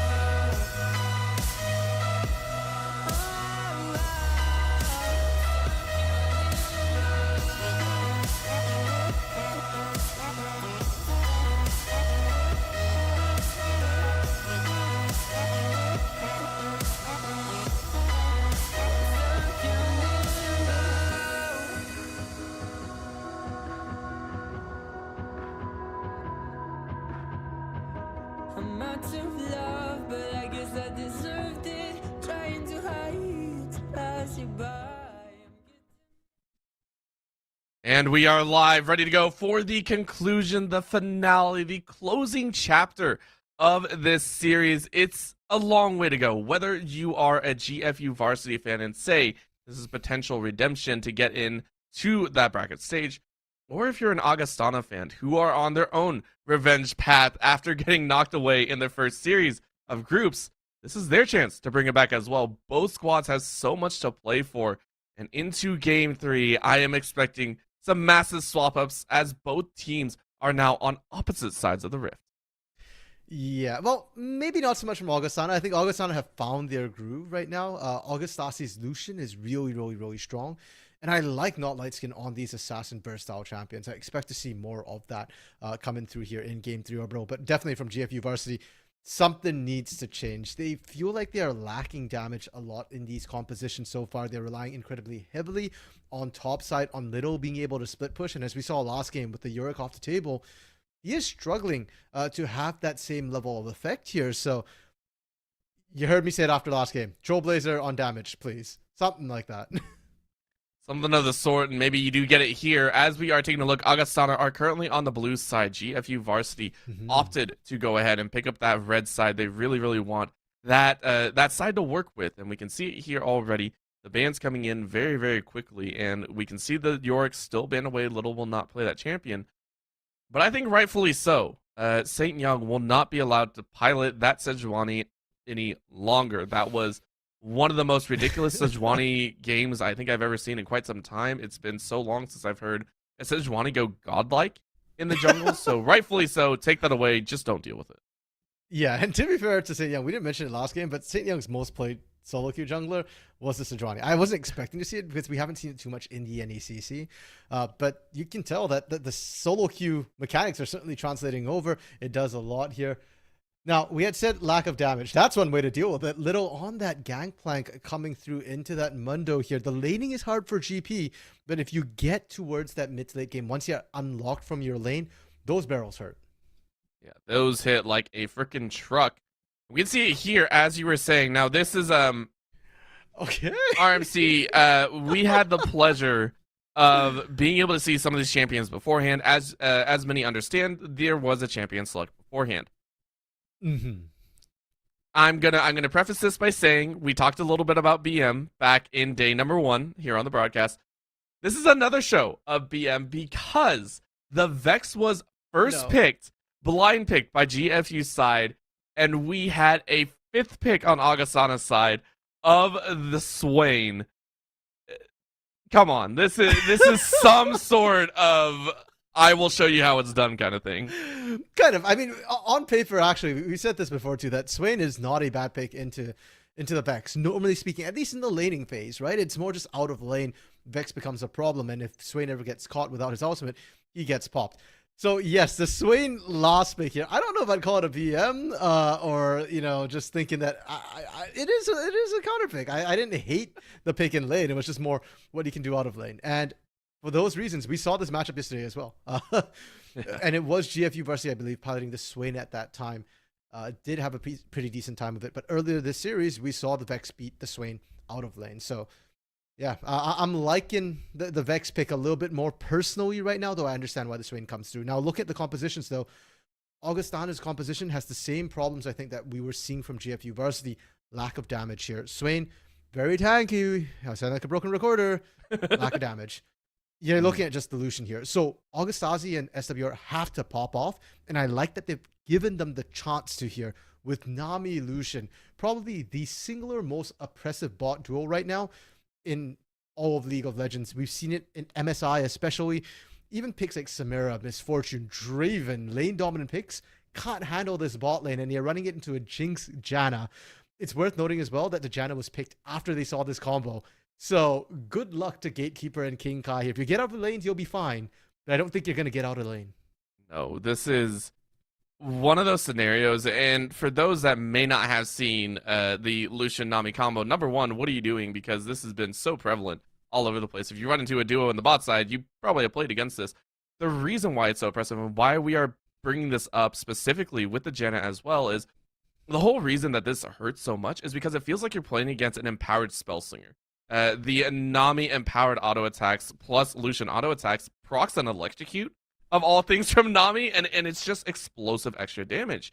So normally you would want a bit of tank stacks. However, Gatekeeper saying we're going to take the Janna means we are willing to take the risk that I will lose 75% of my HP in a single rotation and still try and shield my Jinx. This is straight up saying somehow survive the early game and be able to make it to late game, not mid game, by the way, late game to use that Janna with the Jinx. It is one of the hardest to execute win conditions that I think I've seen drafted from a team itself. Yeah, especially when you look at the junglers to come through. This last game, huge props to St. Young on the way he played that Sejuani, constantly diving that bot lane as well. We saw King Kai and Gatekeeper get zoned up from 4 waves fairly early on in the game there, just from the risk of that dive here. Now, Volibear makes it even worse because Sejuani can't turn off the turret. Volibear can, so I expect to see Augustana play towards that bot side, really bully out this Jinx and Janna here. And for GFU Varsity, the nice thing is that they have backup in terms of the GP being able to drop a global ultimate, Vex being able to come in from 2 screens away potentially here. But it's still very, very risky. And if your bot lane starts to fall apart, if the Lucian gets ahead here, even the Vex, even the Gangplank are at risk because they are squishy. And it's really about the burst damage that this Lucian Nami can put down on single targets. And at the end of the day, it is also on Augustana's side to actually utilize that properly. As much as we want to hype up this Lucian Nami, if it doesn't get pulled off properly, if we see a static lane where no one really does anything, then maybe, GFU have identified that and say we can win it out. It's just the threat is a little bit too much. And I agree, this Gangplank pick, which was very entertaining in the draft before, we saw an Aphelios get locked in. Of course, that was because the draft tool is very, very rough to play with. The Gangplank coming out here against the Mundo, which we also have not seen in quite some time, is quite interesting. This is going to be the 3rd unique pick for both of these top laners in drastically different scenarios, and I believe it's the first time that Little has actually gotten a counter pick off in the top side as well. For this series, yes, it will be his first time that he's answering back here. He actually did play the Gangplank against Augustana yesterday, though. So it's not something completely new to Augustana. They'll know roughly what to expect from it here. And specific to the Mundo matchup here, early on, Gangplank's actually a bit of a bully in laning phase with those pistol shots because you're effectively a half ranged against melee here. But against Mundo, it doesn't matter. The cleavers are just as good and he regenerates a little bit better. And at level 6, you can start diving with Mundo, which is something that's a little bit tough for Gangplank to deal with, is those sort of dives where it's not about hard CC, it's just about straight damage and tankiness. So that's why I said GP is going to suffer early. But as the game scales up here, GP is not going to deal with split pushing Mundo. He's just going to go there, drop a barrel, clear the wave, walk away. It's more about what he's going to do to the rest of your team here. And sure, you've got tanks, you've got Volibear, you've got Mundo, but we've already said this about Swain. He's not really a tank unless he's ulting. So a barrel hits Swain, and Swain might be half health or lower right away. A barrel hits Augustazi, and or SWR here, well, they're toast. And it's also something to mention, Not Lightskin has yet to have a game where they have not won the laning phase. You can chalk that up to St. Young visiting it quite often. You can chalk it up to SWR visiting that lane. But we have yet to see Lightskin fully lose out the laning phase. It's either been even or dominating, one or the other. And so this is going to be a testament, right? If this is actually going to work out here, Not Lightskin will pretty much have secured the fact that they are just a better mid laner here today. It's just being able to play so well because Lightskin has been at the forefront of a lot of these battles, right? The Akali in game number 2 was so much fun to watch, had so many amazing clips, and being such a powerhouse lends itself to the fact that if Augustana Vikings are able to make it out of this group stage and make it into bracket stage, Not Lightskin I don't think will have as easy of a time anymore. You know what? I'm still going to put that onto the 3-man gangs into the mid lane. I believe in you, Trollblazer. That's it. I actually do think Not Lightskin should win this laning phase, though, because like I said, I do think Swain is a bit of a counter pick, at least in lane here. So, we'll see. Maybe Trollblazer will actually get some support from the jungle. Wrath being on Shyvana, we didn't touch too much on that here, but I'm actually very interested to see how this goes, because Shyvana is very different from the sort of a Mumu style here. You don't have as much CC.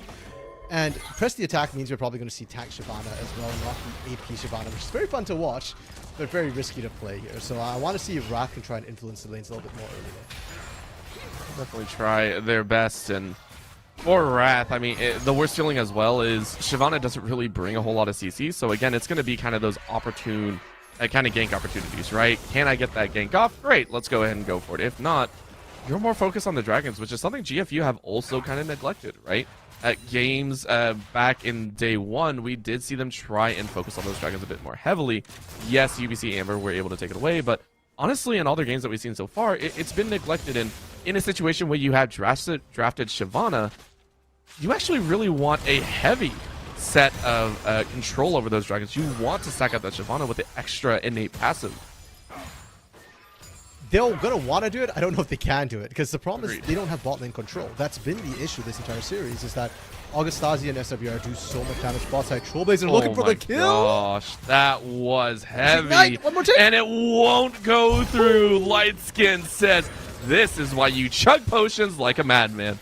Immediately started chugging those corrupting pots. Because of that, you do still have teleport, and you did only lose your flash. That was Trollblazer expending everything to try and get some revenge. It was real close, though. One more auto. 100%. Even a minion auto would have ended Not Lightskin's life there. So I'm fine with that. And this is kind of why I was saying give Trollblazer a champion with some agency, with some damage here, because we know Trollblazer can make these sort of plays now.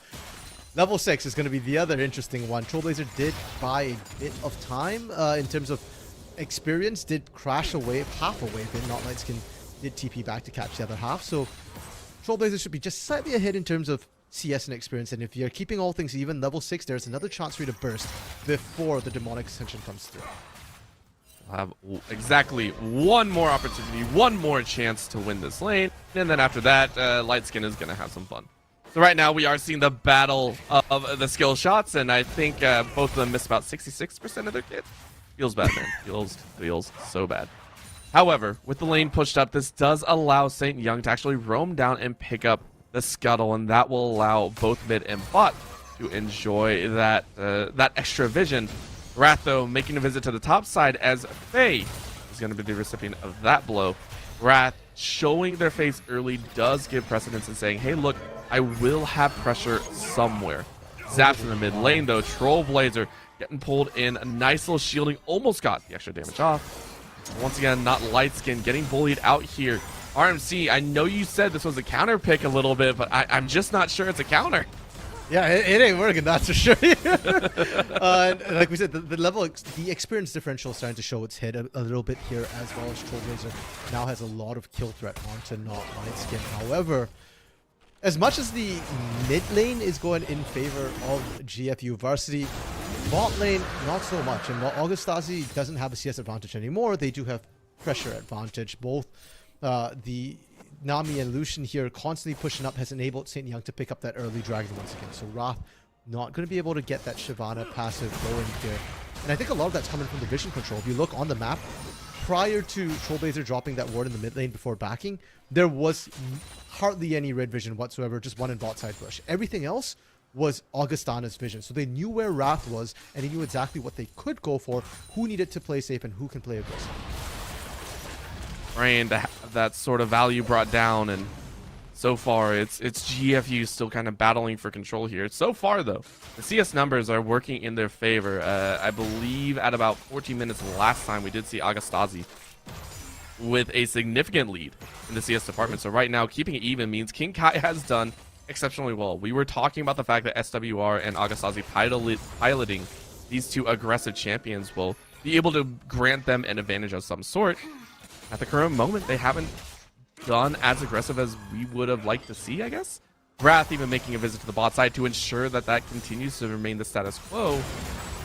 And it allows them to farm up safely. GFU recognizing the sort of danger that can come around, they're going to bring the pain first.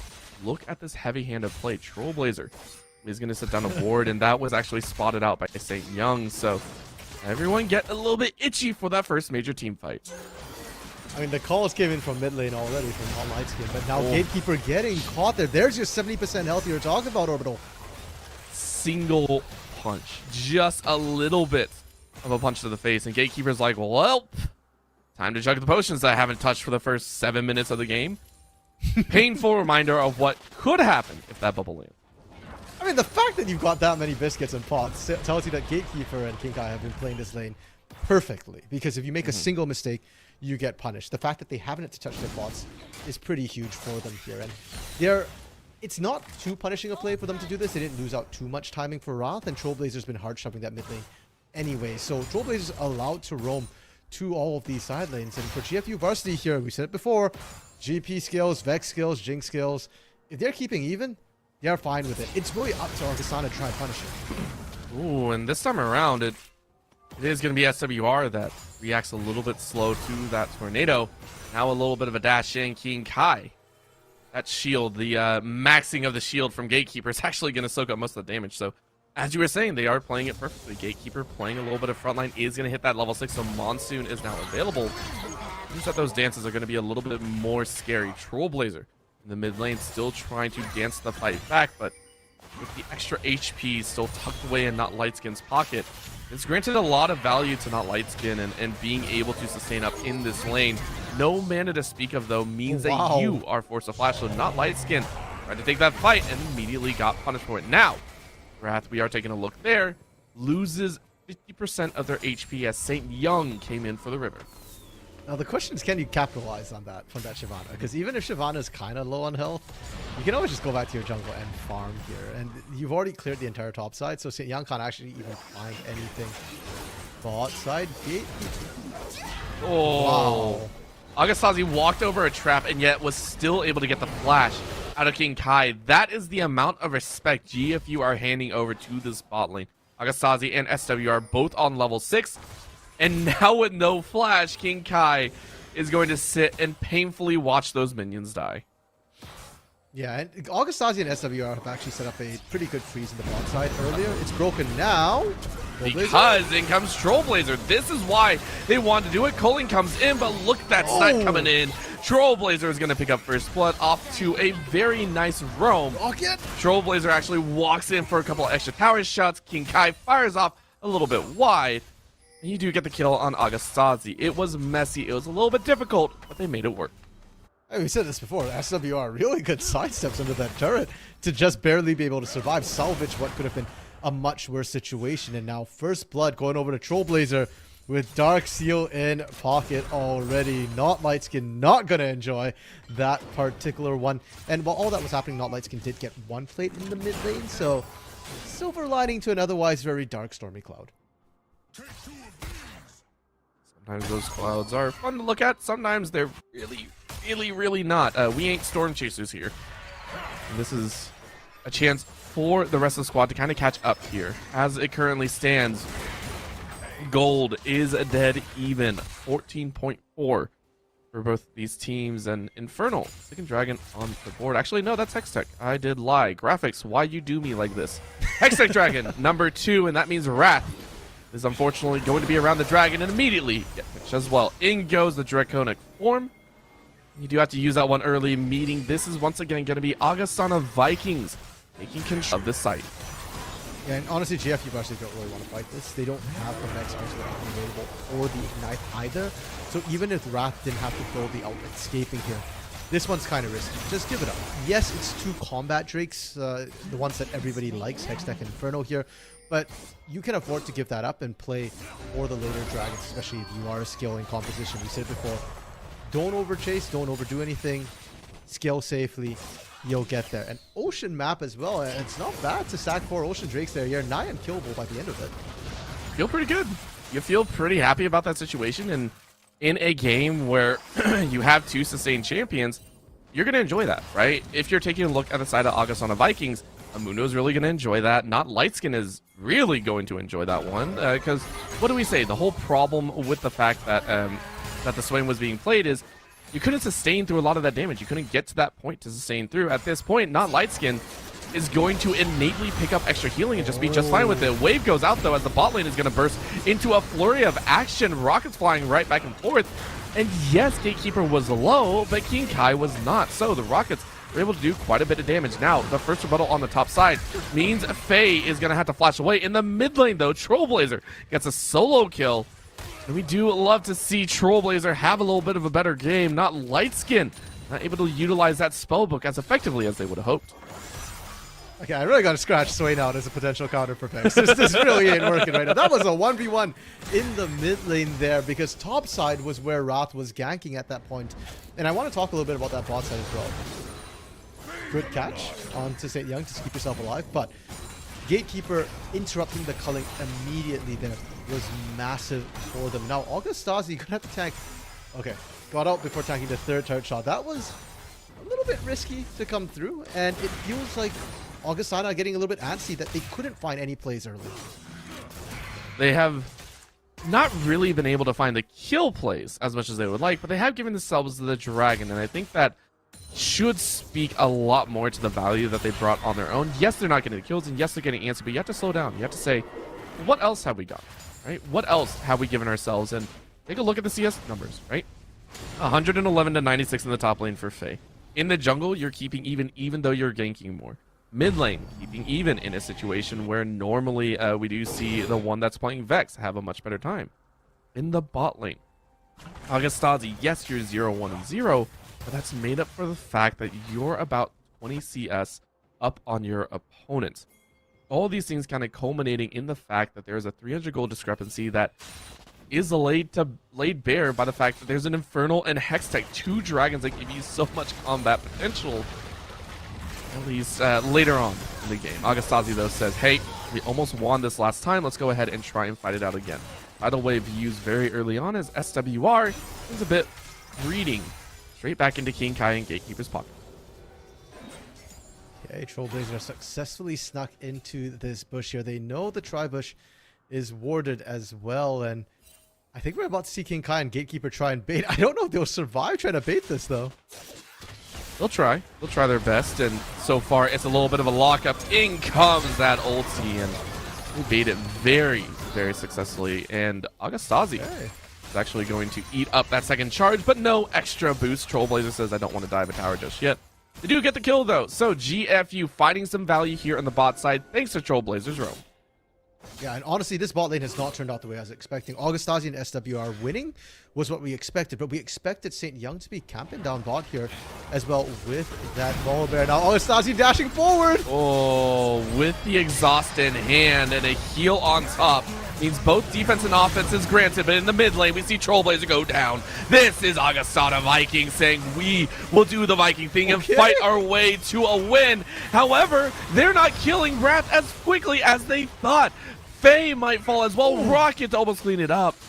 It is going to be a 1-for-2 in the mid lane, but a 1-for-0 in the bot lane. So, in all, this will be a value win for Augustana Vikings as they will go ahead and grab first tower.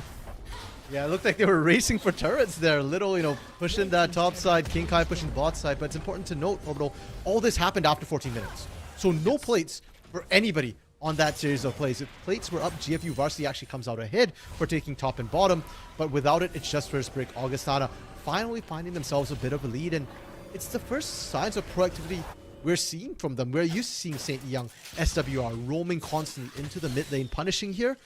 They do it again, granted much later than we're used to in this series. We can see it here and how long Not Lightskin was able to survive, right? And that's because of the Rylai's. We're looking in there, and first item Rylai's really saying we want that slowing ability, we want the catch potential. That'll be a large chunk to worry about. Same thing with Little on the top side, has been farming up quite well. Currently has Essence Reaver in pocket, and so far really hasn't had an impact anywhere else, and that has lended itself to the fact that Faye has been able to roam out, has had a lovely time. Rocket, though, spotting out the dragon is being started and taken, as Augustana Vikings will now put themselves on sole point at 16.5 minutes. Yeah, really well played from Augustana. They've been taking dragons pretty much on spawn, and they kind of Oh my gosh. No, listen, good flash to get away there. Because the entire Goon Squad was coming here. They're going to be able to take this mid lane if we just brute force it here. Yeah, this is Trailblazer going in and trying to get some value in. SWR, though, able to help turn it around as Augustasi fires away with those guns. Turn around on Trailblazer, who went just a bit too far. Okay, maybe they can't brute force it. My bad. Brute forcing did not work out. We're really sorry. We'll put the crowbar away for now. Good thing I'm not their coach. Yeah, I thought they could actually force it with the Jinx there. It's kind of low, but really good turnaround from Augustana there, with Not Lightskin just kind of eating the entire thing, turning the ult on. But I'm going to go back towards that dragon play from Augustana here, because they're stacking the Drakes. It's a win con to help extend themselves. Drakes are permanent, so getting that soul is massive to try and match the scaling that comes through from GFU Varsity. Little started that fight, and Faye goes, I almost had it. I almost had it. I don't have it, though, so Inkai picks up a killing spree. Kill 3-0-1 for that Jinx, and this is looking quite a bit better than game number 2. It might not be the exceptional value that they like, considering they are down 3 dragons, but in the kill department, they have done much better for themselves. Yeah, and I think Little and Trailblazer are both going to be a lot happier about how this game 3 is going for them, because they're actually getting support from their team. Wrath is actually ganking their lanes a little bit more after just giving an early gank here. So good showing from GFU Varsity, but in 5 minutes time, or 3 minutes time, pardon me, they have to fight for that dragon. And I'm still not sure GFU Varsity are ready yet. They have the Kraken Slayer, the Mythic, coming through for King Kai. 2-item Power Spike is really where Jinx starts to pop off here. And for Little as well, you know, usually it's that 2-3-item Power Spike with the GP. I don't think they're going to hit it in time, unfortunately, and that's where I'm getting a little bit concerned here for GFU Varsity. And Augustana, they've had Dragon Unlock. I expect them to be there 240 promptly here, like a ticking clock. They'll be there, they'll be set up. In fact, they're even going to take the Herald here, and all this pressure could snowball them right to the victory and into the bracket stage. You're really looking for it here. However, the Cannon Barrage is going to zone them out. That means a huge fight is going to break out. GFU wants to take this one in. Faye is going to eat Trailblazer's ulti, and they do grab it. GFU are able to steal away. They might steal the kills as well. Not Lightskin getting in the middle, but you don't have the sustain. The turnaround is paramount to the rest of this series. Triple kill for King Kai, and just like that, GFU Varsity rip away control of the game. 3 dragons down, no one gives a crap. They are gonna power their way to a team fight win. Yeah, they pick up Herald as well. They can start pushing and finally get a significant lead this game. It's been plus or minus 200 gold for most of it, Orbital, and for the first time, we're seeing more than 1,000, more than 2,000. Herald probably didn't need to be dropped there, but they're gonna do it anyways. They really want to secure this extra gold in the side lane. And one thing I want to highlight in that fight was how quickly Not Lightskin went down here. First thing to note, we're not seeing a Leandries. That looks like it might become an Imperial mandate for Not Lightskin there. So not a ton of tanky stats coming through. And we're seeing healing cut. Oblivion Orb for Gatekeeper, as well as Trailblazer in that particular fight, was something we did not see in the last couple of games. So having that healing cut come through and all the additional damage is making this Swain incredibly squishy. Swain hopped in, said, I can sustain. The rest of GFU said, no, you don't. you will die very, very quickly. Because of that, we are also taking a look at the fact that Augustana are working with a little bit lower capacity Swain, not going for that damage build, instead went for the Unsealed Spellbook. So yes, you get some value out of those extra summoner spells, but in essence that means that you can't output sometimes the same amount of damage, right? We are taking a look now, does have the heal in pocket, so maybe be able to live for a little bit longer. The big scary thing now, though, is GFU, George Fox University. The squad is roaming straight into the enemy jungle and saying, hey, we can bully you out. This on the Vikings, this is their chance to turn things around. At the same time, I mean, it is, you already have 3 dragons. I'm not sure if you want to challenge for this 4th one. Maybe you do, maybe you don't. Faye and Co are going to set themselves up for a chance. So far, it's just wards and it's just battle lines drawn. Yeah, and for Augustana, they do want to fight this because yes, you really want to get this dragon, get that soul, and more importantly, you're starting to fall behind GFU Varsity here. You're strong now based on raw stats. You wait any longer, you're going to start falling behind. And they actually choose to get jumped on. Look at the back line, though. St. Young is going to find 2. The assassination bear says hello. But guess who you didn't assassinate? You did not assassinate the carries. Little with the parlay to the back of Nami's head means that it's a 2-for-4 battle. The tanks burst so quickly, but King Kai finds the rest. It's an ace and then some as GFU take the fight to Augustana and say thank you very much for the gold. And this might just be that breaking point here for Augustana Orbital. They were doing so well before this, but now they just get aced. King Kai 9-0-1. 2-item power spike here. Trollblazer able to pump out the damage, and that went really well for Augustana. The flank from St. Young looked beautiful. They just don't have enough damage. Dragon going to GFU Varsity here, and as much as I've said that Augustana just need that one more, getting that one more is going to be incredibly difficult. I was honestly quite surprised with how quickly St. Young was able to burst out 2 people. The 2 people that he burst out were Wrath and Trollblazer. Those 2 champions, or no, it was Wrath and Gatekeeper, I do believe. Both of these champions very, very squishy, and Wrath, though, building a little bit tank. St. Young, with an item and a half, just demolish that Shyvana. And yet, the single player that was still alive, King Kai, said no thank you. At this point in time, Augustana Vikings have to realize that they have to find some sort of catches, and they can't even kill Gatekeeper again. Gatekeeper allowed to live thanks to that heal and flash. Agasazi might not be so lucky. He meets a very powerful GP. Little ain't so little any longer. 305 with 2.5 items. This is Duskblade GP. That's not even Prowler Claw GP. If it was Prowler Claw, I think Little could have just one-shot Augustasi with those barrels there. Pretty close, though. Just took a second pistol shot, and that is worrying. Because as you pointed out, they couldn't kill Gatekeeper on that particular catch. Yes, they burnt the heal and the flash there, but Augustasi died to just one person, and you sent 3, couldn't kill the Janna. Now, Baron is on the table, and you can see that GFU Varsity know they've got the numbers advantage. They're setting up for it. They're setting up vision for it, something that we've not seen too much in this series here. And with this Jinx, they can absolutely shred it down in record time. I think they're going to go for it. Yeah, they're going to go ahead and say, well, we know where the Swain is. Swain should have TP up, but maybe we can bait this out. And they do. King Kai feeling confident enough to step up.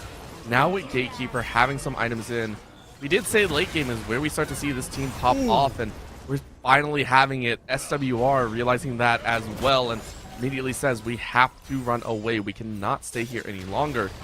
Agasazi 1-4-1, 2 items deep, and not any deeper than anyone else. So very, very dangerous situation to be had. It's still the dance of the Baron then. Okay. Members once this is out, tidal wave gonna land on 3. Really, what does that do? That gives almost no vision, goes no priority. And goes to Coling, though. In comes the fight. A huge bully moment comes out. But guess what? Agasazi do not have their Swain. The leap can't get over that mountain, and St. Young will fall. Augustana Vikings played a bit too close to the sun, and the sun bit back. Yeah, and if you're gonna make that call, you need to be calling for that TP from Not Lightskin to show up there. Would it have changed things? Probably not. But if then you're not going to do that, just send St. Young on a one-way trip. Out in, try and steal it. If you miss it, we only lose one person.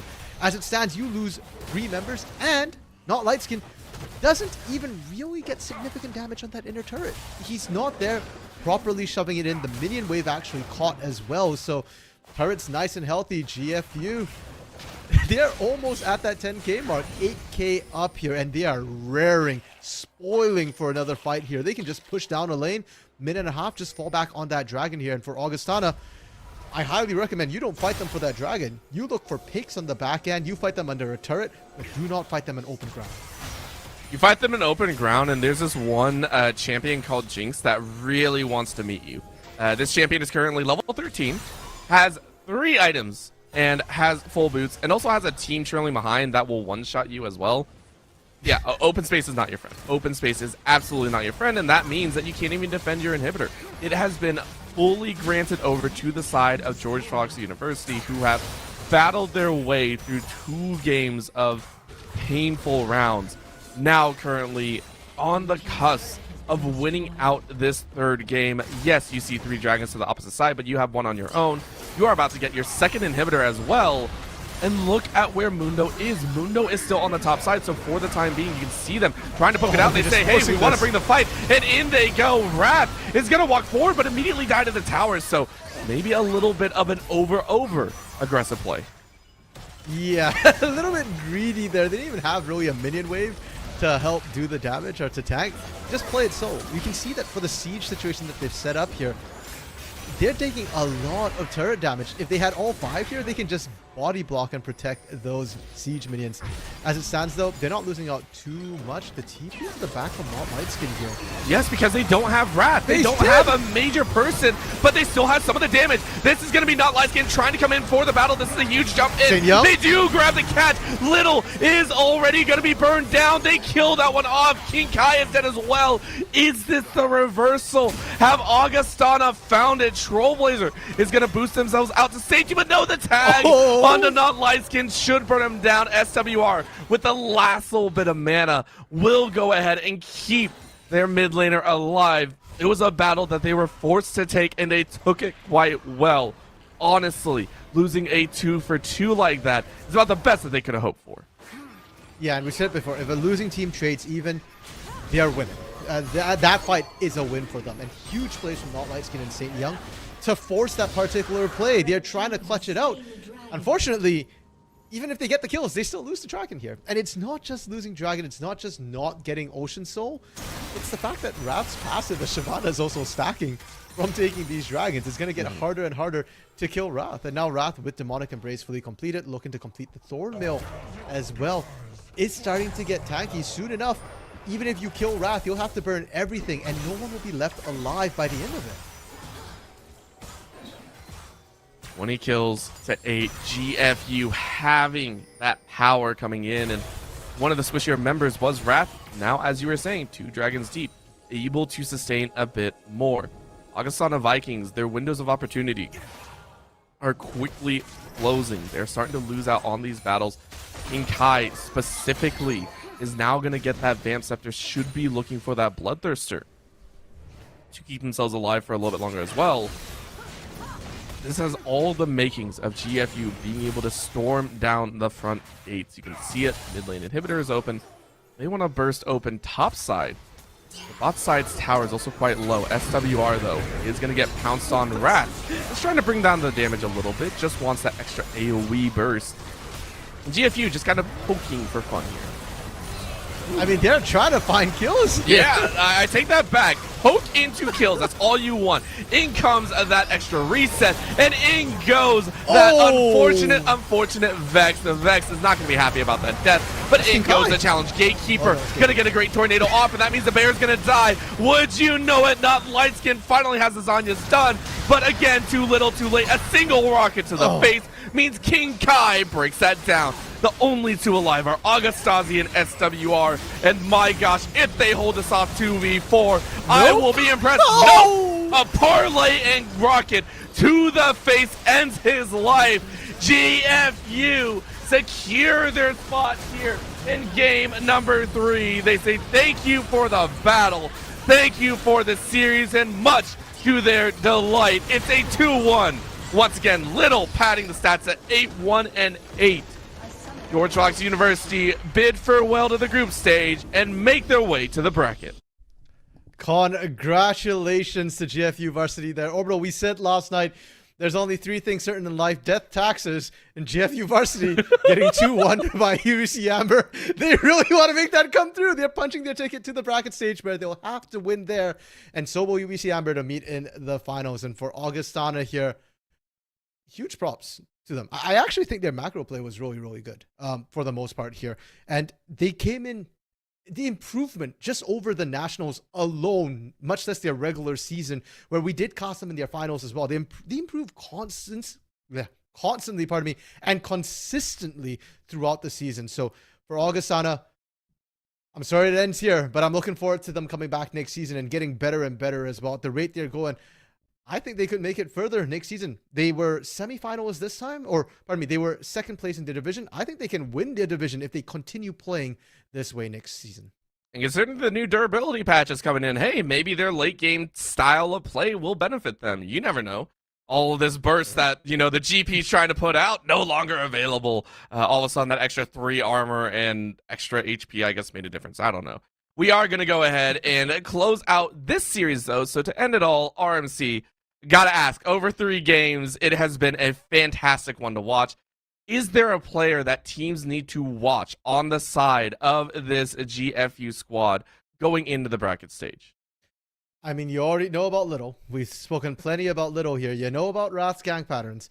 But I want to highlight Trailblazer and King Kai a little bit more. These 2 carries flying under the radar a little bit. And granted, King Kai's laning phase hasn't been that impressive. But look at what they can do when they get out of laning phase. That game, King Kai 11-1 and 7 on this Jinx here, and Trailblazer, when you give the man a carry, look at what he can do. Yeah, well, when he's not intentionally grounded by 3-man ganks over and over again, yeah, someone's going to have a little bit of a fun time. So, again, congratulations to George Fox University Varsity for making it into the bracket stage. They will have another chance to face off against UBC Amber, depending on how the draw goes and depending if they get to the finals. But that will be it for myself and RMC. But there is one more series to come up here. We are going to have the lovely, lovely Zephyr and DJ bring in their awesome knowledge, hype, and fantastic casting to the broadcast here to close us out on the final best of 3 series. That will be Carthage Firebirds B versus King's College. You do not want to miss that one, so please do not go anywhere. We will be right back. You make my heart, you make my heart beat. Dream machine, racing queen. You make my heart beat. You make my heart beat. Red on the highway, blue lights flashing behind me. Dream machine, racing queen. You make my heart beat. You make my heart beat.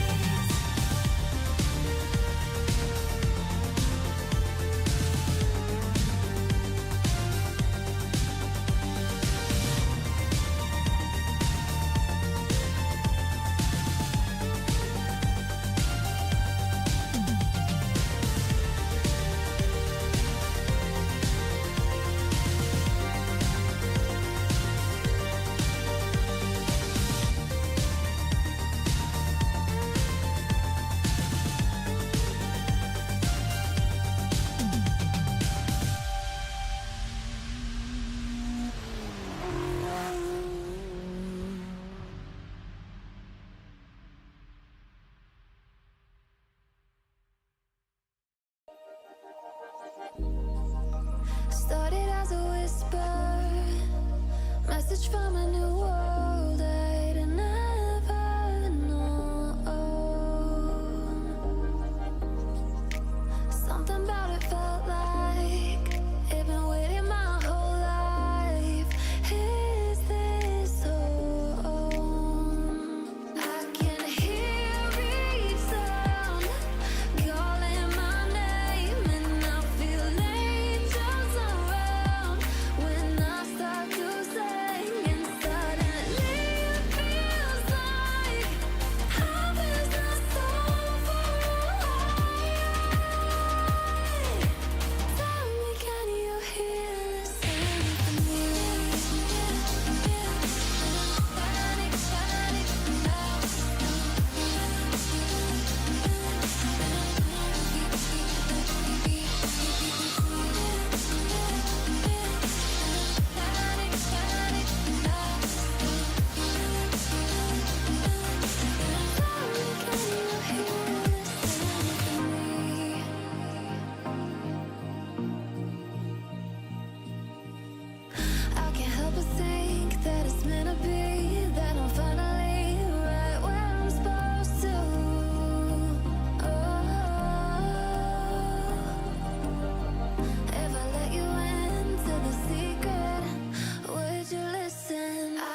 Where you look, where you touch, where you feel, yeah. Where you look, where you touch, where you feel, yeah. Yeah, yeah, yeah. Can we talk about me and you? Can we talk about the truth? I wanna know, no, I wanna know. Can we talk about me and you? Can we talk about me and you? Can we talk about the truth? I wanna know, no, I wanna know. Can we talk about me and you?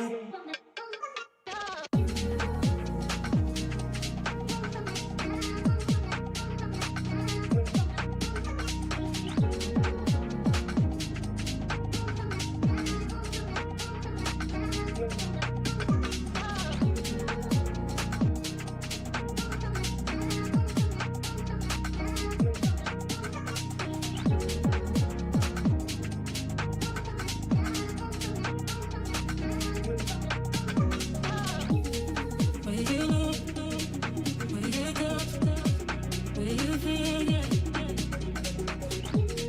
Where you look, where you touch, where you feel, yeah. Yeah, yeah, yeah. Where you look, where you touch, where you feel, yeah. Where you look, where you touch, where you feel, yeah. Yeah, yeah, yeah. Can we talk about me and you? Can we talk about the truth? I wanna know, no, I wanna know. Can we talk about me and you? Can we talk about me and you? Can we talk about the truth? I wanna know, no, I wanna know. Can we talk about me and you? Where you look, where you touch, where you feel, yeah. Where you look, where you touch, where you feel, yeah. Yeah, yeah, yeah. Where you look, where you touch, where you feel, yeah. Where you look, where you touch, where you feel, yeah. Yeah, yeah, yeah.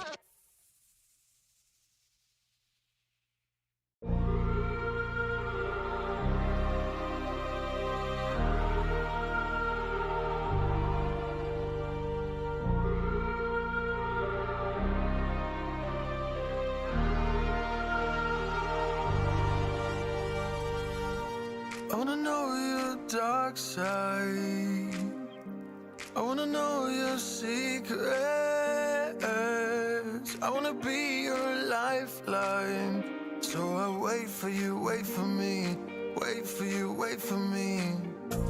Tell me you're more than just a highlight. Pretty pictures on the outside.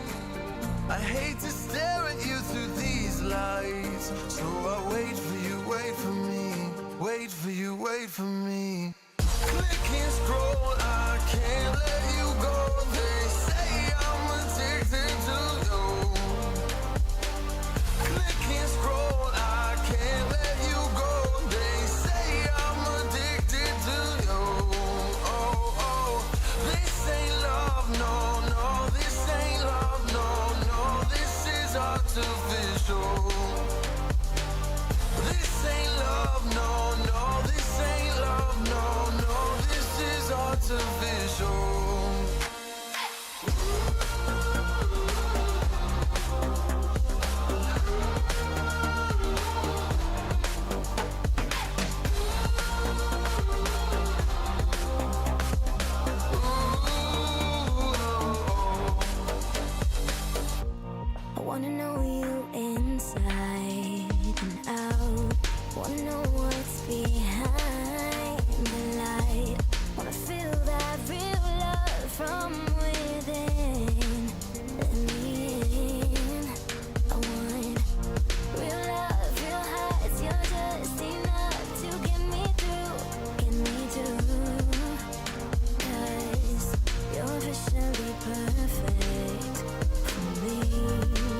I need a scarecrow after what you did. 'Cause all of the birds know that I'm almost dead. I'm barely breathing, I'm barely awake. You left me in pieces, there's no more to break. Don't wake me up, not in this century. Don't wake me up, 'cause you're just a ghost inside my head. You're just a ghost, you're never there. You're just a memory on my lips. 'Cause you're just a ghost inside my head.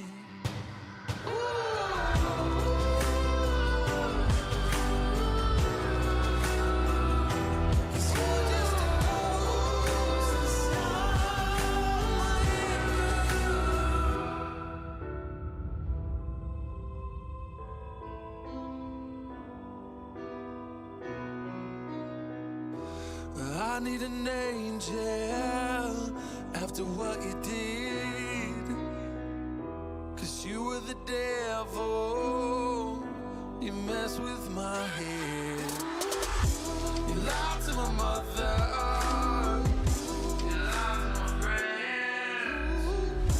You said that you'd be there, that this never ends. Don't wake me up. I know where Carthage is. I played against them in college several times. They're like just north of Chicago. 'Cause you're just a ghost inside my head.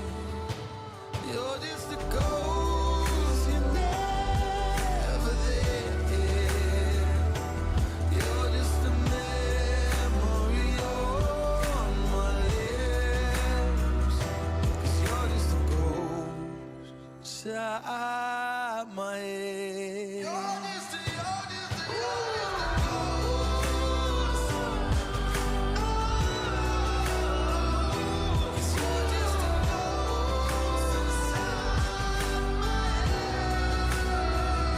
Cause you're just a ghost inside my head.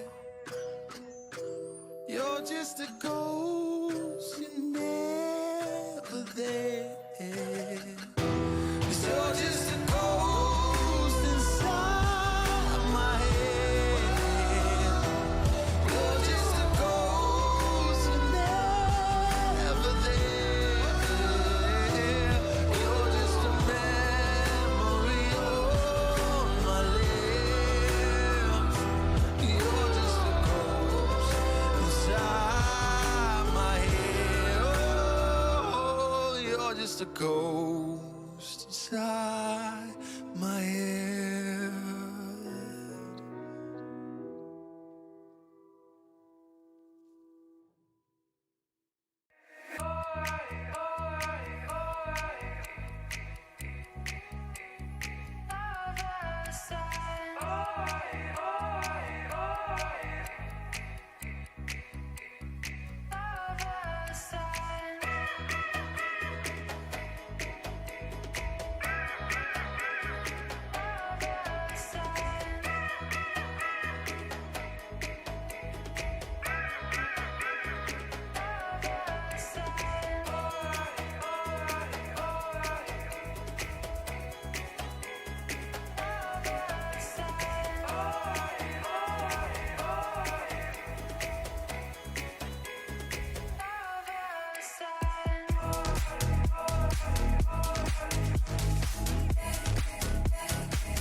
Welcome back, one and all, ladies and gentlemen, birds and other people of all ages. We're back with the NECC, Orbital and RMC, leaving it off for myself, DJ, joined by someone you might have seen if you follow another scene in the Apex part of the world. It is the one and only, the famous Lord Zephyrcast joining us today to bring you the semifinals of our nationals here in the Navigators division. So we got the champions of Navigators, Cian, Carthage Firebirds, going up against the Navigators Yellow champions from, I believe, this season, if I'm not mistaken, Zephyr. Again, welcome to the stream. How you feeling about these two teams today?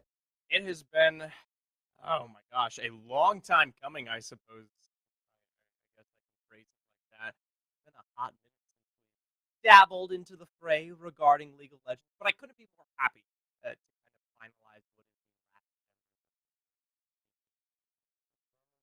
with you. Yeah, brings us back to the roots here. Zephyr found me in the early stages of my casting career, so he can call me the esports father of a couple of us casters here at the NECC. So good time to potentially wrap things back to the beginning as we are already getting ready for this draft. You can see on the bottom of your screen, wasting no time, are Carthage or King's College, the Firebirds, going up against Kings in this side of the bracket. Of course, we do have the other games going on the other side of the bracket. I believe UBC Amber and GFU Varsity will be playing out as we speak, Zephyr, if I'm not mistaken. Right. Just to put this out there, of course, we're having current best of three semifinals right now, and the winners of both of these best of three finals will be moving on to the follow-up tomorrow, where they will be competing in the finalization of our best of five here. So this is the last possible chance for either Firebirds, Kings, Miss Concordia, or any of them to find the opportunity to move forward. And as y'all can see, I can chat all day long about the standings. The draft has already taken place pretty much. Yeah, and of course, an important reminder here for anyone that is just tuning in, we have already gone through the pro draft, so everything you are seeing is in already position order. This is not necessarily how the draft actually went down, but I think the important thing to highlight already that we see, particularly from the Firebirds here, Zephyr, is boy, oh boy, is that a lot of semi-globals. Looking for potential rotation across the map to sustain any kind of lead that they can. It's going to be big, especially when they hit that kind of 6 margin there. The question is, do they have the pressure to sustain past what is a lot of the survivability that Kings has set up for themselves? You talk about Olaf, you talk about Ornn, there's just some hefty beefcakes, and I'm more than sure that they probably put someone down there that could be assisting in the slipperiness that doesn't allow for those globals to potentially come out in full force. I've gone with that misfortune. Now we see the other lane here in the bottom side. It is the Caitlyn Luck, still bringing back that flavor of spring for a little bit of extra push, Zephyr. And I must say, it is a lot of prio. It is a lot of ability to move around the map as we see the Rakan locked in. But there is a clear distinction in the way that these two teams want to play the game. We've got a lot of early game, a lot of ability to go to side lanes on this left side for the Firebirds. When we look at King's College, there is no denying the power of those 5 champions when it comes to a big fight. Right. You're looking for the full 5-man force here to come out of Kings, especially once they start to hit that mid to late game. And while, yes, there is a lot of pick potential that can potentially dissuade that kind of coming into some of these fights, it's hard to say that once you get to that kind of grouped 5v5 stage, you could ever see Firebirds kind of coming out of this successfully. Granted, it's all about finding that scaling, that tempo in the early game that you have brought up already. So we're going to be looking, especially for me, Pygarian, Pygarian, my apologies, to find what will be that successful rotation and the kind of pressure out of that Nocturne to enable to put Firo and maybe potentially Happy into a place where they can actually sustain some damage. Damage, though, is going to be a big question for me, especially for the Firebirds roster.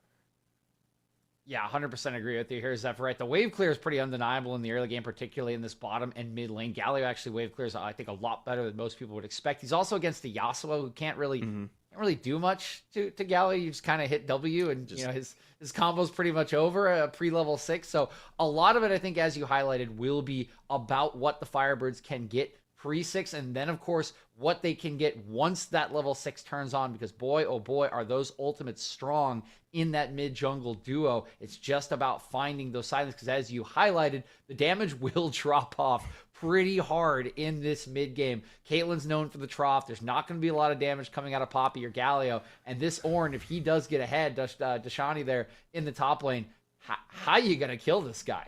Yeah, an absolute beefcake like we discussed. A pick that I do find fairly interesting, and I'm very excited to see how it fares here, because I believe if we talk about pro draft, I mean, I would not be shocked if we saw that Poppy kind of come out in response to what was a lot of the mobility that has been built out of this Kings roster. And so what might help into some of these team fights where you have a lot of this kind of rushing prowess, especially between Bolt and Souls, is the fact that this Poppy can dissuade that, right? Prevent that from coming through, and that might give them the opportunity to turn around. But granted, Kings Canyon, I mean, they should be expecting that. Wow. You heard me say that's the first mistake of many regarding Apex cooks. Kings Canyon. It starts. Oh, we'll have more of those. I will say you're still on point with your instincts here, Zeph. For that Poppy was picked in the B5 position for Firebirds. Oh, there you go. In response to the other 4 champions that were shown. Of course, the Ornn was the counter pick for Dad Shot, really solidifying the rest of that roster. So we'll have to see again all about this early game for Firebirds.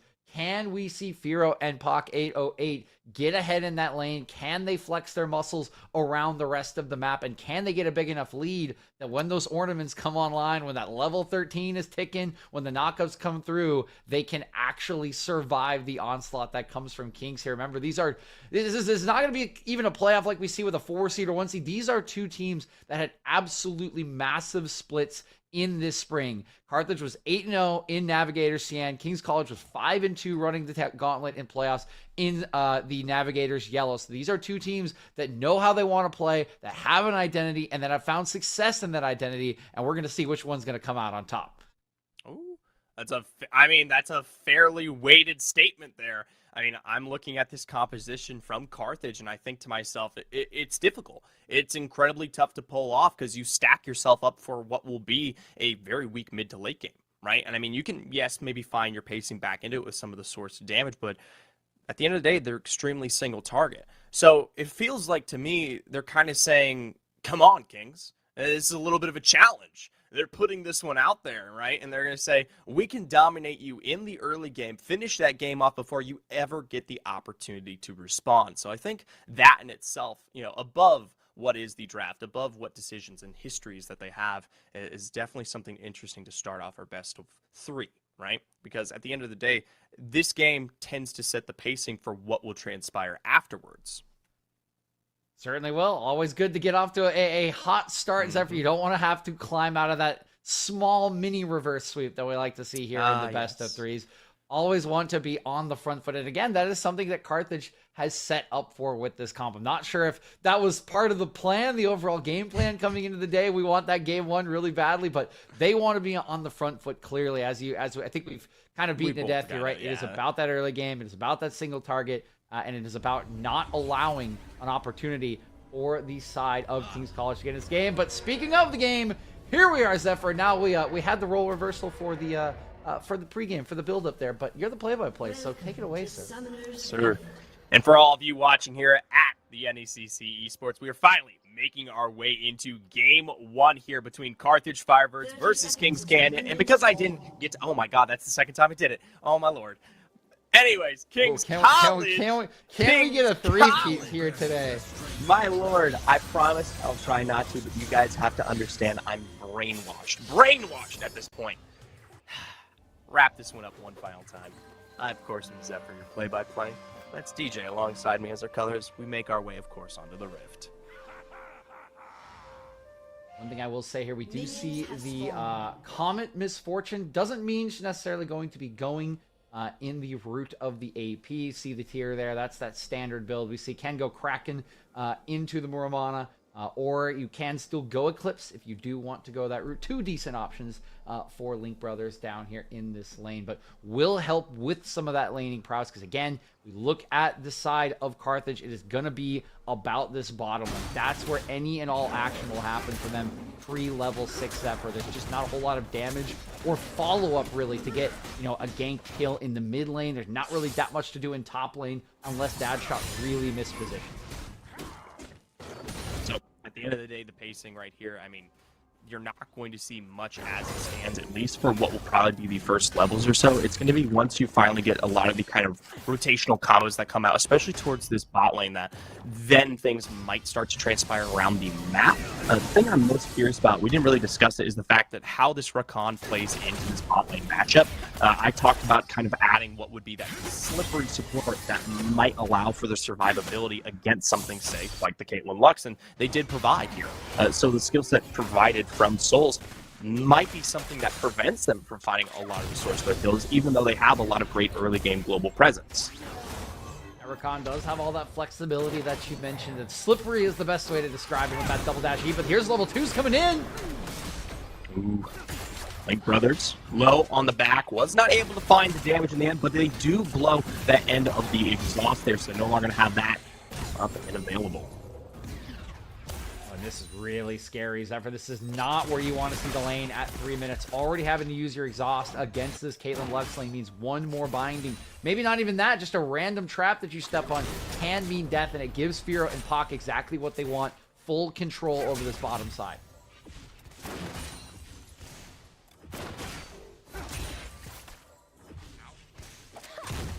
For them, at the end of the day, I mean, we're only talking about half a wave in disparity at this current point. And you can consistently see, yes, there's poke there, but still finding a decent response. Now that's a big flash to be found there. Deadshot, of course, having to back off in that moment. I don't think it was completely necessary, but it's something potentially for Carthage to work with at this point now. Yeah, it actually is. I agree. This is really important because I already highlighted right earlier on, Zephyr, that it's kind of hard for Pagarian to pick a lane to gank if he wanted to. He still wants to get to that 6, of course, get the Paranoia online. But without Flash, actually, Ornn does become a viable target with Poppy CC. While that Summoner spells up, I don't think you can really make a play there. But if the wave gets out of hand now, Dadshot could go down. Speaking of, though, they're trying to preempt it in the top side.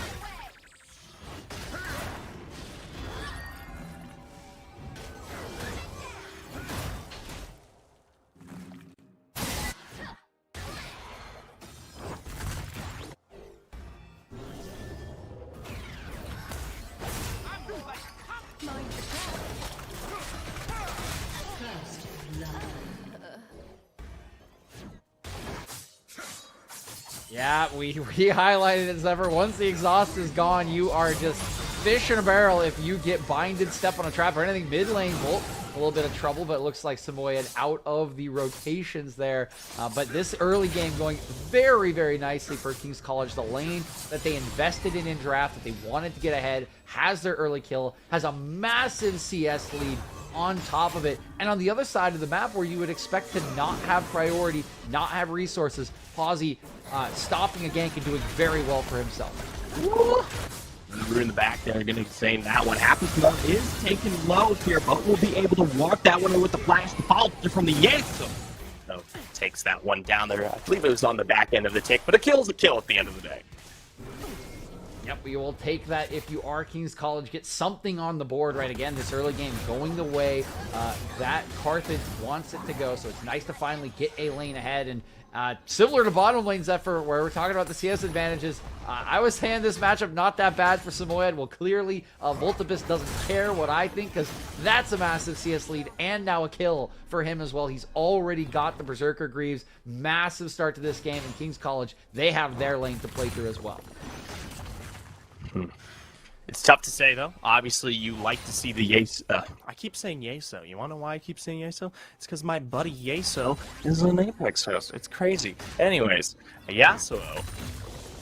Yes, while you do find a little bit of that kind of early lead within the CS as well as the gold, but remember, at the end of the day, there's only so much you can do in terms of potentially what will be that pick with this champion here. So in terms of the CC response that might come out to kind of lock this one down, I mean, it's going to take some even further aggression out of Yasuo for at least the next 10 to 15 minutes till I feel like he's in that kind of perfect carry position. You kind of want an item in your back pocket to help with that, as you mentioned, Zephyr. You can see Pagarian looking for a gank, but he's not 6 yet, so not really a whole lot to do. Bad shot, though. Still flashless. Still flashless, but Pawsey guy has no damage to sustain back. Does prevent the call. The Forge God rotates back, finds the shield to get a little bit more health, and the flash forward for that one final auto.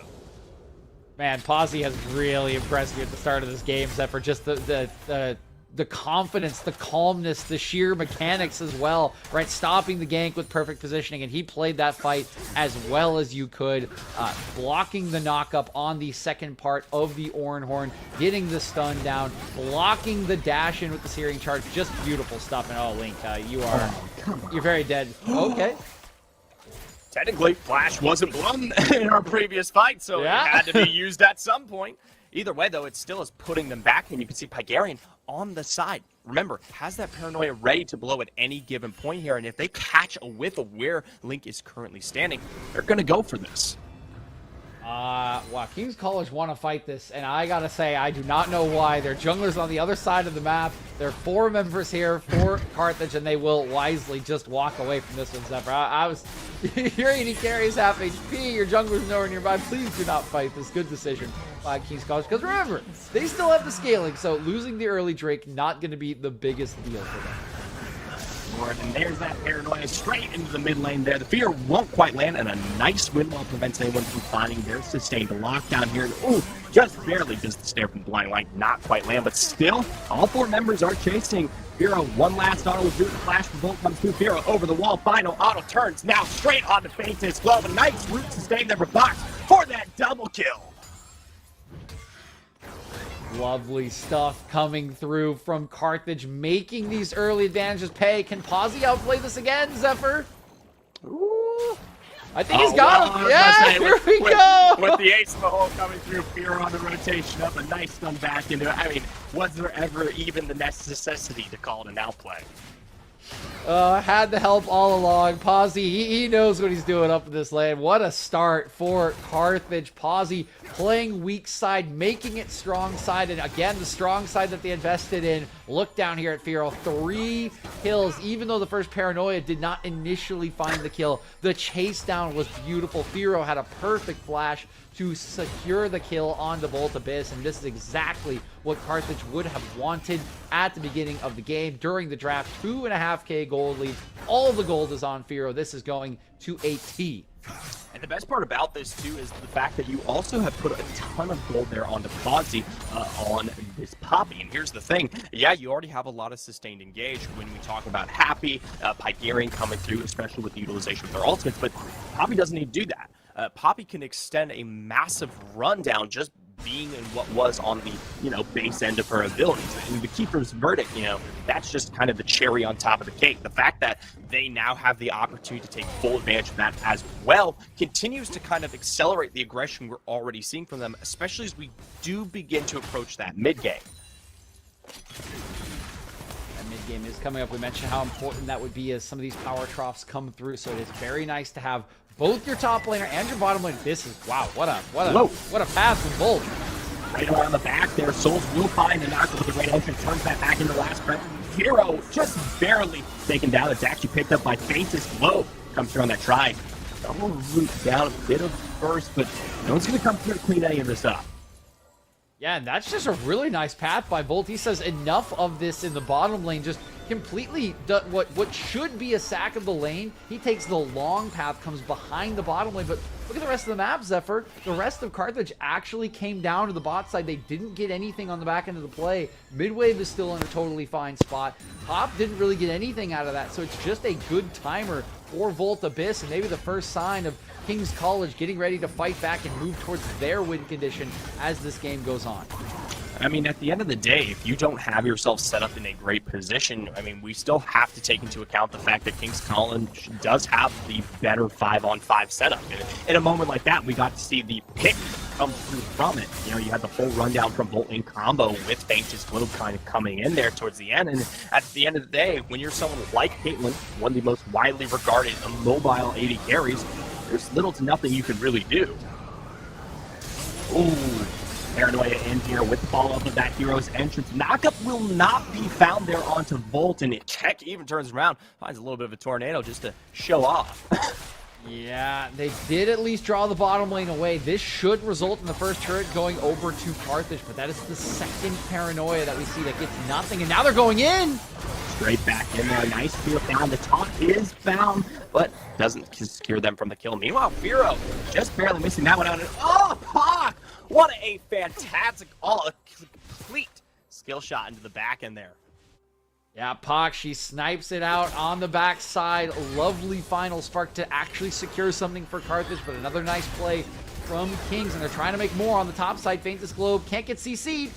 It doesn't matter, though, at this point. Nope. You've already put so much gold in that Poppy. Look at the sustain built upon her at this current point. You can run that one down with the Olaf, but at the end of the day, I mean, he hasn't even completed the full mythic on the back yet.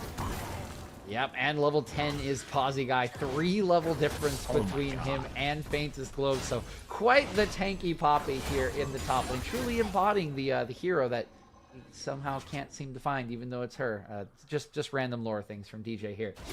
Moving back to the rest of the map, though, we still have a pretty solid lead for Carthage. This is the state they want to be in, about 3k gold up. Like to see some of this fight coming back in from King's College. Most of their gold still on Voltabyss, but remember, there is that timer always going to be sitting over Carthage's head. Still have to make these plays, this lead tell, by taking turrets, opening up the map, and pushing it even further. Now, the big thing here is that Dragon is officially up, and you can see that you do have Carthage beginning to press the issue, especially now, with that Rift Herald down in the mid. Dash shot will apply towards the top. It's a good keeper's verdict to push him away before you can get the call the Forge God off. Meanwhile, though, bot lane fights begin. Remember, dash shot still has that teleport to come through there, but mind you, already used the ultimate. A massive tree back here. Triple Pak in there as well. Not quite the second route back with Pak as they chase down Fear. The burn will find the damage, but they'll pay the price as a result. It's a massive knockup as this Yasuo tries to put the damage down on the Happy Samoan, but still can't quite find it. And as a result, that is 4 members down here for King's College.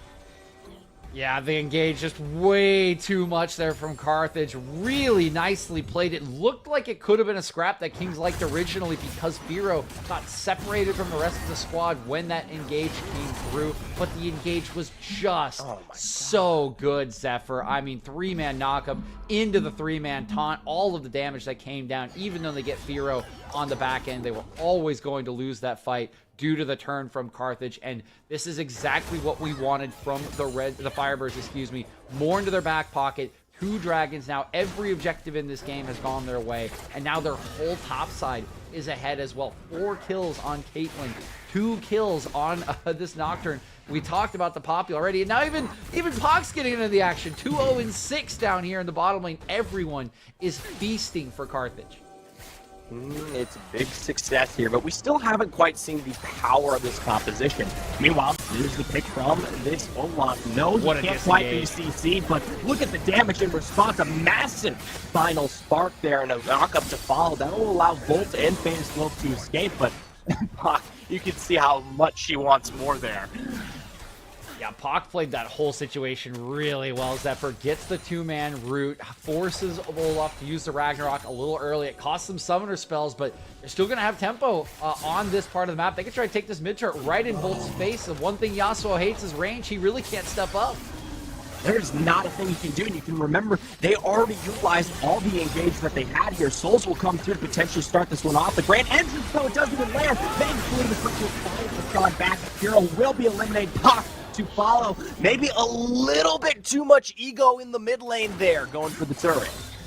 Yeah, they wanted it pretty bad, Zephyr. They did definitely stick around a little bit too long, and it's an excellent punish from Kings on a very nice timer in which the second Rift Herald is also available. They'll walk up and get their first objective of the game. Still trailing by quite a bit, though. Mid-turret is a pretty big deal for this Caitlyn. Again, we want that map to be very open for Carthage. We want this Caitlyn to be able to start moving on to the tier 2 turrets around that 20-minute mark, and Carthage is still on pace for that. We need to see Kings use this Rift Herald to good effect, hopefully to take this mid-turret, which they will do right away. Down. They're going to try to pressure this one. Ozzy's on the back end here. Now there's that line. They're going to go right for Volt. Oh my god! Immediately! Blake is bursting. I mean, Blake, and you would have missed it there. The damage is just insanely high.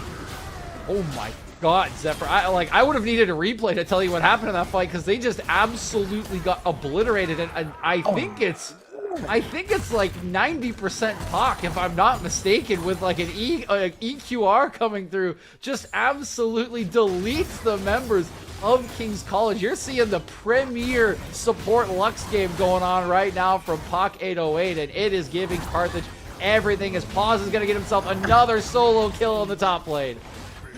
Oh my gosh, Deadshot just never can quite get that call. The Forge God off. It feels like a tale as old as time there. And like you said, another kill picked up, the tier 2 down in the mid, and there's literally no response found there for King's College. And the biggest issue that we're going to have to recognize here is now they're sitting 2 minutes, 40 seconds away from that Baron, and I have yet to truly see that 5-man wombo, that combo that this comp was drafted for, ever shine here. And the big kind of, we'll say, question is the fact that we've yet to see Orin make his impact in these fights whatsoever, and that's kind of your big split that sometimes pressures and helps you find success. But I honestly think that should have been taking place, 8 minutes ago. It might be too late. I'm so glad you said that, Zephyr, because we haven't seen Orin in any fights thus far, and that's been part of the problem, right? And that is why Paz gets a lot of credit, because he is putting so much pressure on Dadshot that he can't join the fights. He's using his ultimate in the 1v1. That's not where you want to be using your Ornhorn. You want that Call of the Forge God to be in a 5v5 when Paz maybe can't reach you, maybe can't interrupt it. You need it to knock up Firo, to knock up Pac, but it's never there. They haven't put the combination together because Paz and Carthage have been putting so much pressure on them.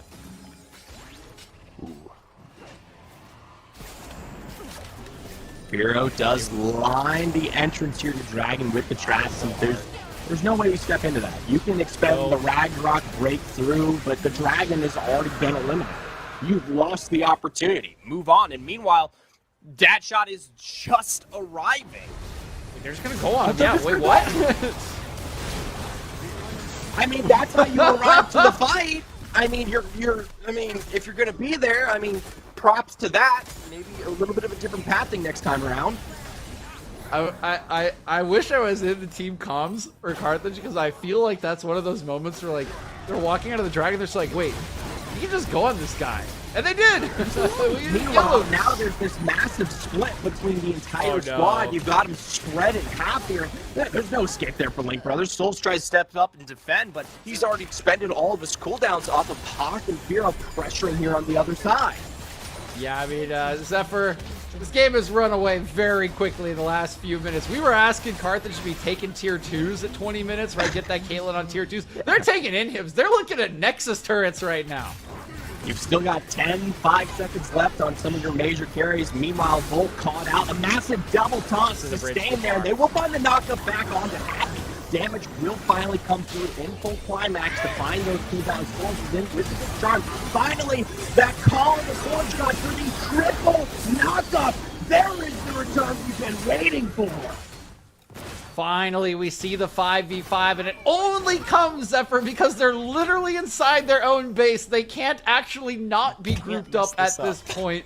However, they punish what is clearly a very huge mistake from Carthage. Why? We're 20 minutes into the game. Baron hasn't even spawned. They had 2 caster creeps walking up to the Nexus turrets and decided to engage Zephyr. That is a big, big error, and while they still have a massive gold lead, remember, this can get turned around in these bigger fights. You see how powerful the Ornhorn into Last Breath combination can be. It's basically Diana Yasuo if Dadshot is not getting interrupted by Posy guys. So there's still hope now for King's College in a game that I think just a minute ago really didn't have any.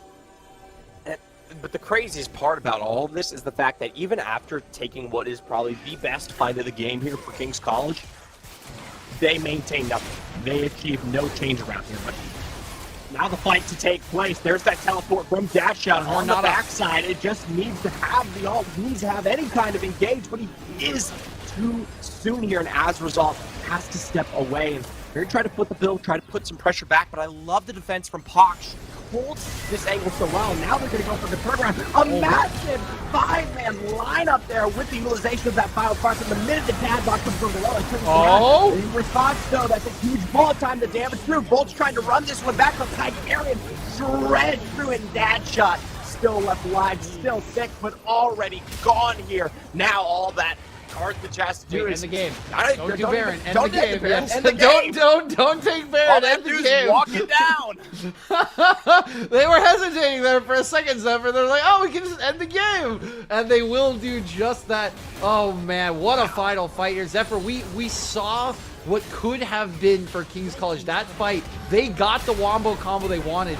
Two-man engage from Rakan into the full channel of the Misfortune bullet time. But guess what? At this point, they're 6k gold down. They're getting slapped around by the wallets of Carthage, and this may not end the game, but they will have a bare Nexus at the bare minimum. Craziest thing is here, they don't pick up that Baron. They do break a bit of the turret here, but they actually have to go for the full reset, and they're not going to be able to pick up the Baron as a result, but they do secure their position regarding at least the soul here. Granted, it definitely feels a little anticlimactic of what could have been a finish there. Yeah, and I mean, I think they probably could have ended if they TP'd right away. There was that moment of hesitation, and it is still very early in the game, but I think that still is going to be the death knell, Zephyr, right?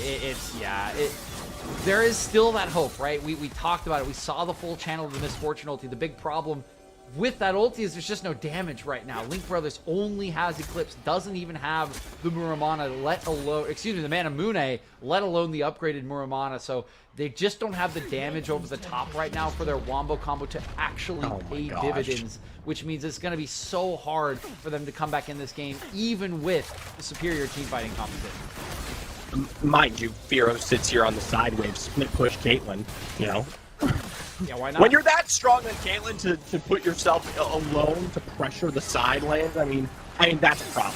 Oh, Bolt here caught out. Yeah, it's amazing though on the wind wall. That prevents any kind of stunner route from coming through there, but still that pushes them back. That pushes them to group, and as a result, this is a free soul here for Carthage. And I mean, I at least like Dadshot's position. They're obviously not going to be taking that dragon. He does put pressure down on that top side, so they have wave priority if Carthage goes for Baron, but we did just see a moment ago how they used Baron as a sort of bait to give them access towards that bot lane. Oh, wow. Okay, wait, hold on. Dadshot's looking for kind of an angle here. They do have to answer the top wave, as you mentioned, Zephyr, so they're a little bit caught out, and all their damage on Firo is not going to be part of this fight. They're completely split up. Do they actually catch Dadshot on Vision? That's the big question. He's not spotted. He's not spotted. That's the knockup. But there's no real follow through, and you know for a fact that Firo can kite this. The rest of the team is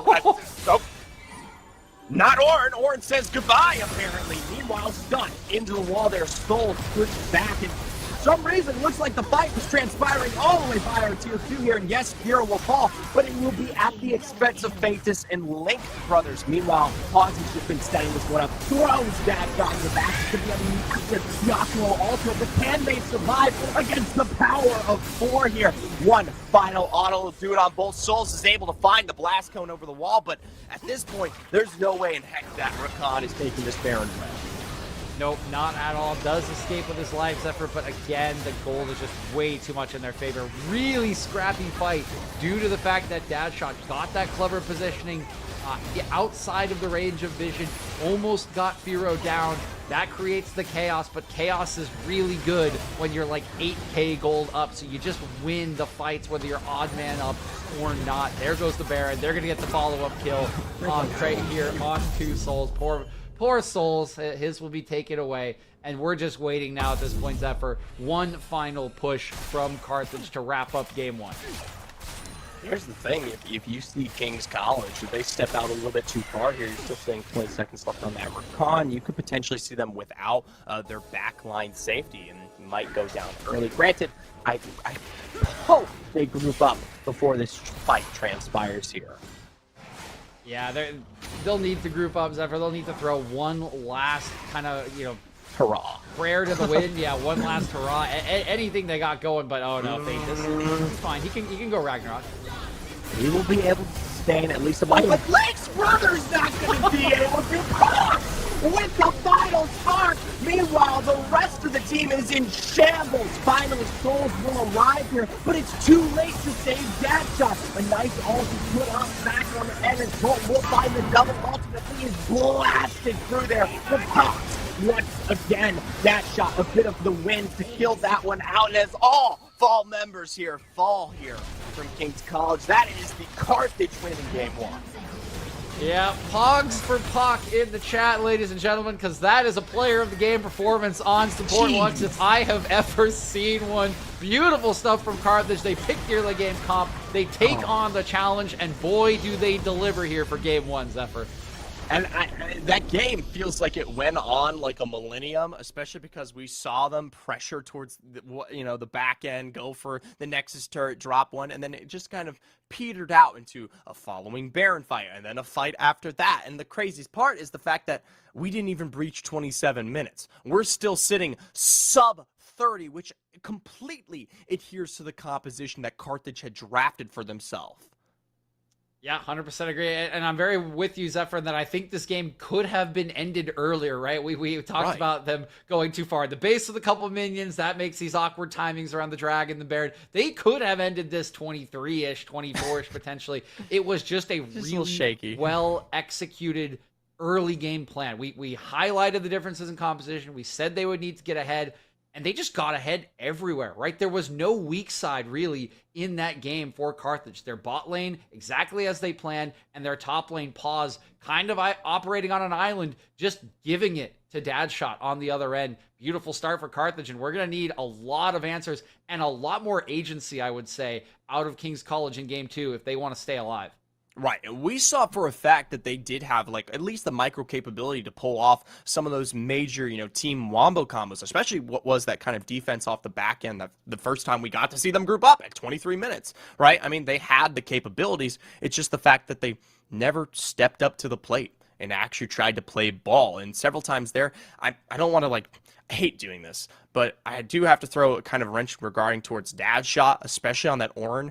It is a major tool in terms of CC that is going to break apart team fights, especially as, you have what is Carthage begin to group up, try to take these objectives. And many times over, especially due to the fighting, the pressure from Poppy on this Poppy, they were unable to ever find the opportunity to really put that into a full 5-man. And as a result, I mean, that burned 15 minutes. That's crazy. Yeah, 100%, right? We didn't really expect it from the matchup. Thought it was one that could just kind of go even, 2 tanks in the top lane, but Pawsey showing us that he knows it maybe a little bit better, knows how to operate in that top lane, and I think it's exactly like you said, right? There was a plan, there was a team fighting composition, there was a wombo available to King's College, but because of the pressure applied from the comp, selected by Carthage, they confidently brought out here in Game 1, they just never got a chance to put it together. They never got all the right pieces in place, and when you don't get those pieces, you can see how easy it is to grind it down. Well, at the end of the day here, we're going to hope that those rocks stand a little bit tougher, don't get quite as grinded here regarding the game too, and at least have a little bit more strength to go as we try to see our way towards a Game 3 potentially here for King's College. But that is a question that is yet to be answered. As a result, of course, myself and DJ, we're going to be going to a short break, and when we come back, we'll be bringing you the second and potentially final game here of our semifinals. Can't seem to breathe when you're with me. If you're gonna break me, I know I won't stay. I don't wanna wait here. You push me away.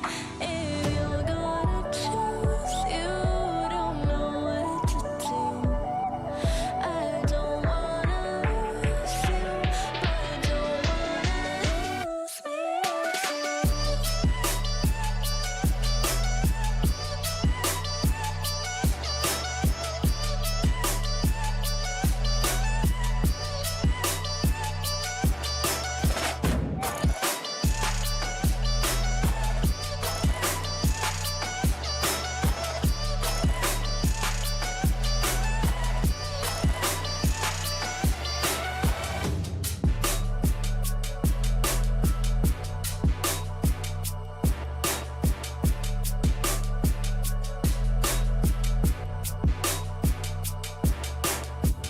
So complicated, don't mess it up. Feeling frustrated, it ain't enough to fix a love.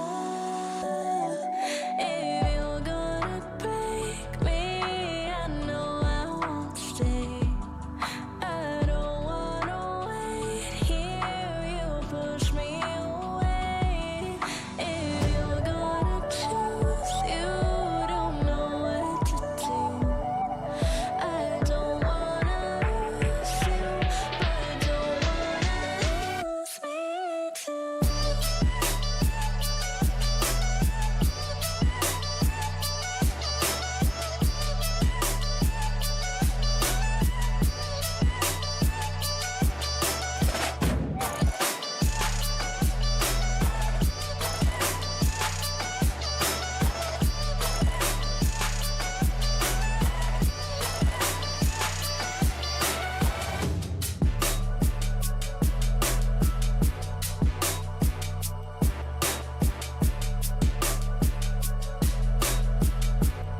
message from a new world I'd never known.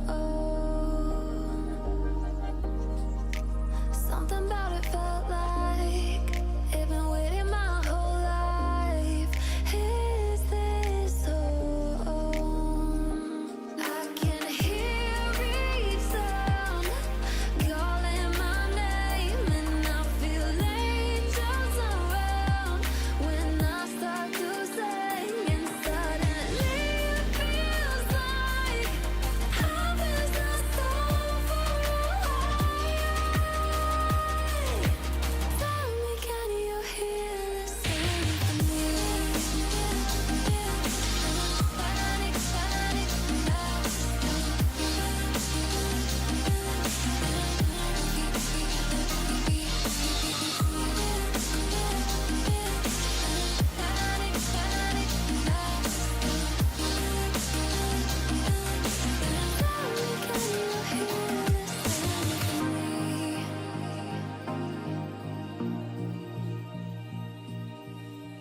I can't help but think that it's meant to be, that I'm finally right where I'm supposed to.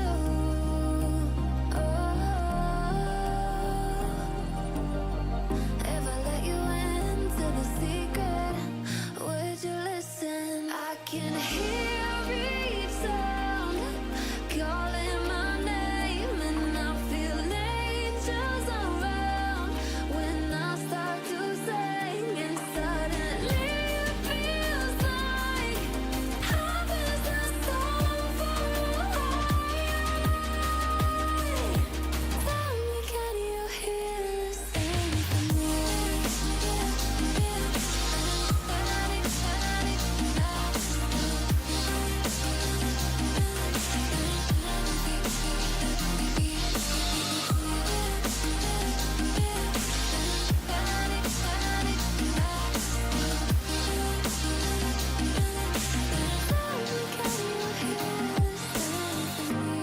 and before too long I found where I belong.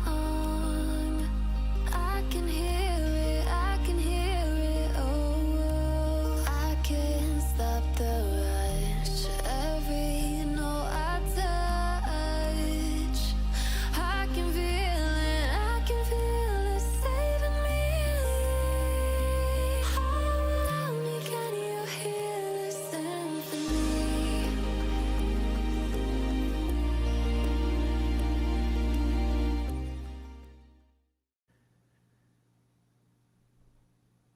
Welcome back, everybody. We are getting ready for game number 2 here between Carthage College and King's College. And of course, reminder, if you missed that first game, it was pretty quick because Carthage College picked an early game composition and they absolutely slap-a-lapped with it, Zephyr. Beautiful stuff. In particular, I would say, from Posy Guy and Pock en route to that absolute stomp.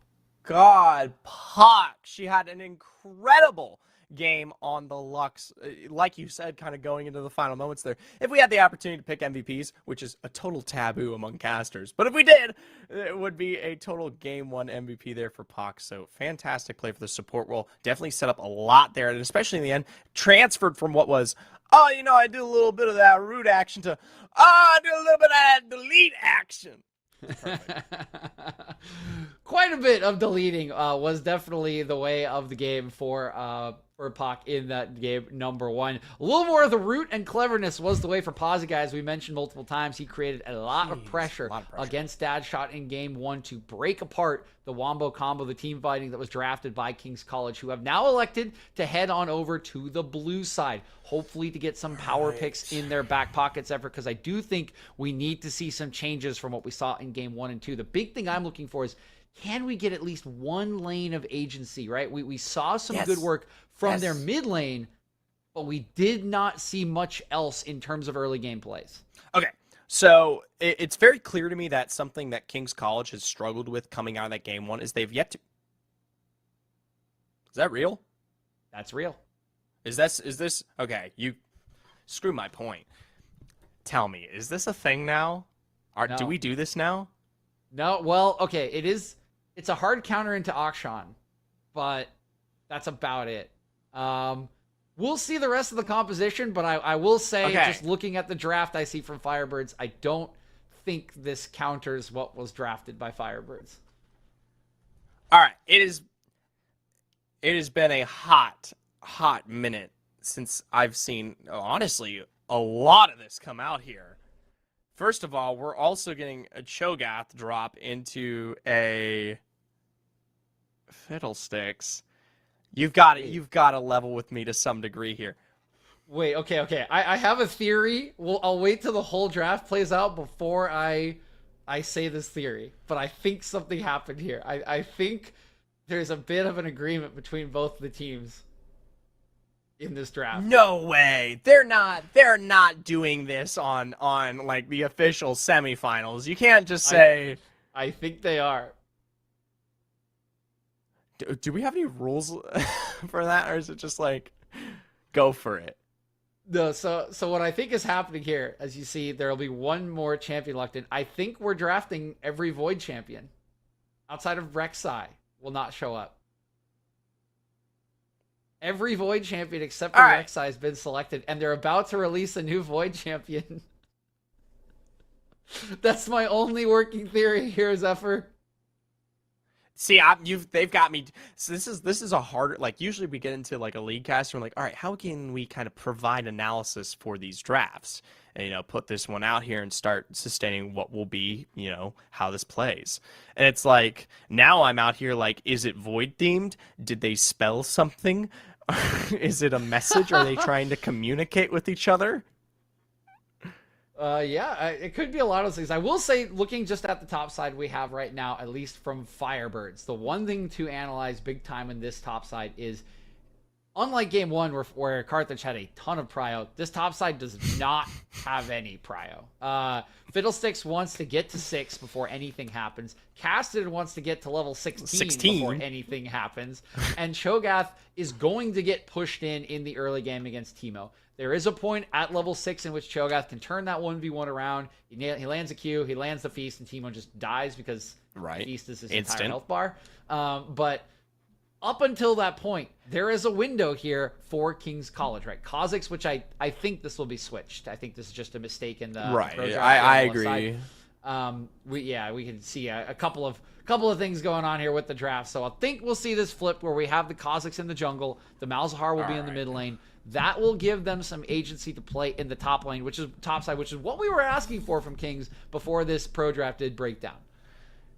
Or roll with me, because we are seeing a draft restart. They might have said, wait a second, this is semifinals. Maybe it's time to take this seriously. Potentially. Okay, we are getting word that one of the players' clients wasn't allowing him to pick champion or runes. So it could just be that the entire draft broke, and then they decided to draft all the Void champions. This is quite possible. So DJ, how you been? We're in limbo at this point, so we might as well. You know, Limbo's always been a fun place for me. If I remember back to Inception times, you know, I spent a little bit of time. I asked you how you were.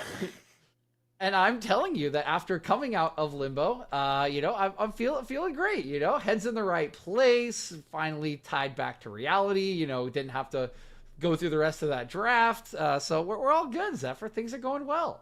I was about to say, it was about to make me lose my absolute there, because at the end of the day, I had no freaking clue. Like, it's like, what do? You just chuck a draft and you're like, well, I mean, I can't tell you who's going to win, because both teams have really, really decent picks and both teams have really, really terrible picks. We are in new pet. Yeah, we are back in. We'll see how this draft goes this time around. Are just banning. So we'll see if this was a serious draft or if there was just that one mistake that led to a very different draft. I would have loved, you know, at least the Void message with I think it's Belfet coming out. I'll be buying that on day one, even though it's a jungler and I don't jungle. Should be very fun. Big fun. Big fun indeed, potentially trying to send a message here, but hopefully other message to be sent in this game. None of them revolving around the very unique pick and choice of champions. Hopefully, like you kind of were alluding to, some agency, some direction from King's College, and potentially Firebirds maybe taking it toe-to-toe again here and running this one down just as quickly as they did the first. And I don't mean negatively running this one down. I mean they literally ran it down in the best way possible. Yep, sprinting down that mid lane. Did have a couple of fumbles in those team fights, but they were already so far ahead. Okay, we're sticking. We're doing it. We're doing it. We're Oh jumping my in God. the pool, Zephyr. Cannonball away. Okay, the question is what changes. The question is what changes. We Does anything actually have change? to look at this now. We actually have to provide. Is this actually Is this actually Kazakh's mid? You can't sustain a Malzahar in that jungler. You're sacrificing so much levels in XP. I do not disagree with you. I think it's simply Faintus, Globe, and Volt are trading positions, and we're going to be seeing Volt take to the jungle and Faintus take to the mid lane. I think that is what that is. In a sense. Clever take. You're probably correct on that. I was going to Clever say, take. I'm very much with you in that I don't think Malzahar can jungle. I don't think that's a thing. I might not have been casting League, but I definitely know. Yeah, okay. Yeah. You definitely, that one should happen. That will be an interesting matchup because, again, with Malzahar up against his canonical Void enemy here in Castan the Riftwalker, the level 6 is going to be real good for King's College. You just lock that guy up. Yeah. You should have the ability to jump in with Kha'Zix, and you can just kill him multiple times at level 6. He really does not want to buy QSS, Zephyr, so that will be an option for you for most of the game. Now, I'll be honest. Taking a look towards the back end of this draft, I actually don't mind what I'm seeing here. King's College now has a much more harder ramping AD carry with an actual provided support that can potentially find a successful engage to start kind of putting some work in. And the big thing is you also have what is kind of a hard, heavy-handed pick composition alongside Kha'Zix and Malzahar that could garner some success. But the bigger question regarding the bot side for King's College is the fact that now we have a massive switch up. Obviously, Link's brother was not playing top lane last time around. Link's brother was the AD carry, and Souls was the support. They have shifted completely. Souls is now running AD carry, and they've brought in their sub, Carbon Physician, to play this one out now. Yep, it is a lot of roster shape. We even have Volt going out of mid lane into the jungle, right? So pretty much a full roster swap this time around in game 2. We wanted changes, Effort. That might be more personnel changes than I think we were expecting, but I will say I do like the draft to some degree here. I think there were it's other picks that could have been made, but there are a lot of options. You can definitely play out this bot lane 2v2, right? Kai'Sa, not known as a good laner, but you have great setup for Kai'Sa with the Nautilus. You have a good profile of AD and AP. You have a good and I think winning mid-jungle 2v2 up until like level 11, 12, really. So I think there is a lot of options now for King's College to play this game out. And I think the biggest thing for them in the early game is to use the agency that they now find themselves with to try to shut down Pagarian. Because the second that Pagarian gets strong and gets out onto the map, that's when I think things can start going wrong. Fiddlestick's ult is so devastating for this composition. They will not be able to survive it. It will likely split up their team fight because there are no members are really going to be able to join Kha'Zix and Kai'Sa when they want to go in. Teemo will get left behind, that kind of thing. So I think the early game is going to be very important for Kings to try to enable Volt moving to the jungle here to get into a powerful position and then let the rest of their comp come along with him. So we've obviously seen a bit of a switch in terms of the play style here for both of these squads. Where we came from last game, where we had to see Carthage find heavy tempo in the early game, this is now in the footing of King's College. They themselves have to go with the same kind of level of challenge we saw last time around. Now, I am curious, DJ, if you could check this. I do want to know when Pawsey pulled out the Cho'Gath here. If you ever get the opportunity to check. So let's see. The Pawsey pulled that out as the B5 counter pick, or the R5 counter pick, excuse me. So that's what I was interested in, because I was like, I wonder if he pulled this in response to counter out what would be the selection of this Teemo. And I can kind of understand it, Because as long as Pawsey sustains through at least the early 6 and then begins to accumulate the feast, I don't currently see a response that prevents him from finding his way onto most of these targets who will be in a squishy state and prevent them from being eliminated, right? And at a certain point, you cannot fight into that Cho'Gath. The Cho'Gath just becomes too oppressive to work against as a Teemo. Right? I mean, you step in, he steps back with twice as much power and 3 times the bite. Yeah, I do think the counter pick is generally good. You do have to survive the laning phase. You will not have prio unless you're playing the lane out very well, which we did see Pawsey do, right, last game. So Fantastic. It is possible.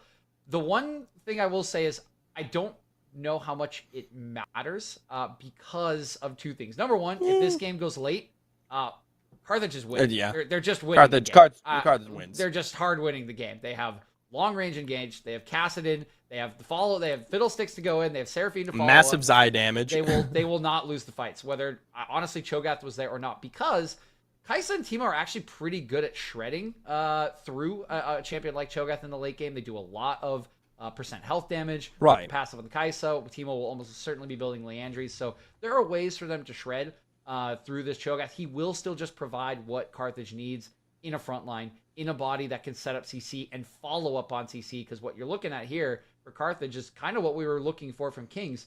If you get the Fiddlesticks engage, you throw the Seraphine ult out, you follow up with a Q from the Rupture from Cho'Gath, and everyone kind of just dies, right? It is the way you would be looking at it. And if they do jump out and you're Zaya or Fira, well, she ults, right? So that's what you're hoping for. Right. From Carthage. Is this team fight? Is this late game? You're not going to lose those fights. It really is a role reversal from game number 1. We need to see Kings using these lane advantages to get ahead and using that to blow up these members before they can stack their wombo, their ultimates together.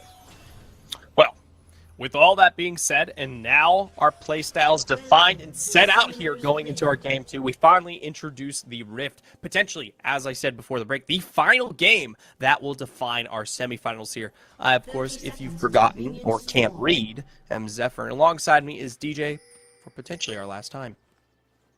For now. Not the last time ever. Forever. Say that, Zephyr. You're scared, Forever. buddy. Oh. Hey, I know what you're up to. Cool. He's too cool for me, guys. He's too cool for me now. Whoa. Calm down, man. I'm never too cool for you.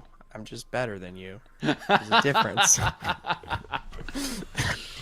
Can you feel the love in the air tonight? It's been a while. Yeah. It's been a hot minute since I've been able to sit down with you, my man. It is always a pleasure, and hopefully we get a banger of a game 2 to potentially bring it home. Maybe we get a full 3 games, right? I'm excited to see what Kings College is going to bring out here with a very different look. As we mentioned, very different personnel look. Here is Volt, of course, in that jungle. Completely different positions for all 5 of their players to try to turn around what was certainly a game 1 that was never really in their control. And see, what I really do like about King's College here this time around is that they solved their issue last game of being unable to find presence as a full 5-man roster and literally put it up to the individual players to get the job done, right? They take it lane to lane to lane where everyone can find their own source of success, right? And that's all they have to do. They don't have to rely on finding the wombo or the combo or the full 5-man, because at that point, you're feeding into what makes Carthage strong here. Yeah, you really are, right? If they have a ton of agency like they had last game, we could just be looking at the same thing. So we've definitely seen the adjustments come through from Kings, which is what you want to see in a best-of-3 series from a good team. Now it's about showing that you can make it stick. There we go. See, there's that hard engage from Carbon. By the way, 1 hook, 1-for-1, perfect percentage going into our semifinals here. We'll keep counting them as the game plays out, but already, right? Putting pressure down, and we know for a fact that Zaya and Seraphine aren't going to have a strong response in the early game here, but it shows me that the mental, the headspace is in the right spot, especially after what was such a dominating game 1. So that kind of pacing we talked about, setting the stage going into the rest of the semifinals, it seems like it actually didn't have much of an impact on King's College. Nope, in a pretty good spot here, I would say. Again, we like the aggression coming out from these guys, trying to turn around game number 1. That's what good teams do, right? You make the adjustments, you keep your confidence high, and oh boy, that's a huge root. Okay, not enough. That was scary for a second there, Zephyr. I was like, please not right now. Please, guys, don't. I'm trying to hype you up. Thankfully, Souls does still sit on that barrier and has that one available for if a response like that comes through again. And obviously, we got the doubled exhaust within play that most likely will prevent the damage. The problem is, all that we just set up is apparently moot at this point for bot lane because you're now at a Link's in health trouble. disadvantage. Seraphine's He stacking. did not see this coming. And Link is in trouble. He's going to find his way back into the bush there. Quick side, pressured back, and it's given away, of course, to Pawsey. Going to keep that one rolling. Meanwhile, looking for a potential response towards the mid here. Volt with that Cosmix, a leap forward, and apparently does not find his platoon back in towards the bot lane. Double root, double exhaust. Right now, Firo putting the damage down where it counts, and just barely the Soul Splash out of this one. Carbon forced to expend that one as well, but not as lucky. Yeah, with the exhaust still available, there's just not enough. Souls gets out, but the Blade Caller comes back, roots up Carbon position. And remember, right, we've heard this talk at World, or at MSI, excuse me, we heard it in the leagues. Nautilus is not as tanky as you would like him to be if he does not have Aftershock up, and that's what we see on the back end of that play. Carthage College turning around what we're hoping to be a strong early game from King's College. They get a kill in the bot lane, they get a kill in the top lane, and Samoyed still gets himself out to safety on the counter play coming through from Faintest and Volt. Well, now, 2 kills up. This is not where you want to be. You're supposed to be pulling the Carthage. Going into game 2 where you find success, especially on some of your major carries, or at least put them in a place where they have the opportunity to scale up for what is supposed to be your strongest area of time, that 11 to 15 minute mark. That's where you're kind of in this middle ground where you don't have Kassadin, right? In this place of extreme absurdity in the face as well as Fiddlesticks. And you could probably take at least some sustained picks going into some of the contests. If they continue to die out here, if we can continue to see the bleeding without any kind of bandage being sustained here, I don't see a potential win path for King's College. Yeah, they scale, but it's nowhere close to Carthage. No, and I think you kind of highlighted, and the biggest concern I have is that 2 for 2 now. Another hook lands. Ooh, the hook lands, and Firo is, of course, punished out here, but you can see how much those feathers pull back. Immediately, Carbon Physician eliminated the positioning there. Punished. Yeah, you could see Firo just waiting for it. I saw Souls. He's like moving back and forth. He's like, I'm going to get pulled. But unfortunately, Carbon couldn't quite find an angle that would stop him from getting rooted. It's a nice turnaround from Firo. And before that kill came through, the one thing I was going to say is on top of the kills, the biggest concern I have with how this early game has gone is, again, you kind of highlighted with the Fiddlesticks, Pagarian has gone untouched. Right, he's level 5 with boots on this Predator Fiddle, nearly level 6, and he's been completely unbothered in his weakest state of the game. And Pawsey, he's 6, is the kill. Easy kill here. He's going to be blind a little bit, but those autos still do come through eventually, and one quick face will begin to supply the monster that is Cho'Gath. And finally, though, this might be it was the start to response, but Firo, knowing that they were pressured, said, I'm going to go down with a fight, takes out Souls as well. Now throttling this Xayah into a prime position for the mid game.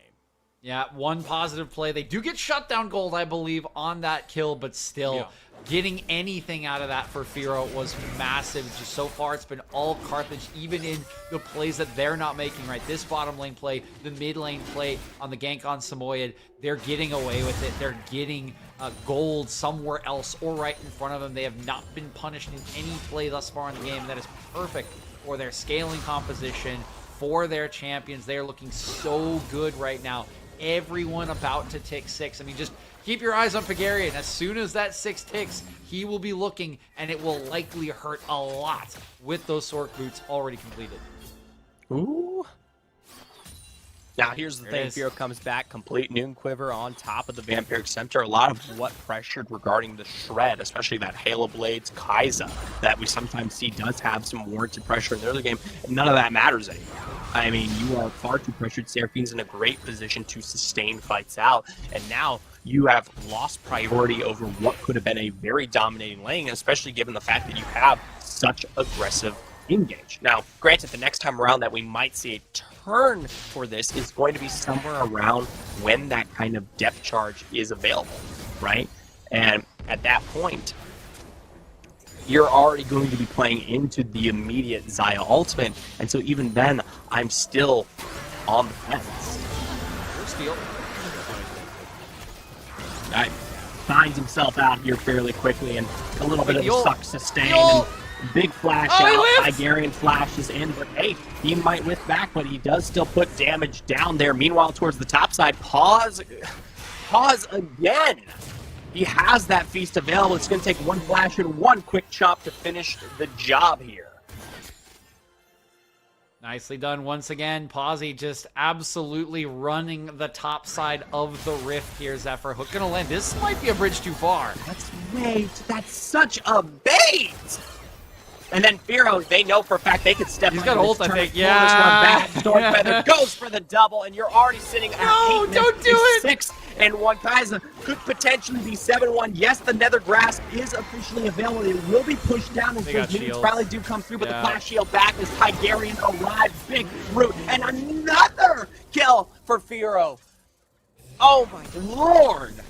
Zephyr, you said it perfectly, buddy. I got my tackle box out. I'm going to pull the boat out right after this because there is bait flying left and right here from Carthage College. And boy, oh boy, King's College should change their mascot from a lion to a fish because they are just biting on everything. Can they even get a kill here finally?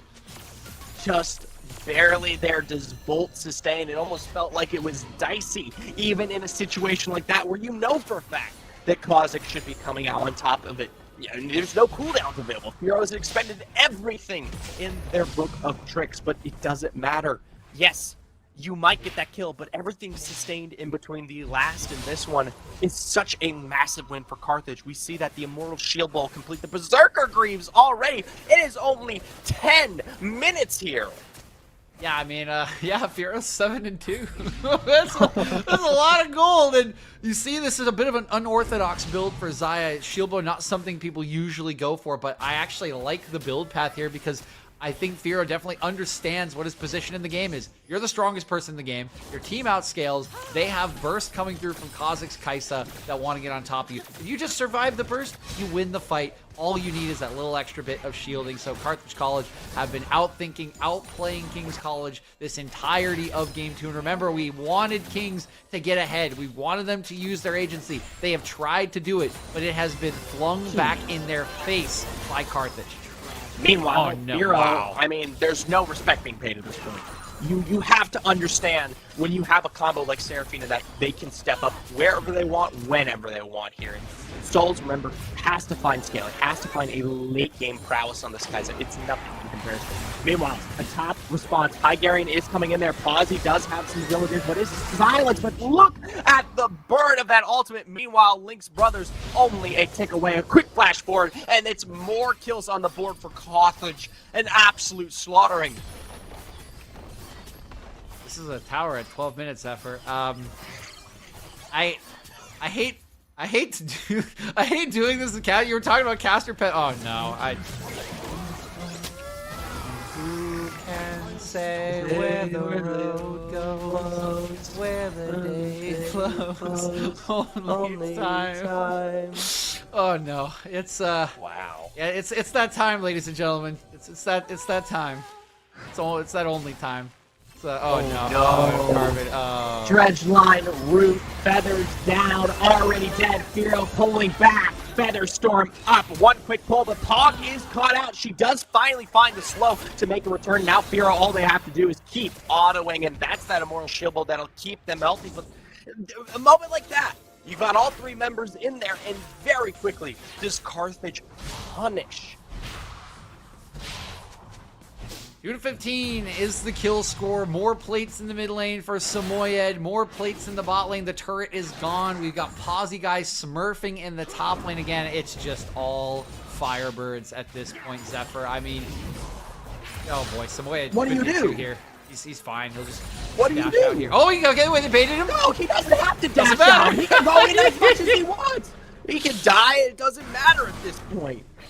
The game has completely ballooned open here, and at 13 minutes, you mean, there you go, there's a knock-up on Link's brothers, and one quick demolish, and that will be another turret secured here. Yeah, it's a matter of time for this top turret. Pawsey will take some damage, but he will heal it up just fine. He's 5-0. He's got a frozen gauntlet here. I was gonna say it before the kill came through again, but it's harsh to say it this early in the game, Zephyr. But this game, is all but over Yeah, for Carthage and I'm King's not gonna College. sugarcoat it. I don't have a Yeah. job that I feel entitled to lose at a certain point here. It is over. It is 16-3. You have Carthage quite literally playing with their food at this point. Right? Yeah, I mean, you see in a moment explicitly there from Happy. I mean, you make the appropriate call. He should back out. He obviously will be pressured. He knows there's literally a 2v1 in front of him. He full sends it. He full sends it. That's the decisions that are being made right now. Yeah, because they do know. Here's a suppression. They might get another kill here. Good fight back from Kings. They should pick this one up. He gets the Hawks on the shield. way. Yeah, he's down. Ooh. Can't be. Remember, of all the members that aren't in a bed place, it's definitely that cast and still needs to find some scaling. You're not quite a Firo, you're no hero. Aussie as well. Still though, now they do rotate, of course, this bot lane up to the mid and will continue to sustain pressure upon pressure here for the extended time period.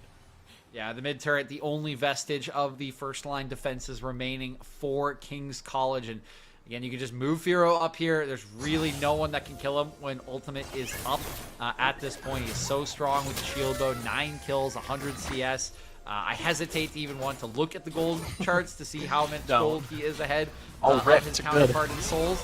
Look will land. Should not matter. Ult's still available. He has the shielding. This turret will go down. And oh boy, Kings needs to head for the hills because this will fall. They are low. Tier 1 falls, like you said. Carbon Soul's not looking too hot here, and just barely, finally, Volt is back up. Or my fault, Bankless, and even before he's able to get the kill, it's a massive charm forward there. Pause, he's going to be taking the brunt of that damage as they find that first kill, and more than that, the Tier 2 here at 15 minutes. Tier 2 will fall down. No Rift Herald remaining. You see Happy. Happy. He's just going to go for it. He's sending it. What I mean, they've already expended all their cooldowns. Wait, there's what? that killer instinct, but Happy's going to keep going. He will die. He will die over that wall there. But I mean, it's hard to put concrete analysis on this because these decisions are so lenient for what is being shown here.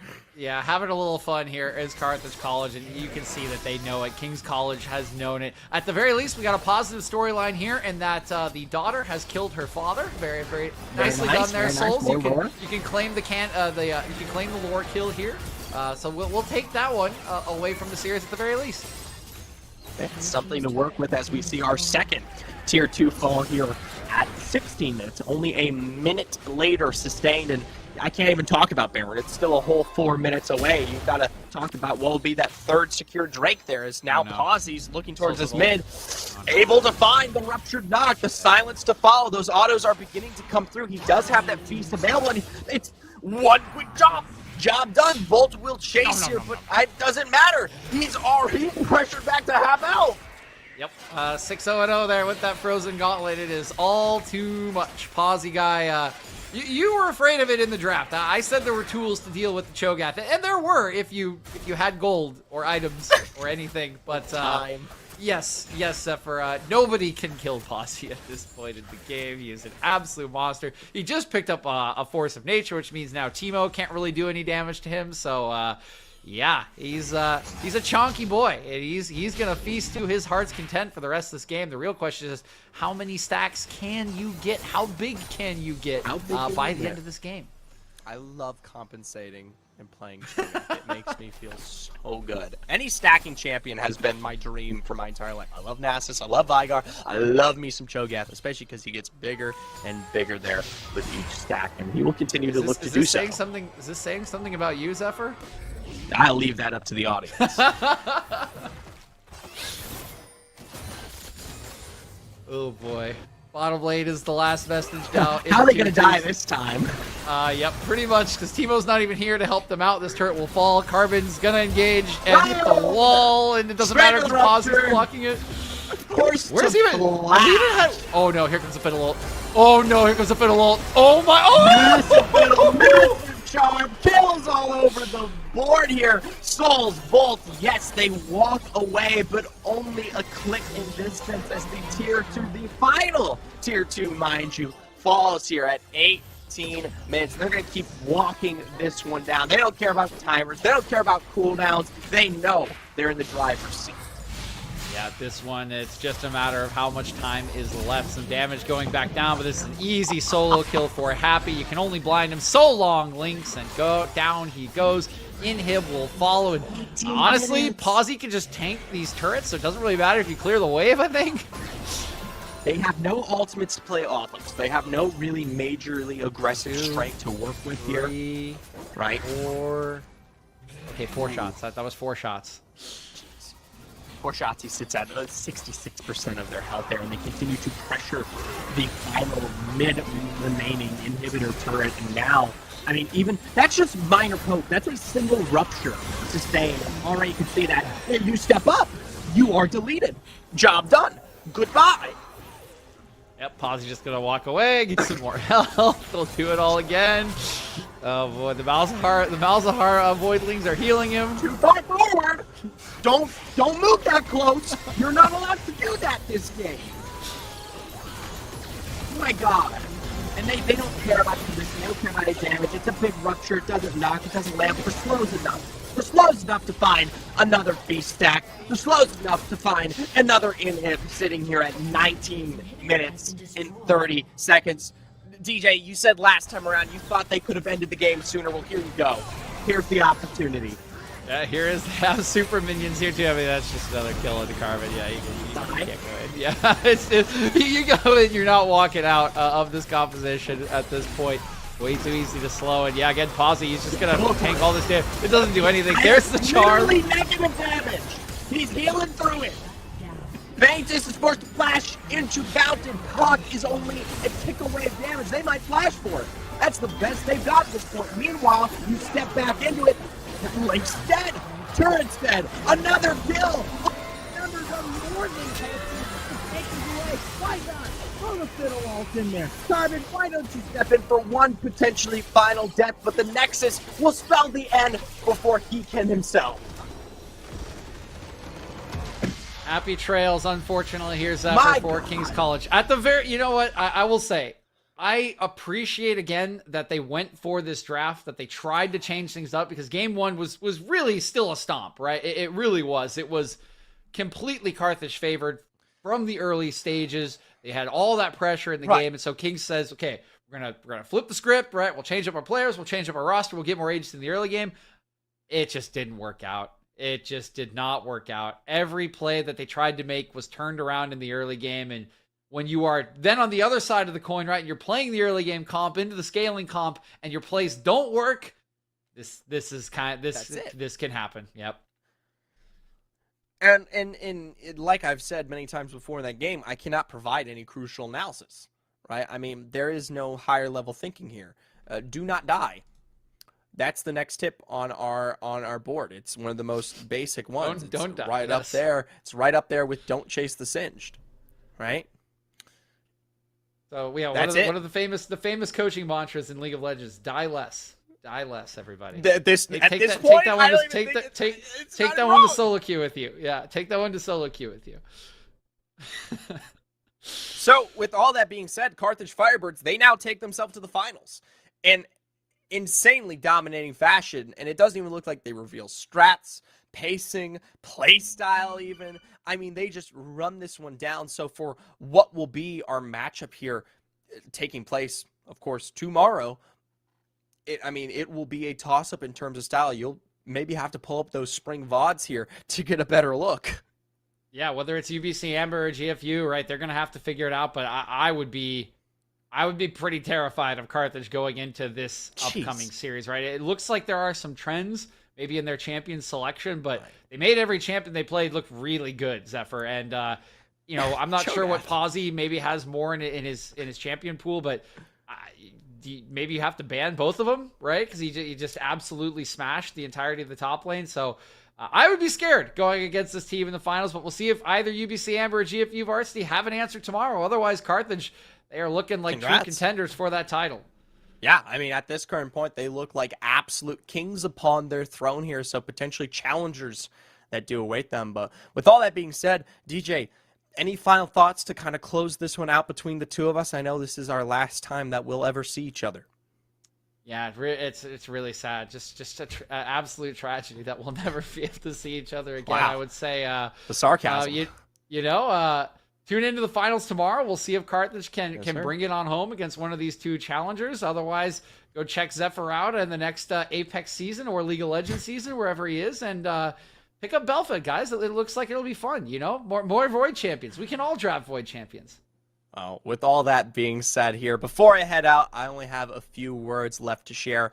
I didn't get to say it at the very beginning because I made DJ say it, but of course, howdy, legends. And then after that as well, we hope you all stay safe and have a good night.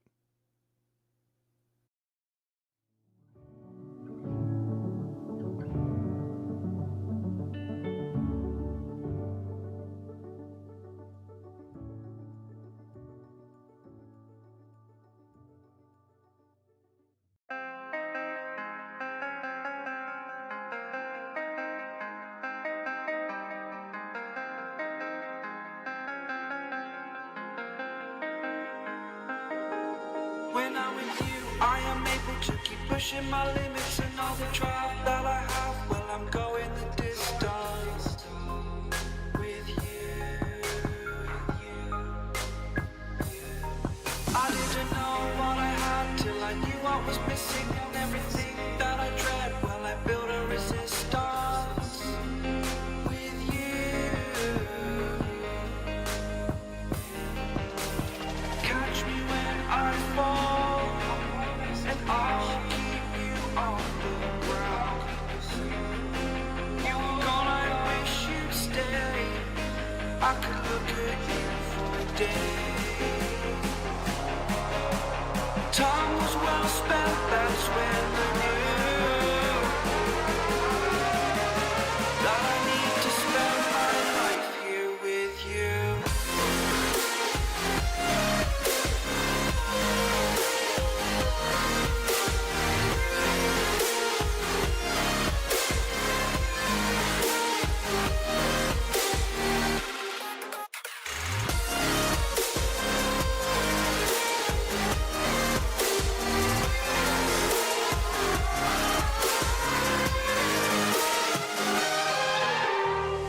Take your time, not in the fast lane. I understand that you've been broken too many times, but I'll be waiting to mend your wounds from all you've taken.